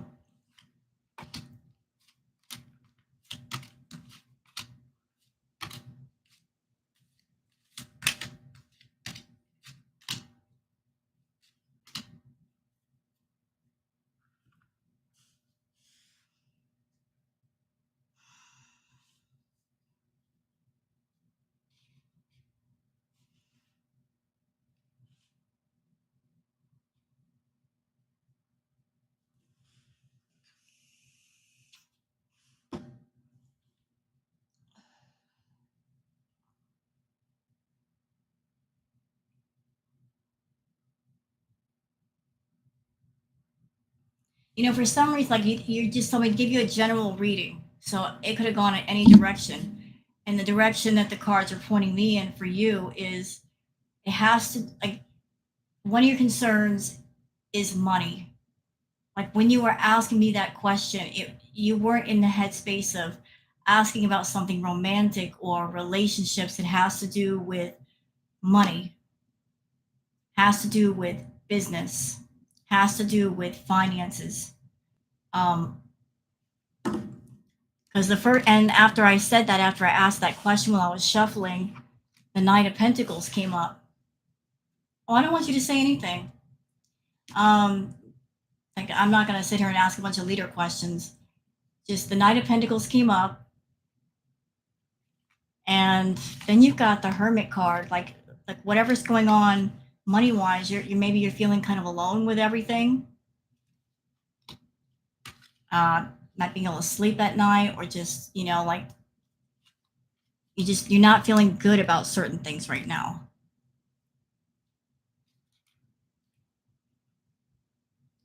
So maybe you're in a place in your life where you're looking at different things that maybe different, like you want different irons on the fire, and you're looking at different things and trying to do different things. You're trying to create a lot of prosperity for yourself.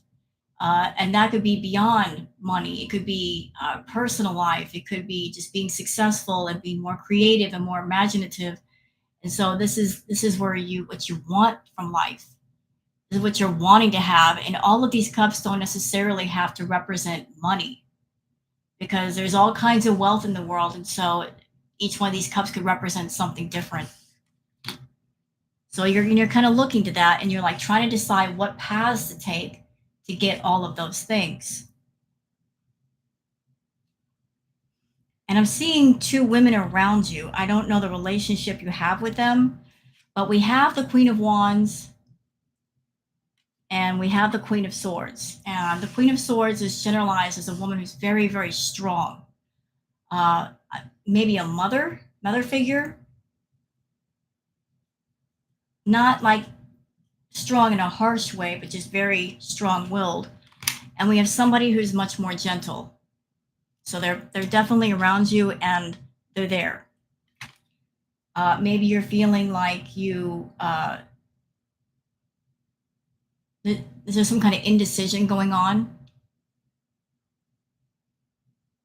You don't know which path to take, or you're feeling kind of stuck. But you do have a lot of strength. So draw on people around you and inside of yourself to find that strength. Maybe you're going through a lot of sadness.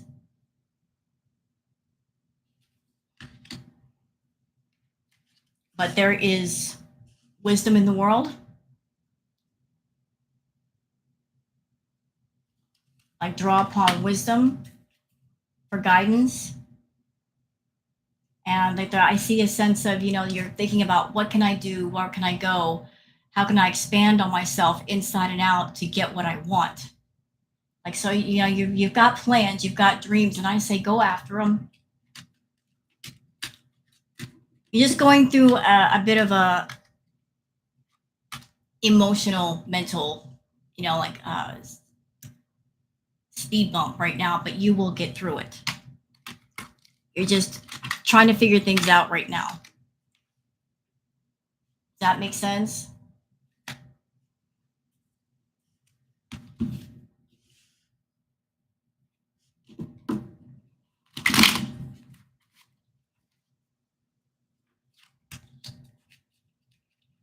And he got quiet.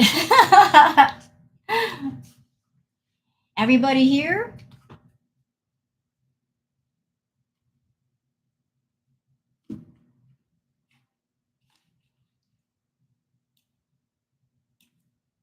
Sure, you can ask me something. Everybody's like, shh, let's sit in and listen.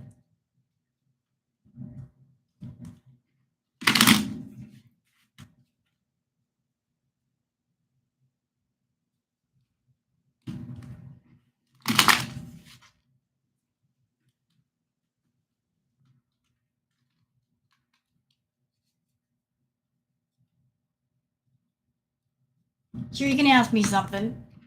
Eating a baby banana. Better a baby banana than a baby carrot, Kaya. I'm just saying. Or a green pea. About your mental health. Well, the thing is, before you ask me any questions about your mental health, just keep in mind, I am not a doctor. I am not here to diagnose you or clue you into anything that might be going on with you mentally. My cards can only tell you so much. So, like, if you're trying to clue into specific things mentally that might be going on with you, only a doctor can do that. I'm just trying to give you an overall picture of where you might be emotionally and where you might be stuck.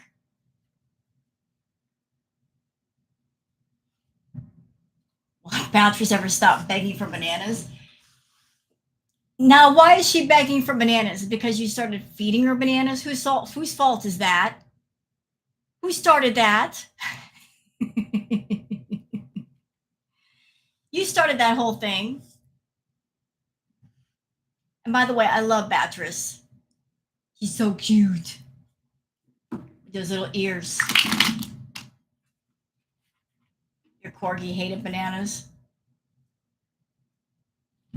Who started her eating bananas?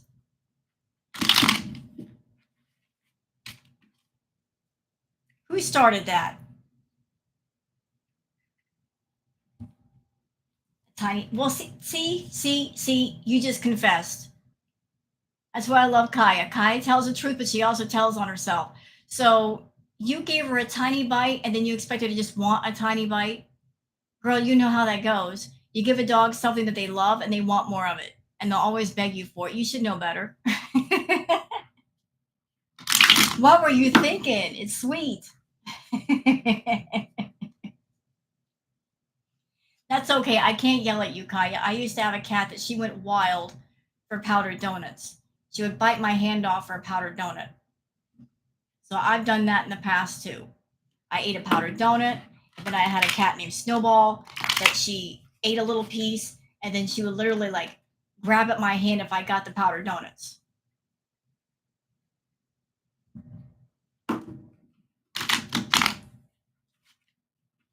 Yeah, one little bite leads to a bigger bite leads to the whole thing.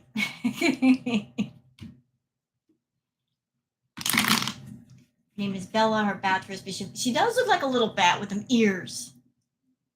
And you know what I love, Kaya? When you're doing your streams and the puppers are all sleeping around your feet, you hear them snoring. That is the most precious thing.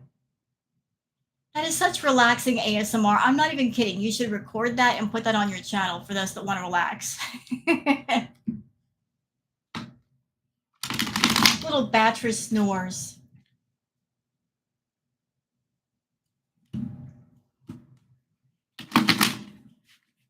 I came in your room and you were doing the stream at once and I heard the dog snoring. I'm like, are the dogs snoring? Oh my God, they are. That is so cute.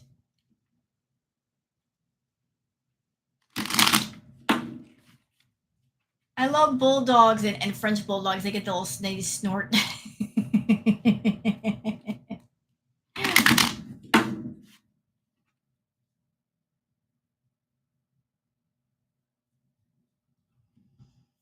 Okay, is that it? Anybody else want a reading?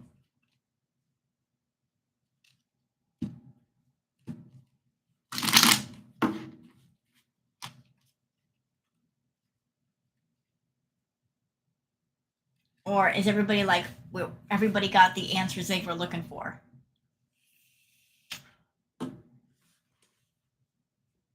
You would love a reading? Sure, why not? He's 13 snoring. Aw. I'm lucky. Booger doesn't snore. But she does use my face as a racetrack late at night. She thinks it's appropriate to run over my face when I'm sleeping.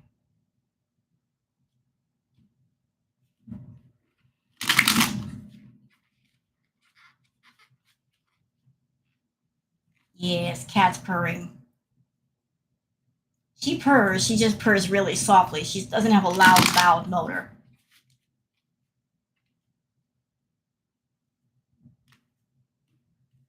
Your mental health.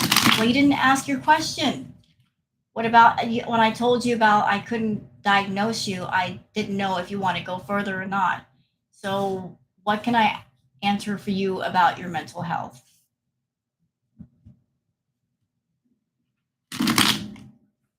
Puppy dreams. Do they chase bicycles in their sleep?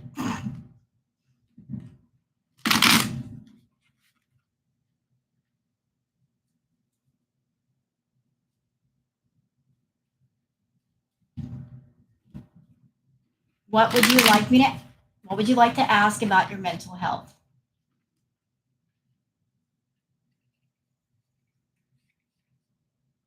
What would you like to ask?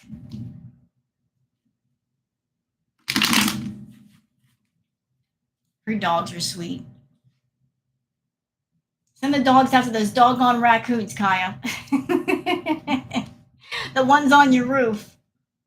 Beatrice will get them. Tell her to fly up to that roof and get them, fly up there with their ears.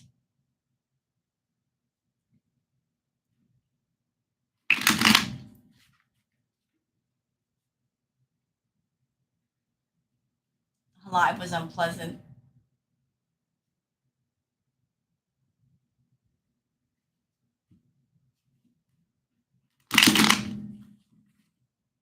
What was the question, Pizza?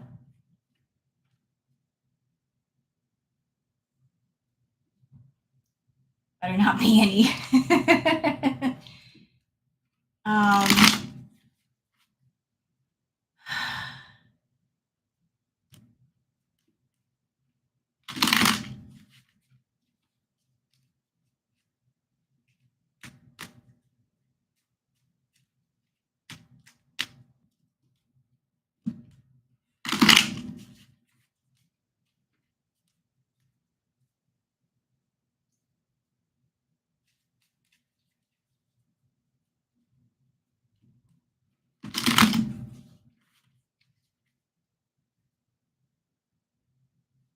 See, I hesitate to answer your question, Pizza, because I don't know what's going on with you. And I don't want to give you any bad advice or uh, any advice that might sound like something medical because I don't know exactly what's wrong. But I'll do my best to be respectful and to answer what I can. I don't know what's wrong, and I don't want you to go into anything personal here.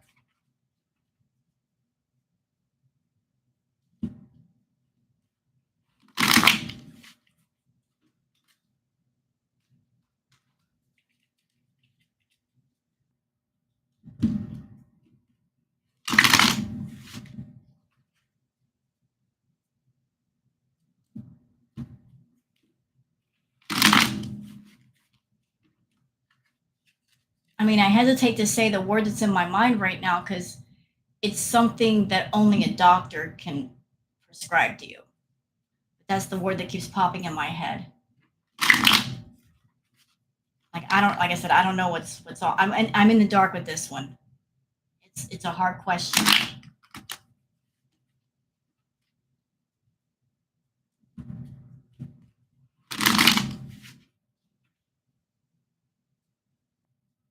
I'm seeing the word medication, but again, I don't know what's wrong with you. I'll tell you what.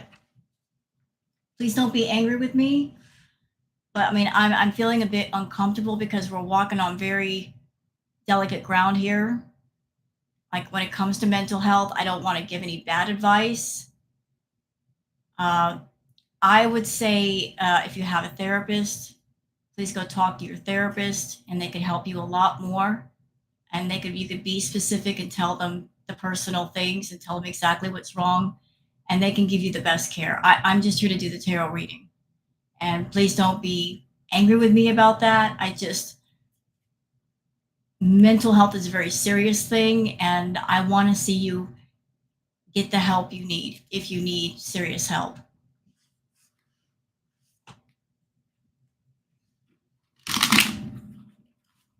But don't be afraid to ask for help.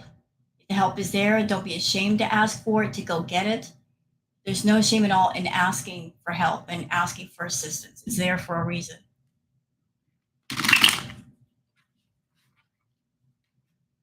And we all support you doing that.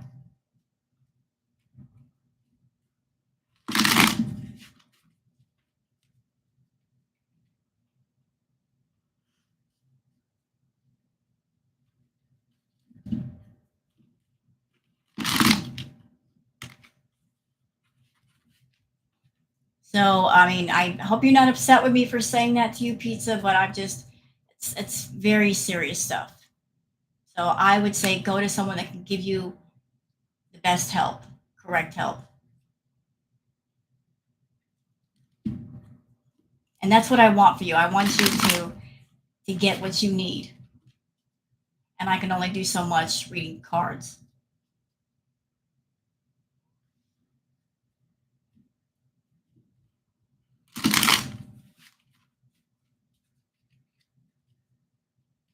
Okay, is there anybody else that would like a reading?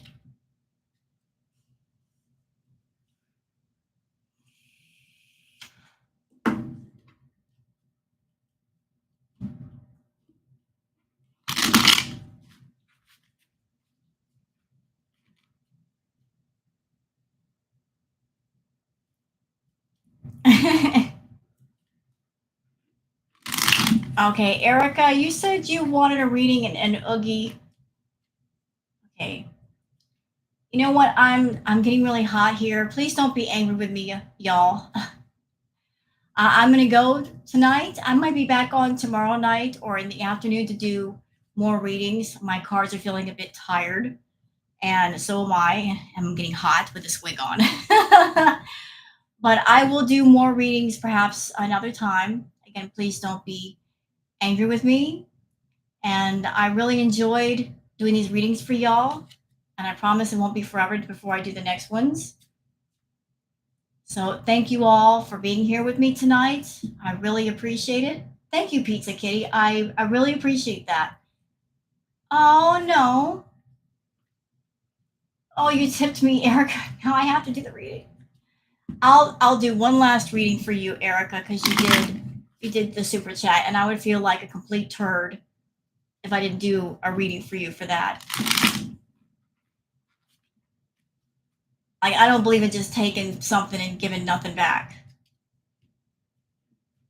No, no, no, no, no. We're gonna be fair. No, no, no, no. We're doing this. One last reading. No, this time. No. Don't argue. Just go with it. One last reading for Erica.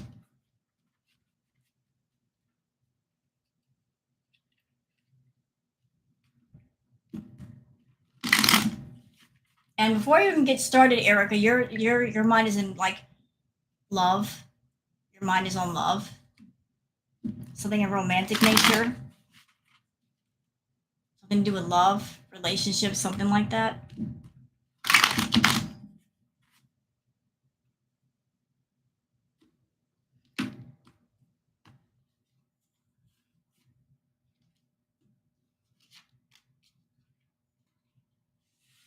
Let me see. Hold on. One last quick reading.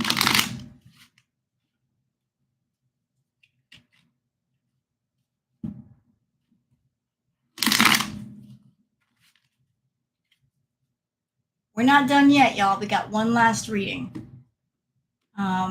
Erica.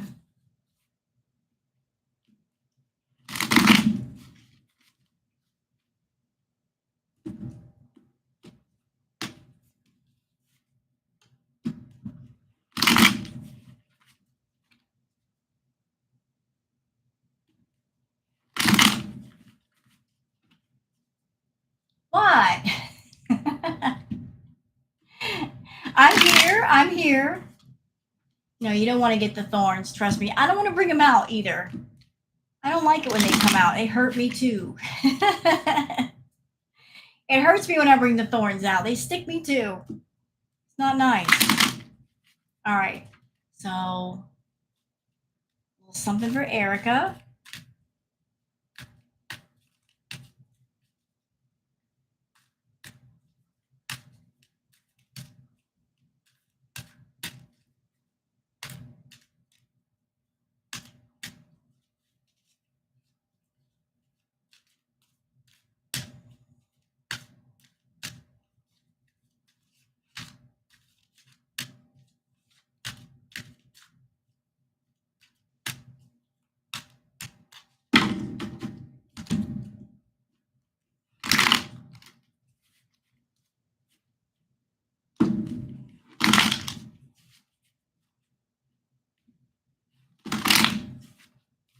All right.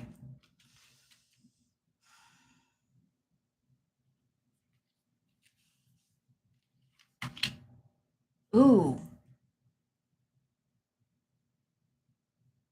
Wow. I'm not going to presume anything. I'm just going to put out the rest of the cards.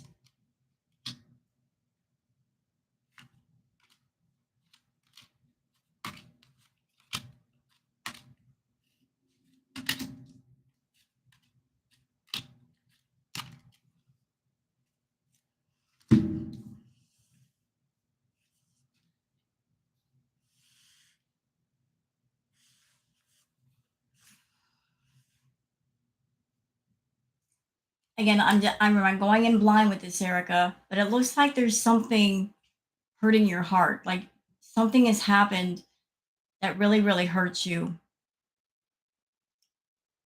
And something affected you. You've gone through some sort of loss of some sort, but you are looking to get back, back on your feet again. And you're being very industrious and you are working very hard. Very hard. So let me just show you the cards that I see for you. So we had started out with this card. there's stuff in something in your heart is bothering you. Something is hurting you, and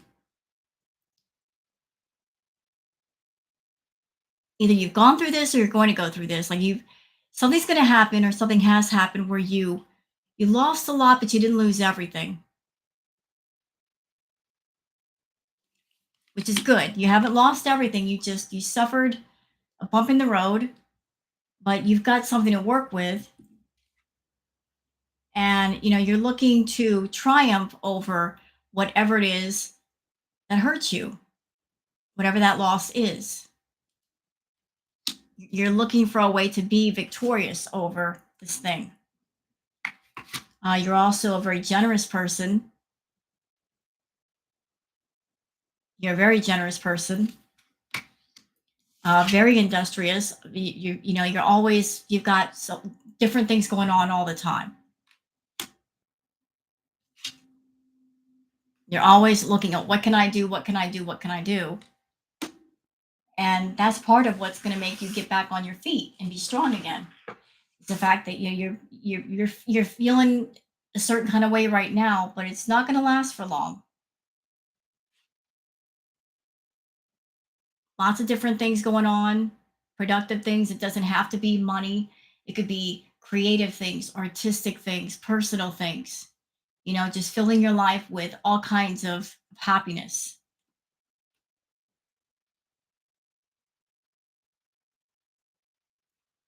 Although be careful, be very careful, because just don't overtax yourself. You can't pour from an empty cup. Don't overdo it. Don't overexhaust yourself. Know when to, you know, take your comfort in small doses, whether it's a hot bath, whether it's reading a book, taking a walk with yourself. Because sometimes just you're overworking too much, you exhaust yourself, and that defeats the purpose. Like it wears on you. So I keep hearing that you take your work home with you. You don't know when to cut it off. Like you don't know how to just let things go when you should let them go. You carry the weight with you. Be careful of that. Learn when to just let things go when you've got the moment to let them go, and pick them back up when you need to. It's good to work hard and do things, but just don't overdo it. Learn when to slow down and conserve your energy. So does that all make sense?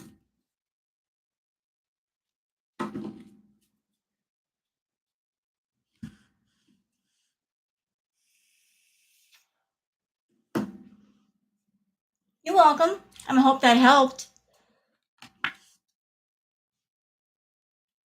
You're a workaholic, Erica. Cut it out.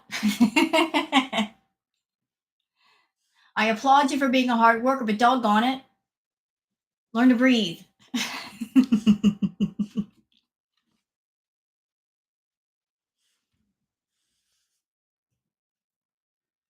Learn to say to yourself, no, I am not going to work today. I'm going to sit and prop up my feet in the fuzzy socks and not give a crap about anything else today. And that's just how it is.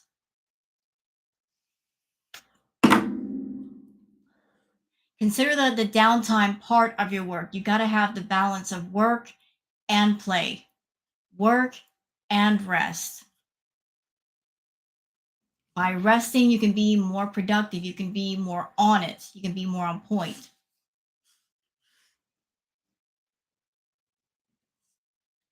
Can't drain the battery all the way down. All right, so that is it for the evening, y'all. I thank you guys for being here. Thoroughly enjoyed myself. I enjoyed spending time with all of you. And I'm going to go and relax for a little bit. I'm going to take my downtime with Miss Booger. Look, I'm going to close this out. Come here, folks. Come here. Baby. Hi. Hi there. And she's purring.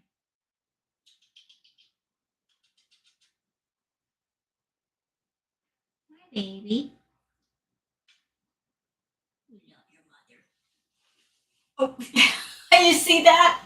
I'm trying to pull away. She pulled me back like, no, you're petting me. I like it. Now she's biting on my fingers. You love bite. Oh, see that? It's like, where are you going? You've been doing stuff all night and you're not gonna leave me. Oh, baby.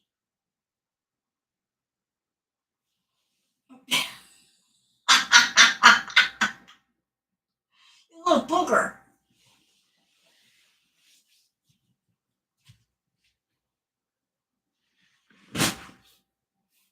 All right, everybody, I gotta go. Just want to give you something nice to think about on the way out. So you guys take care. One more question, sure. What is it?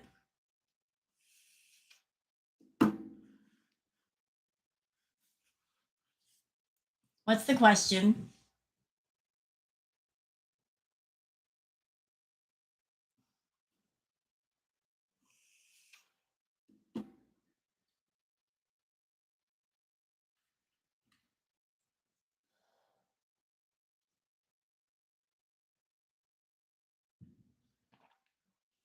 Yes.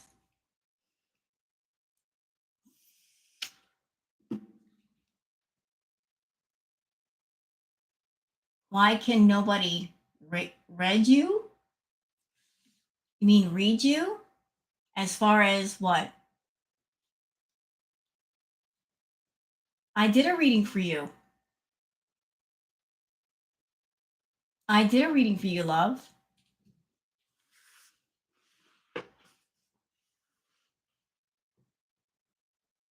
I don't know what you mean by that. I mean, you got to understand my position as someone that I read cards. There's only so much I can say. I mean, I don't want to overstep and say things that might give you bad advice for certain serious issues. That's why I told you to go to other people that could give you better advice. Yeah, mental health isn't something tarot readers typically read. That's true. Oh, you know what, Kai? I did see a cool tapestry and I might be getting it later. It's a tarot card, like hanging. I got one earmarked for later.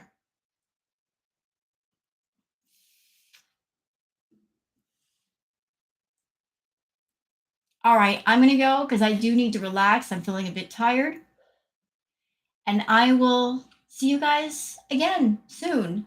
So please have a good night and enjoy your night. And I don't know if there's anybody else online right now. If you want to go mosey on over to their chats and have a good time, I certainly encourage that.